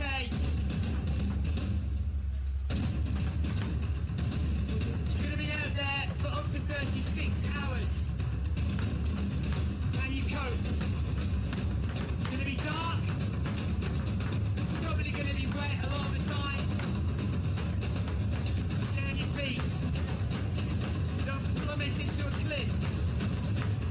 Don't plummet into a mine shaft. Survive.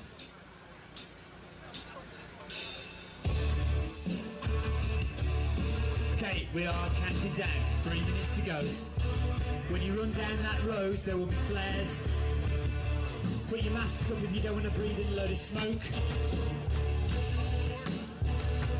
Come forward to the start line, brothers. Come forward to the start line, please.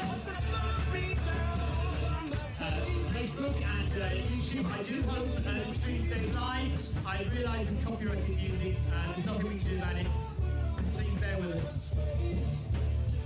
You ready? You ready? You ready?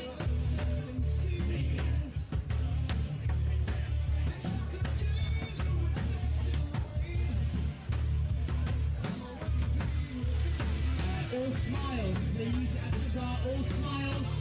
Save your crying for Penzance. You can cry, Penzance. You look ready, Alex.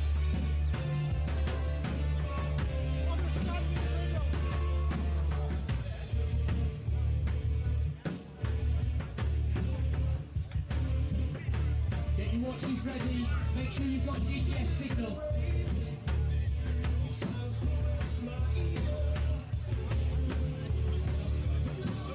Just have confidence, guys. You've done a training. Well, some of you have. You know what you do. You've done this before. You've done ultras before. You've done long races before. You've been out for hours before. All those nighttime training runs you've done. All that testing of kit, all that testing of your nutrition, all those shoes you've wrecked in training. You can do this. This is easy. This is easy. This is the easy bit. You spent months training for this.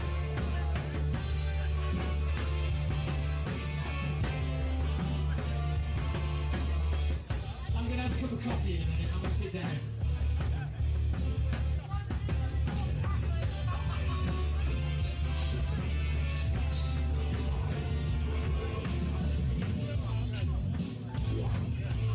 Guys, if you're watching on Facebook or YouTube, the race is about to start. And away you go!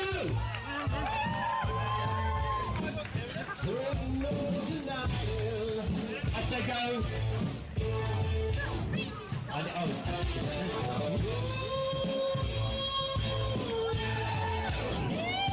Well done, guys. Enjoy yourselves. Have a great time. Well done, James. James is in the back. There is no denial. Arc of Attrition 2022 is off and running. They are going down the hill with the blue smoke. And they are off into the distance. That's what I'm talking to. Good luck, guys. Enjoy it. Enjoy it.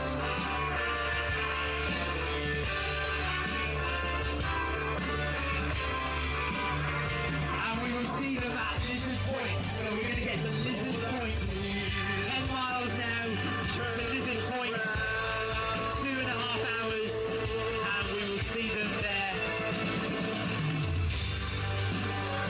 As the sound burns around. That was mental, wasn't it? I really hope you're still there. I'm so sorry if you've had problems with the stream with the music that's been going on. I know it's copyrighted music. Facebook might have gone down and died on us. YouTube might have gone down and died. I hope not. I really hope not. But that is the start of the Arc of Attrition. I had a few jobs to do there, so I'm sorry I couldn't concentrate on you guys. I was hoping to get the drone in the air, but I couldn't in the end. I just didn't have time. But well done to this. Well done to these guys for making that happen. That was awesome. We kind of missed the start because I was talking and suddenly the foghorn went and they were all off.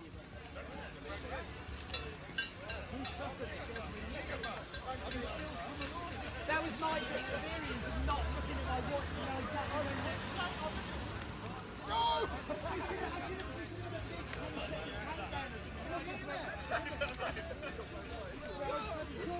Yeah, I know.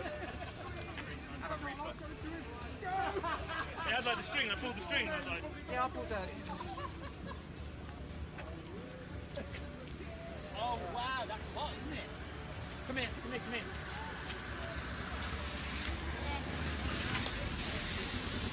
Ellis has just been one of the flare holders. Tell us about the flare. What was it like, Ellis? Well, it was kind of hard to pull. Oh, so you had to pull it? Yeah, I was like I was tugging on the top as the runners were coming along. And what's it now? Does it feel really... Yeah, because it's really hot. Well done. Did you enjoy doing that? Yeah, it was fun. It was good. I found it really loud. It was really loud. It was loud. Standing next to me and It I was was scared loud. that the flare was going to go up and like go down the hill and like go...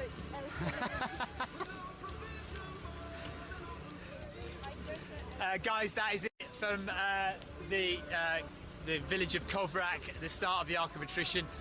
It was a bit mental. I'm sorry if it was confusing for you. Tried my best to make it make some sense, but there we are. They're off and running. They are away onto the coast path. So we're now going to go to Lizard Point. Lizard Point is 10, 11 miles away on the coast path. It's quite tough running from here to there, so they're going to be a bit tired when they get there. And we're just going to film runners as they pass. I'm not going to be interviewing many people. We'll just let them get into their running. We'll start interviewing people when we come to the first aid station at Porthleven. But until then, we'll stick on the coast path at Lizard, and we'll watch the runners come by. The first runners, the fastest runners, I imagine will be there in 1 hour 50 or so. So an hour and 50 from now, and then there'll be runners passing there 2.5, 3, maybe even 3.5 hours to get those 10 miles done, because it is quite tough. So we will leave it there, and we'll see you later on. I know. The village is quiet again all of a sudden. You can have your village back now. What happened then? Oh no. I'm glad I didn't put mine up then.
that's a big ask.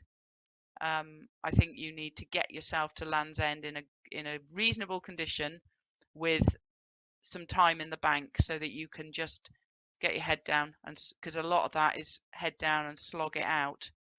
And if you can slog it out without it being, you know, pushing the clock all the time. What time is the cut-off? Can you remember what time the cut-off is at St Ives? I want to say 2:30. You see, you Yeah, caught me on I the want to spot say that now. as well. Yeah, no, I think it's 2:30. Okay, yeah. Yeah. So. So if you're at the sharp end, I mean, runners at the sharp end are going to be coming in at 5, 6, 7 o'clock in the morning. Mm-hmm. Runners of my kind of 30-hour time slot, gold buckle runners, 11 o'clock ish, something like that. If you are a pushing the cutoff runner, you are wanting to arrive at Land's End around 2. Sorry, at St Ives around 2. Around St Ives, yeah. So you're leaving Pendine at you need 5 hours at least, don't you? 5 hours or 6 hours from Pendine, I would say. Absolutely, yeah. Particularly, like you say, if you're pushing the cut-offs, and we've had people. I remember one runner one year got into St Ives right on the clock, but was relieved because they got in on time, and then was going to sit down and have an hour, and we had to point out to her that she you've got to leave at 2:30, not get in at 2:30. I remember her running, or I wasn't there, but stories of her running up the road, still putting her trousers on, because she had gone in and thought, right, I'll have a bit of time here and I'll get changed and I'll get some dry clothes, and she got kicked out the checkpoint, so she didn't miss the cutoff. But she finished. Oh, good. You know, that was great. But you're it's one of those races, I think, that a lot of races, and I've done them, where you get to that final checkpoint and you get there in time, and generally speaking, you know, the race is in the bag. You can, I've done it. I've got to that fine. I didn't get cut off at the last checkpoint. Now I can just make my way home. But the Arc isn't like that. The Arc tends to come back and bite you again if you don't, if you come out of St Ives a little bit complacent. Yeah, I mean, I think you're right. If you get to St Ives tight, then you are still going to be panicking about getting in. By it's doable. It's doable because that's what cutoffs are for. Cutoffs are there to keep you safe. They're not there to kick you out of a race, late on. But it's still a big ask if you're pushing the cutoffs that late in the day, I think. Tell us about the aid stations. So we've got 4 main aid stations on the course. What is provided at the aid stations? Where are they, and what is provided? Yep, the 4 checkpoints are Porthleven, Penzance, Land's End, and St Ives. So they are about every 25 miles, not quite, but they're about every 25 miles. And I have just they'll all have this by the time this goes out. I have just typed the menus into the final email that's going out. So as you know, we supply hot food at all our checkpoints. You will get your Cornish cream tea at Porthleven, as always, along with this year it's soup and noodles and sausages and beans on toast, that sort of food. Alongside all of these will be the normal checkpoint fare. There'll be fruit and drinks and hot and cold drinks and sweet stuff and savoury stuff and all the stuff that you would normally expect. Then the other checkpoints, Penzance again is pizza. I think there's soup again there and chips, and there's a veggie chili. Land's End is sort of breakfast time, so there'll be porridge and there'll be bacon rolls and rice pudding, that sort of thing. And there's always vegetarian and vegan options. Any of these there will be a vegetarian and vegan option. And then St Ives, which since the inception of the 50 miler is the big busy checkpoint for those girls and boys down there. They've got potentially every single runner could come through that checkpoint because it's the only Yeah. checkpoint for the 50. And I've never been into St Ives checkpoint, but I have visions of loads and loads of slow cookers with all sorts of really hearty food going on. There's always chili and stew and pasta and pizza, and there'll be soup. I mean, and all the rest of the thing there. what we're saying, Jane, is if you're watching this now and you're wondering how your runner is faring, the likelihood is that if they're not stuck on a dark, wet coast path, they are huddled up, nice and warm, in a checkpoint, eating some chili pasta or tucking into some pizza, and they're basically having a whale of a time, aren't they? Yeah, and it's a difficult one, isn't it? Because we meet the runners on the coast path, and our valets escort them into their checkpoints, and they're greeted by our team of angels, and they're sat down and they're waited on hands and foot. But at the end of the day, they're then kicked out back into the cold again. So it is a real, up and down as far as how they will be feeling. Do you issue any guidance to the volunteers in terms of monitoring each runner as they come in, and if they do stay more than half an hour or an hour, you're saying, come on, get on your way? Or do you just let because the volunteers are experienced people in their own right, aren't they, anyway? Yeah, they are. All of our volunteers will have run an ultra marathon, and a lot of them have done an awful lot of running of ultra marathons, and they know what it feels like to be out on the course, and they know what it feels like to be out on the course for a long time.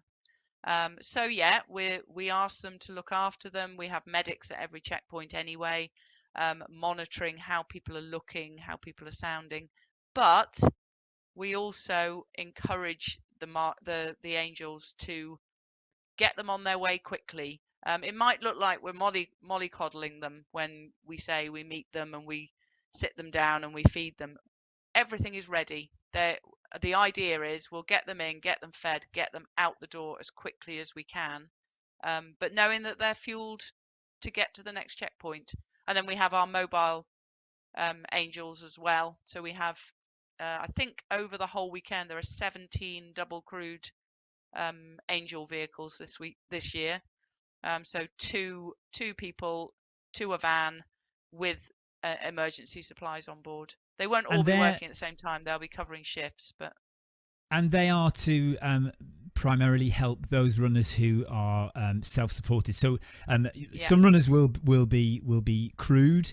Most runners will be crewed, but some runners are running. Do you have any idea what the split is? Do you get told how many self-supported runners you've got? We ask runners to tell us who their crew are going to be, but we don't know until the day who's going to be supported and who's unsupported, because it's like these your plans change and people drop out or drop back in at the last minute, and unsupported runners will suddenly have crew.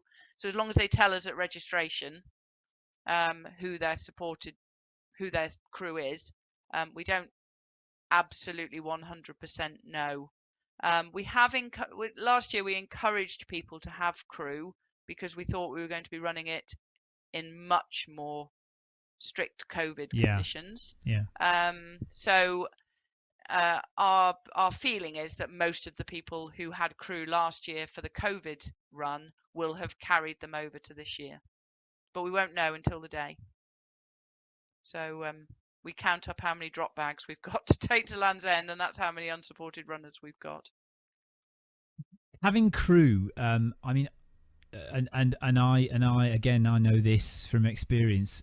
The Cornish coast path, the Cornish roads are very narrow, and I mean, do you have to warn villages or local areas that one night of the year at 3 o'clock in the morning about 50 cars are going to descend on their tiny little National Trust car park? If we think there's an area where that's likely to happen, we let the National Trust know. The National Trust know exactly where the course is, but we probably the other way round. We probably discourage people from going to particular points on the course where that may cause a problem. And for example, Mousel, we ask people not to go there. So there are parts of the course where we don't allow crews to go.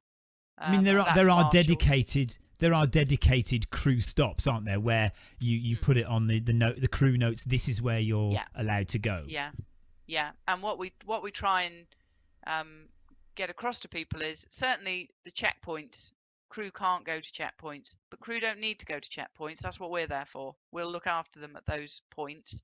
And it's to be more, to think about where your runner is going to need you to then go into an inaccessible area, but go into that inaccessible area fully fueled with everything that they need to get themselves to the next accessible checkpoint, crew point.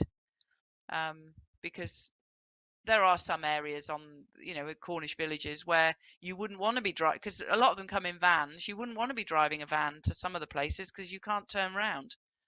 So we monitor that, and we get emails all the time from people asking where's a good place to go, and particularly where is a bad place to go, and we discourage people from going to those areas because we don't want to upset the local communities. No, and I mean, I remember the first year that I did it, I looked so hard for somewhere between Pendine and St Ives for my wife to park the car and just give me something on the, because obviously the first time doing it, you're nervous about it. You're thinking 13 miles in that kind of environment all by myself. I want my wife to come and help me, but there just isn't anywhere, is there? There's nowhere at all that is a sensible place, unless you want to park in Grevor or something like that and walk a mile onto the coast path. Yeah. And of course, the weather, generally speaking, does not encourage crew to do that. And also, crew are responsible for themselves, but we have a responsibility to make sure that they are safe and looked after as well. So, when we say we don't want crew to go to A, B, and C, we're not being difficult. We're thinking of the village, we're thinking of the environment, but we're also thinking of the crew themselves, because you don't want to get stuck down some of the coves, and then there's no mobile signal to call for help. So it is done with thought and reason. So you said that your favourite bit of the course is the run between. Where did you say? Well, I love the lizard and Land's End lizard to Land's End. section. Yeah. So you said you love the lizard to Maybe Land's not End section. the road bit is a bit, you know what it's like. Where having not actually run the race itself, where would you not like to be at 3 o'clock in the morning, or in the dead of night in the cold? Where are you going? Oh, I don't like this. Oh, I think we're talking. We always come back to that Pendine section, don't we? And that section, that inaccessible section on the north coast before you get to St Ives. That's a different. I can see the fear in your face already. Yeah. Well, I've done it. Please don't send me out there. Don't send me there. Not at 3 o'clock in the morning. I don't want to do it at 3 o'clock in the morning. I'll RD it. Thank you. How much joy and satisfaction does it give you, Jane, handing the medals out when those runners come up that final hill and you can see the look on their faces? It's brilliant, because one of the things about the running community, wherever you are, is these people are our friends. I've got to know people over the years of RDing down here, but also people that I've met at other events, and they're my friends. And I worry about them when they're out on the course, and I celebrate with them when they come back in. My Emma hasn't done the arc, but she's done the rat. So that not just my friends, it's my friends and my family are out there, and it's lovely to see them finish, and it's sad to see them DNF. We put on an event that is hard and has to be a certain caliber of runner to finish it. But I still don't like them. The people I don't like. It doesn't matter what caliber of runner you are. When you cross the line and a little tear runs down your face, that you're the one that gets the sweaty, smelly hug, aren't you, at the end? Yeah. I'm wondering whether COVID is an excuse. No, it isn't an excuse not to do that. I always say I get very sweaty ears from people. But I love it. I love that bit of it. But sometimes people just can't help needing somebody to just hold on to when they cross that line. Yeah. And people give it their all, and the people who've given it their all have got nothing left when they finish. And it's like when you finish a race, you find something for that final few miles, and then it runs out. And if you've timed it right, because you've crossed the line, and that's when you want it to run out. So yeah, we see some sights at the finish, definitely. Jane, thank you very much for taking the time to talk to us. It's a pleasure. Lovely to talk to you. Right now, I wonder where you are right now. It depends what time this actually goes out, but you could be anywhere, couldn't you, on the course? Yeah, generally speaking, I will either be driving to or from Land's End, because I'll be looking after the drop bags, or I'll be at race headquarters waiting for you all to finish. Brilliant. Well, so hurry guys, up if so we you can are get the kettle on. Yeah, if you're sitting in a car park right now watching the live stream on your phone waiting for your runners to come in, if you do see Jane, give her a big wave and a big hug and say thank you for all her hard work. Jane, take care. We'll see you out on the course. Yep, see you soon. Take care.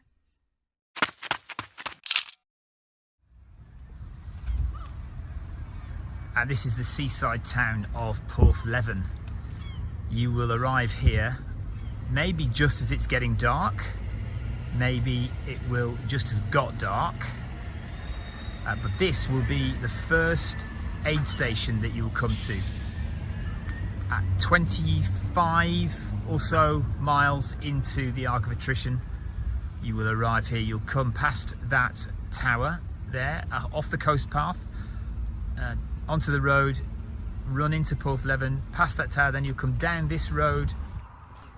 Once you get here, you will be met by valets, archangels, who will walk you up to the football club, which is the aid station in Porthleven. It's a right turn from this exact point, 400-metre walk up to the football club, and then you'll come back down to this coast path sign here, and you will take the lower path along the harbour and then back onto the coast path. And again, if you're unsure, you'll see the coast path sign there.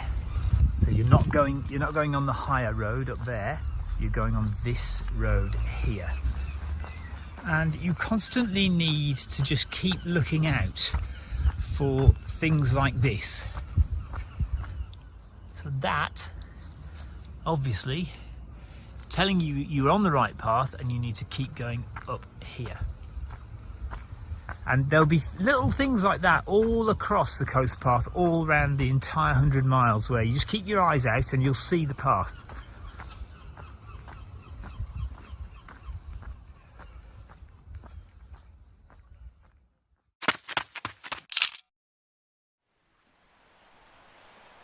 Once runners have finished at the checkpoint at Porthleven, back on the coast path they'll go past Penzance or Penzance, and then through Perraneuthno as well, and finally they'll come inland at Marazion. Now the coast path again is changed here. You do come inland a little bit earlier than you used to, because again coast path has fallen into the sea and is no longer able to be used.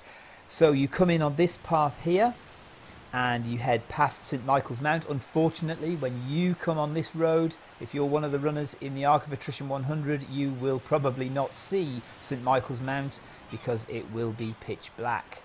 So you'll pass along this path, take a note here of the acorn sign on the bin, and then carry on up the hill again until you get to the road. There's another acorn sign on a post just here. and then you cross the road, and sometimes crews will meet runners here because the next section is about 7 miles, 8 miles into Penzance, all on tarmac or path. So you will sometimes want to change shoes here into road shoes. Some people do, some people don't. And then you're on your way into Penzance.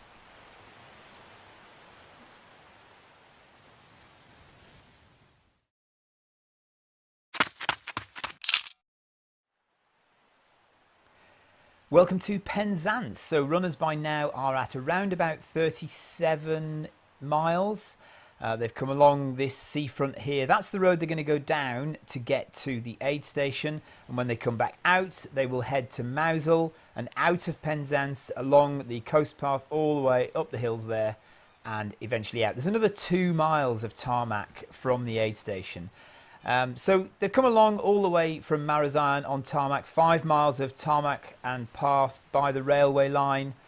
And then you head down here.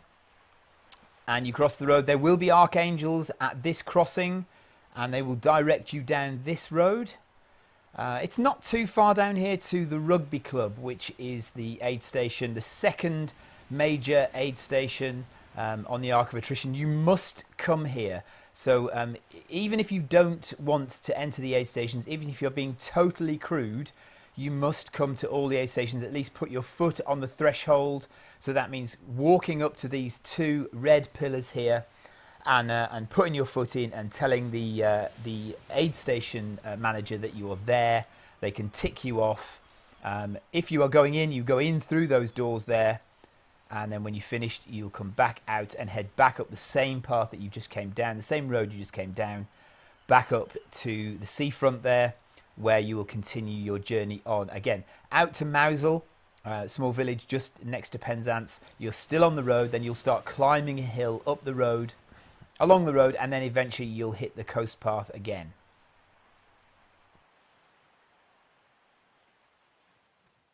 Right, running along the coast path in Cornwall right now, as you watch this, is Nikki Spinks.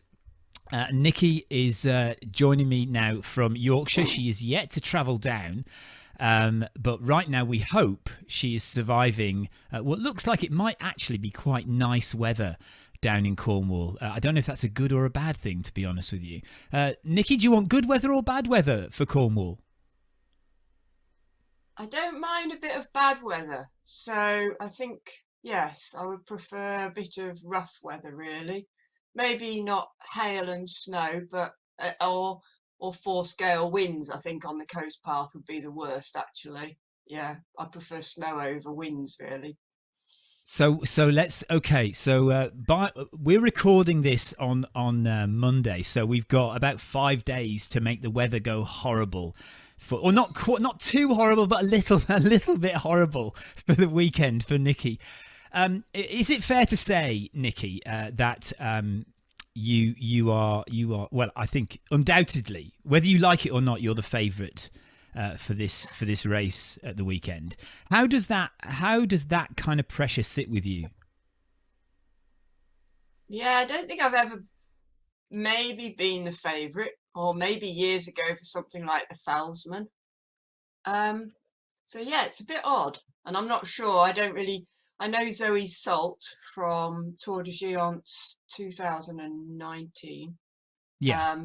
But yeah, the other girls I don't know, because I'm a northerner, and yeah, I don't tend to venture this far south very often. Well, I was thinking about that because, you know, everyone, I mean, God help anybody who doesn't know who you are, Nikki, but we all know you as the farmer who's a fell runner, and the lakes is your playground, or certainly the 3 rounds. The 3 rounds are your playground. For those that don't know, I mean, Nikki Spinks has done double rounds, double Bob Graham, double Ramsey, what's the other one? Double Paddy Buckley. And are you still the only person to do that? No, Dougie's in this did the double Bob Graham round and beat my time. He's beaten your time, hasn't he? Ladies record. That's annoying, isn't it? I think other people have got round doubles, but more like 50 sort of hours on the Bob Graham. And I don't think anyone's done the Charlie Ramsey or the Paddy as doubles Yeah, yet. I think you're the only person to have done doubles on all the 3 main UK rounds, which is unbelievable. Because it's such a hard thing to do, and that's why nobody's done it.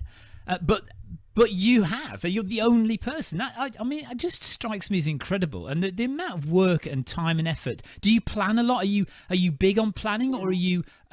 So you are. Yeah, you're not just somebody who says, right, I'm going to do this, take it or leave it, whether I get around or not, whatever. You do plan. No, yeah, and so for the doubles, it's a lot of work because I sort of know them the one way, but it's like trying to do the Arc of Attrition the other way. You wouldn't recognise it. You'd get even more lost. Because it's so different going the other way round. Is that the way to do it? Do you because forgive my ignorance, is it clockwise one way and then anti-clockwise the other?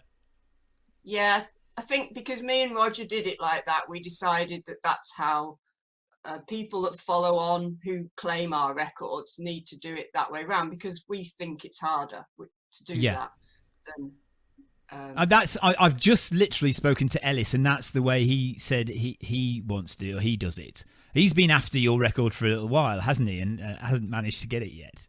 Well, it's got to go an hour faster now. Yes. So my billing for the Arc of Attrition is it's a coming together of the 2 big round favourites in Nikki and Ellis. You see, fighting it out on the coast path in Cornwall. But you don't just do that. I'm saying that we all know you as a fell runner, but you don't just do that. You have actually gone out and done. I mean, you've been over to UTMB a few years ago. Dragon's Back, obviously, I know that's a heck of a good old fell race in Wales. But you've been out to the Alps, haven't you? Monte Rosa, Tour de Gion. You're not afraid to go out and do those things. What is it about those that attracts you? I think the amount of climb. I like climbing, and I like big mountains. So that's why the Southwest Coast Path is completely different for me. Yeah, so that's interesting as well. So you've kind of done, and you've done a UTS as well, which is their good old 1,000-meter climbs. The Lake District, the Alps. You're always going to be climbing for at least 1,000 meters and an hour, 2 hours worth of hiking with your poles. Why then go to somewhere where you're only going to get 200 meters into the sky with climbs of 10 minutes?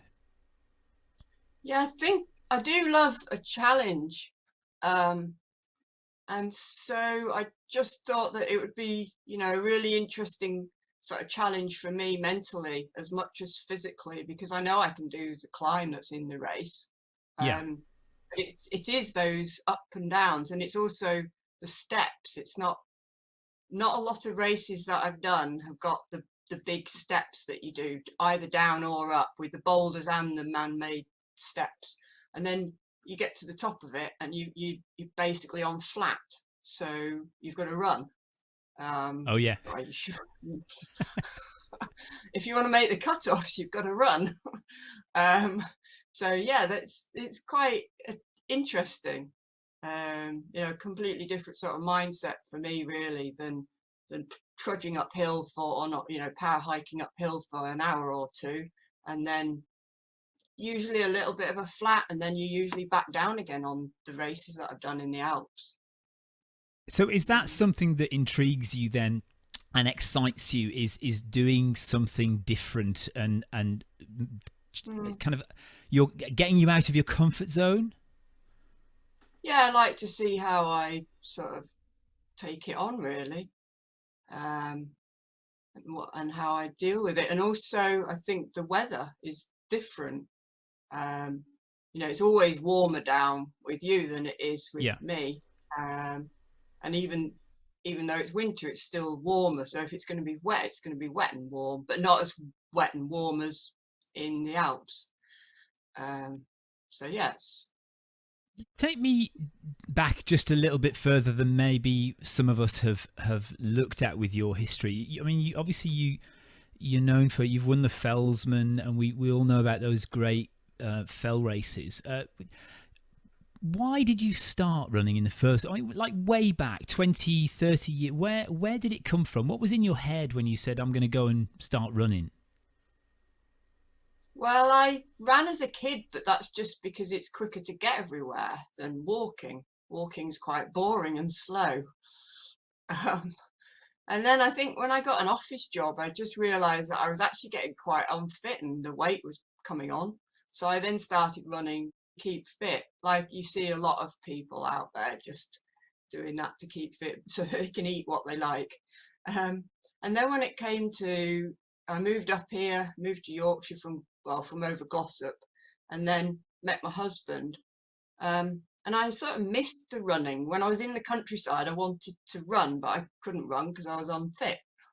So yeah, I started running up and down the back lane here, and I couldn't run all the way up the hill, and it's only 100 meters. So Surely, yeah. as a farmer, you're on your feet all day, aren't you? You know, carrying heavy things, and you'd get fit that way, wouldn't you? You are fit, and you can keep going at a walk all day, but still try running. It's not the same. Yeah. And at what point did you suddenly, or did somebody else say to you, do you know what, you're quite good at this? I think I realised it as I increased the distances. So from a 4-mile race to a 7-mile fell race. And when I first did a 20-mile fell race, I set off really slowly. It was Marsden to Edale, and I set off, very within myself. And I only started passing people halfway through. As I was sort of warming up and waking up and starting to enjoy it, they were flagging. And then I thought, actually, I enjoy the challenge of this because you have to look after yourself. You can't do over a couple of hours on no food. You have to keep eating and looking after yourself. And I like that sort of side of it as well.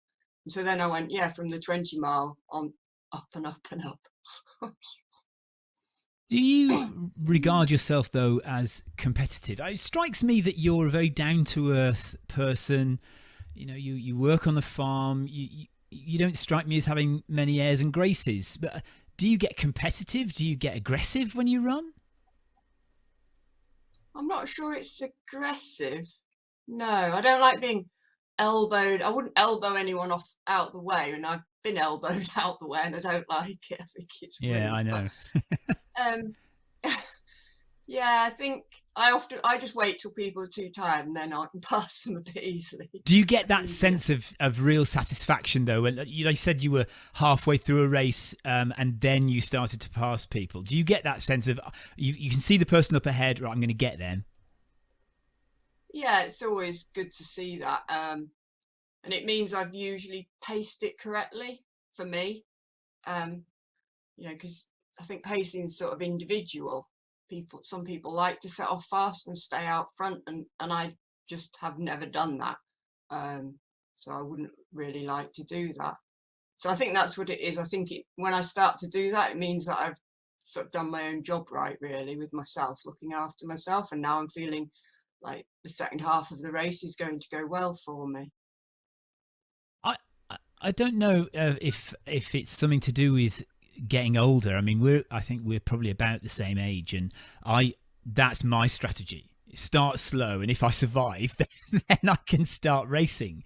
Do you have a particular style that you say, right, I'm going to do this do you do this every race, or do you ever go into a race saying, right, I'm going off hard and I'm going to see what happens? Yeah, sometimes it will depend on the race. I've done a few races. The Fellsman is probably one of them, where a lot of the runnable stuff is at the beginning. Yeah. And then you get into the gnarly stuff, or you go into the night. So you're going to move slower as it is. So probably at the Fellsman, I would go off harder. There used to be a race called, hopefully we get it back up running again, the Watershed, the Derwent Watershed, and that's the same. Okay. It starts in Edale, and a lot of the runnable hills are at the beginning of the race, and then you're off onto Bleaklow, which is just rubbish running. And you're in a team of 4, so you have to move at the same pace. So it's always, I think those are the two races that come into mind. But say on the UTMB, the first 6 miles is runnable, and I wouldn't. Well, I think I went off too hard the first time I did that race, and then I learned a hard lesson. And The you last did 30 improve, didn't miles you? I were think absolute hell. Oh gosh, yeah. Well, I'm yet to do UTMB, but I'm dreading the thought of it. That's interesting, actually. About because the arc of attrition, a lot of the faster runners will say, make the most of the daylight at the beginning. You start at midday. You know, by 5, it's dark. You got 5 hours of good running on relatively good. It's still a bit gnarly early on in the arc, but there's certainly some good running there to be had before the first checkpoint at 25 miles. So yeah, a strategy there of going off with a bit more than you might normally might work. How did you find Lakes in a Day? Because that's very hilly for the first half and then almost flat as a pancake for the second, isn't it? Yeah, and I wasn't looking forward to the second half at all, but the weather on the first, so I went off fairly, not steady, but yeah, quite conservative. But the weather was quite awful, and I was really quite glad to be running off Fairfield down into Ambleside and not having to go back up on to like 1,000 meters again. It was I did have to make myself run a lot of, not run because I was running, but run harder than I'd like on the road. But it's quite good to sort of, I teamed up with another guy who was more of a road runner than I was, and we dragged we pulled each other along really well, because I could climb well on any little climb, but he was definitely quite happy on the road. It's a long old descent from the top of Fairfield down to Ambleside, isn't it? It's a kind of, it's not really steep, it just takes forever, doesn't it? Yeah, I was on my own there, and I wasn't sure which side of the wall to go on or anything, and I wasn't really sure of the nav, but I just thought, you've got to stick with the wall, that's it. Yeah. Just stick with the wall. For those that don't know, is that your most recent race? It's quite recent that you did it last year? Lakes in a Day? Yeah. October. Yeah. For those that don't know, Lakes in a Day is kind of it's about 47, 48 miles. And it starts, and you do you do Helvellyn and Fairfield and lots of big hills in the first half, and then you get into Ambleside, and from Ambleside you basically run flat along Windermere for the rest of the run. It's if you ever want to do a lakes race, that would you recommend that as a starter for the lakes? Yeah. And actually, that last section's got 1,000 meters in it, but you just has it really down all the time. Yeah, so, you don't notice it because it's It definitely is a race of two halves, and if you haven't paced the first half right, you'll walk the second half and lose any time that you gained in the first half. So it's an interesting race. Yeah, I enjoyed it. Damien was about 10 hours ahead of me, but I still enjoyed it. Are you allowed to tell me? Is Damien crewing you? Yeah, he is. Yeah. So he's paying you back, is he, for UTMB all those times? I think he might, and I've just remembered I haven't bought him any macaroons. Oh no, he's going to be so sad. I ate one of his macaroons when I was crewing for him on the UTMB, because I'd been kicking these macaroons around, and he'd never eaten any of them. And I was starving. So I ate one. I think I actually offered somebody else one as well. And then I saw him look at the packet when he came in, because there was only 2 left. I could see it go through his mind. Have I eaten those? Yeah, where have they all gone? Afterwards. What a great 24 hours that was. That was so enjoyable watching you guys fight your way through that. Did you enjoy that job? Yeah. It's stressful at the time for me, because I want to do a really good job, so I have to make sure that everything's right. And we missed him at the first checkpoint the time before, because he was faster than we thought, and we got stuck in a blooming traffic jam, and I legged it up the road for 1 kilometre with his bag and still missed him. So it's all it's that sort of pressure that you've got, really, being in the right place at the right time with the right stuff. but yeah, it is.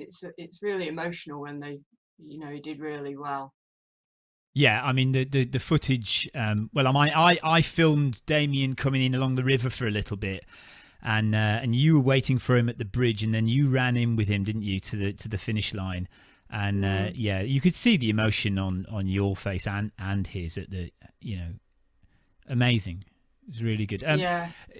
How difficult though was it crewing? I mean, I guess you'd describe Damien as a friend. Was he a bit of a diva at all? Did he shout at you? I mean, how easy was it? Yeah, no, he's not a diva. In fact, I think the first time, because I crewed him twice on the UTMB, the first time I didn't really think he was, we didn't know each other as well. So I didn't know whether to tell him what I thought was happening. I thought he might, because he's experienced, he might know what's happening. But I also know that when you're actually caught up in something, when you're running, you can't always see, that maybe you need this or that or the other, or you're carrying a load of stuff you don't need to carry. Like you've been carrying this food for days, well, not days, but hours and hours. And basically, when I said to him, you don't need to carry that weight, you're finishing in 4 hours, give it here. I mean, it strikes me that you'd be both so nice with each other, that there be never any conflict at all. And anyway, there we are. It was awesome. What you heard said about me on the Pennine Way, I did push him then actually. Oh, Took really? the schedule off him because he kept looking at it, and then I just ran as hard as I could. But he was finishing, and he was still running hard. But yeah. Well, let's hope he does a decent job. You're gonna tell him if he does a rubbish job, aren't you?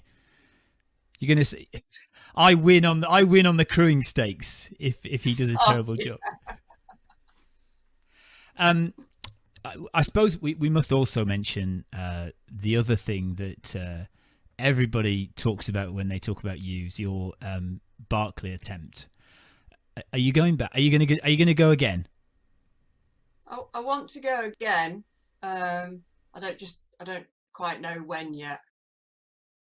Yeah. What is it about? I mean, we all ask this, don't we? We all want to know. What is it about the Barclay? Why does Nikki Spinks go and do 1.5 laps at the Barclay? What is it that got you there?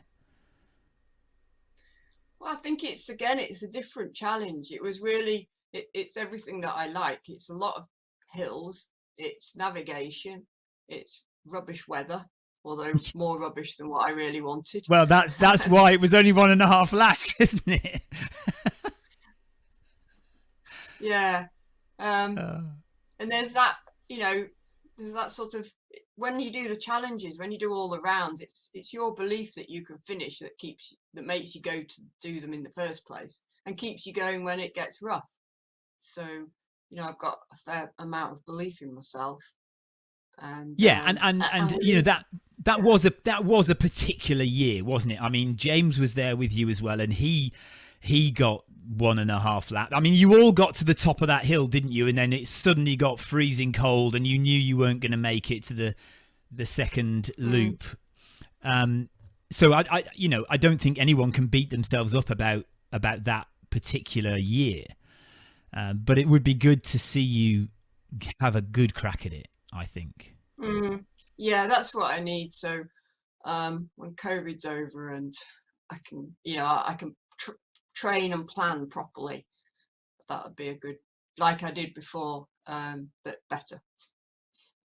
So let's just knuckle down quickly to Arc of Attrition. Have you recce'd at all? Have you been down to recce the course?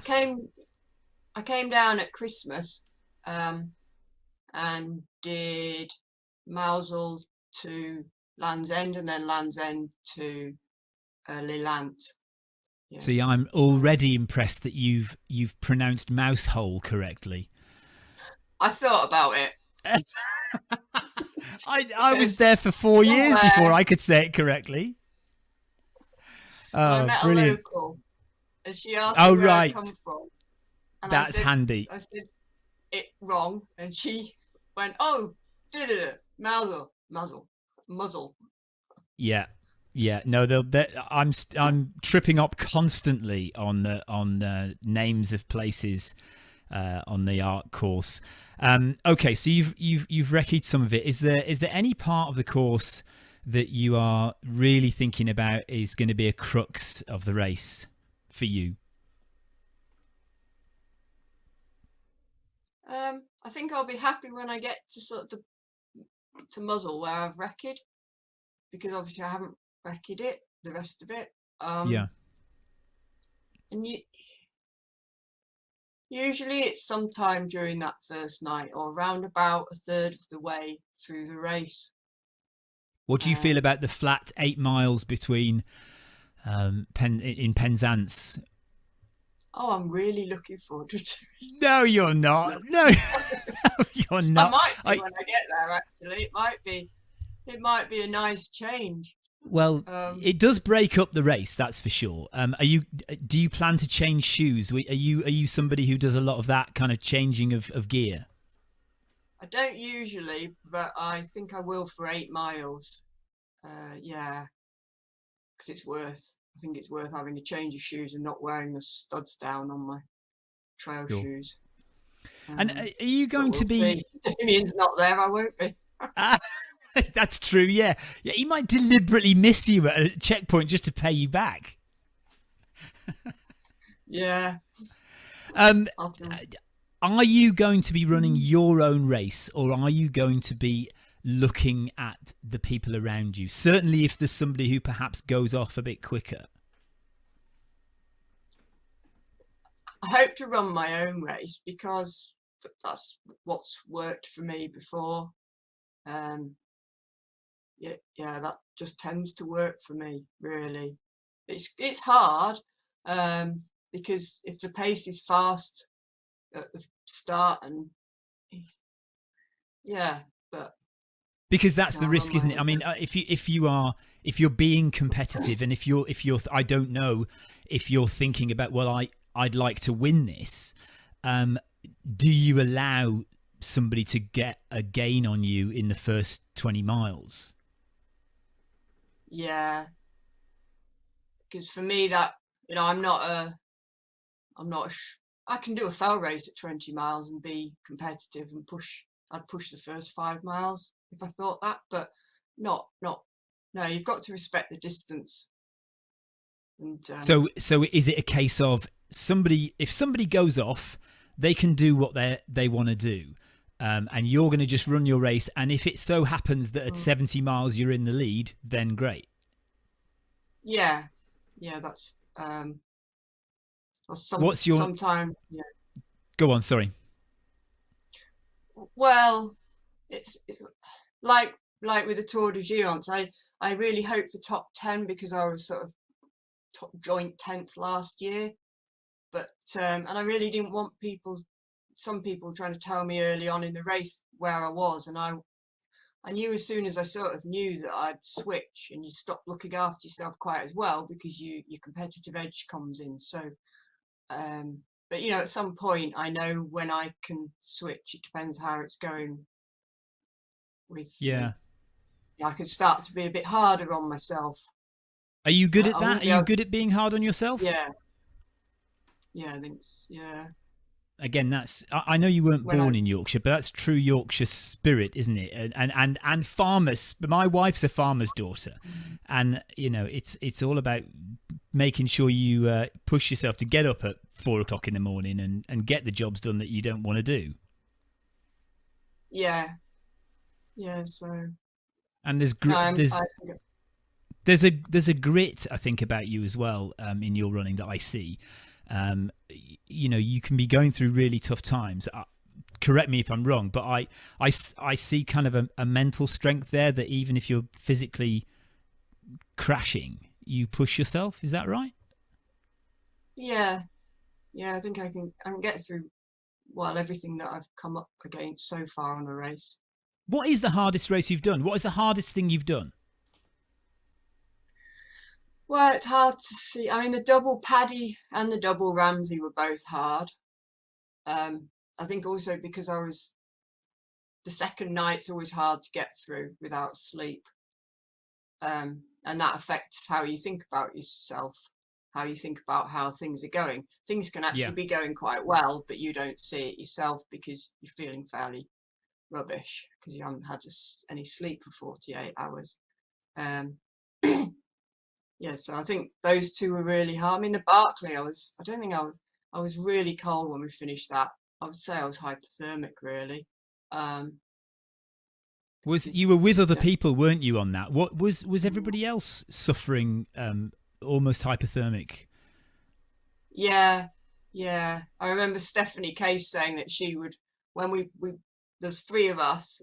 I think we weren't chatting because we were just in it together. Yeah. But we met this other guy who was sort of quite warm, and then we started getting him to get our food out and things because our hands were so cold we couldn't actually get our food out of our pockets. So, dear. Yeah. That's when I realised she was as cold as what I was. Yeah. And the thing about, there's no mandatory kit on those races, are there? I mean, it's just, Laz just says, well, you turn up and we trust that you know what you're doing. And if you don't, tough luck. Whereas here, it's, here we have big, long lists, don't we, of kit that you have to take. What do you prefer? Do you prefer to be allowed to just trust yourself, or do you like the fact that you're told to bring loads of kit to the Ark?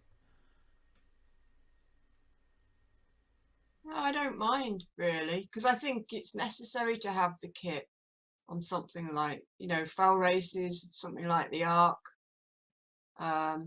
But for somebody like you, who's you're brought up knowing that you're going to need this stuff, and I'm sure you packed really well for Barclay. But there are people out there who just don't know what to bring, aren't there? Yeah, and they don't know how the conditions can change overnight, and how being tired really affects how warm you feel and how fast you're going, and That's especially true. on the terrain of the Ark. Yeah.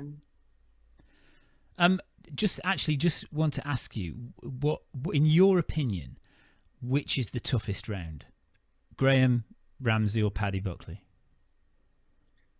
It's a toss-up between the Paddy Buckley and the Charlie Ramsey, just because they're they're longer and maybe got more ascent, but it's actually the terrain. And on the Charlie Ramsey, it's the remoteness. So it's not only tough on the person that you've only got sort of 3 legs of 7 hours, it's tough on your support as well. So rounds fail not always because of the person as what, they fail because also the poor support have to be running for 7 hours, which is it's a big deal that to support somebody for 7 hours. Yeah, that's a lot of responsibility, isn't it? But I think you need that though, don't you? I mean, it's those things are things that you have to just concentrate completely on your running, and you need other people to do those other jobs. Yeah, I do. I take my hats off to people who do the solo unsupported things, and one day that'll be something that I'll do because it but I don't think I'll do it on a big round. I'll go and do it on a little round and not tell anyone until I've done it. Just quickly, not navigation, nutrition. What's your go-to nutrition going to be for the Ark? What do you eat? What do you like? I think probably a few rice puddings. I've read the menu, and so the checkpoints look to be, nicely stocked with warm food, which would be nice. So I think that'll be it. Are you going to use the checkpoints? I mean, a lot of the front runners, sometimes they'll just put their foot in the door, say hello to the checkpoint manager, and they're on their way again. Other people use that time to rest and eat. What's your plan? What's your strategy? Yeah, so I watched the film with Steve Wyatt, and I saw he was in them as well, and I think because I'll have different food than what I'll bring myself, it's always good. So I'll definitely go into the first one and maybe just as a sort of recce, really, as to what the others might be like. And then the one so the ones later on, yeah, I'll know more. I know they have different food, but I'll know how they're sort of set up. And I think it's the difference. In case I just go off everything that I've brought, which is quite usual, then hopefully I'll go into a checkpoint and spot something that I want. Do you suffer from gastric problems? Is that a thing in your running? Oh, I don't know. I think I don't think anybody doesn't, in a way. I think if you don't suffer, you're not trying hard enough. Good point. Because it is, people say to me, oh, I never have problems. I just think, well, you don't have problems when you walk and hike, because your stomach can cope with eating sandwiches and pasties and stuff. But you try running a 10K and eating a sandwich. I feel like you're giving me a talking to, Nikki. I only enter so I can hike up the hills and sit in the aid stations. But that's why. So I'm not. So when you said that to me, I think, well, yes, I throw up quite a lot, and it shocked me the first time I did it. I was like, oh, I can't do this. And that experience, Dark Peaker just went, what do you want? So he just went, so I said, oh, I've been sick. He went, so like, oh, okay, just get on with it. So now I know. I just have. Yeah, my son was horrified the first time he was at a cruise stop and he saw me throw up everywhere, and my wife just put her arm around him and she said, "It's perfectly okay. He'll be much better now that he's thrown it all up." Yeah. I often find that, don't you? I think. Oh, now I like look at what I've actually thrown up. Think, right, okay, that's the banana, that's the rice pudding. So I'm back to the fruit salad's not come up. So that's where I am. you look at your sick and you know what not to eat for the rest of the race. Well, you know where you are in the energy that you've lost. Yeah. So instead of thinking I've eaten a banana and I've eaten a rice pudding, you haven't, because it's just come up. So you're like an hour behind. You've actually eaten an hour ago, or the energy that you ate an hour ago is going through you, and you need to start now getting some more in, because I think that's what I was doing. I assume you've got a plan. Sorry, go on. Oh, I was going to say, you can also see the things that you shouldn't eat. Like I once threw dark chocolate up hours after I'd consumed it. I don't know what it was doing, saying my stomach not being digested, but there we are. Yeah, I assume you've got. I know you'll have a plan with Damien as to how often you're going to meet and where you're going to meet him. So are we guess? Am I saying about an hour, 2 hours between crew stops of running? Yeah, I think. And will you have things with you, bars? Anything to eat during those 2 hours, or will you just eat when you see Damien? No, we have to carry something. So yes, but also no, I'll definitely have it, because I think one of the worst things that can happen is that Damien doesn't get there and I turn up and he's not there, and I don't want to assume he's going to be there and put that pressure on him, because something might happen. So you just have to be ready for the unknown. And that's also probably why I'll get used to those checkpoints, the 8 checkpoints. Because I'll definitely have food in between. Probably enough for at least 2 or 3 of meeting Damien's places. Poles or no poles? Oh yeah, it was a big question. It is, isn't it? Because when I recce'd it, I thought, no poles, hands on knees for going up, then you're running. But no, I'm going to take them, because I do use them a lot, and I also use them on lakes in a day when it was really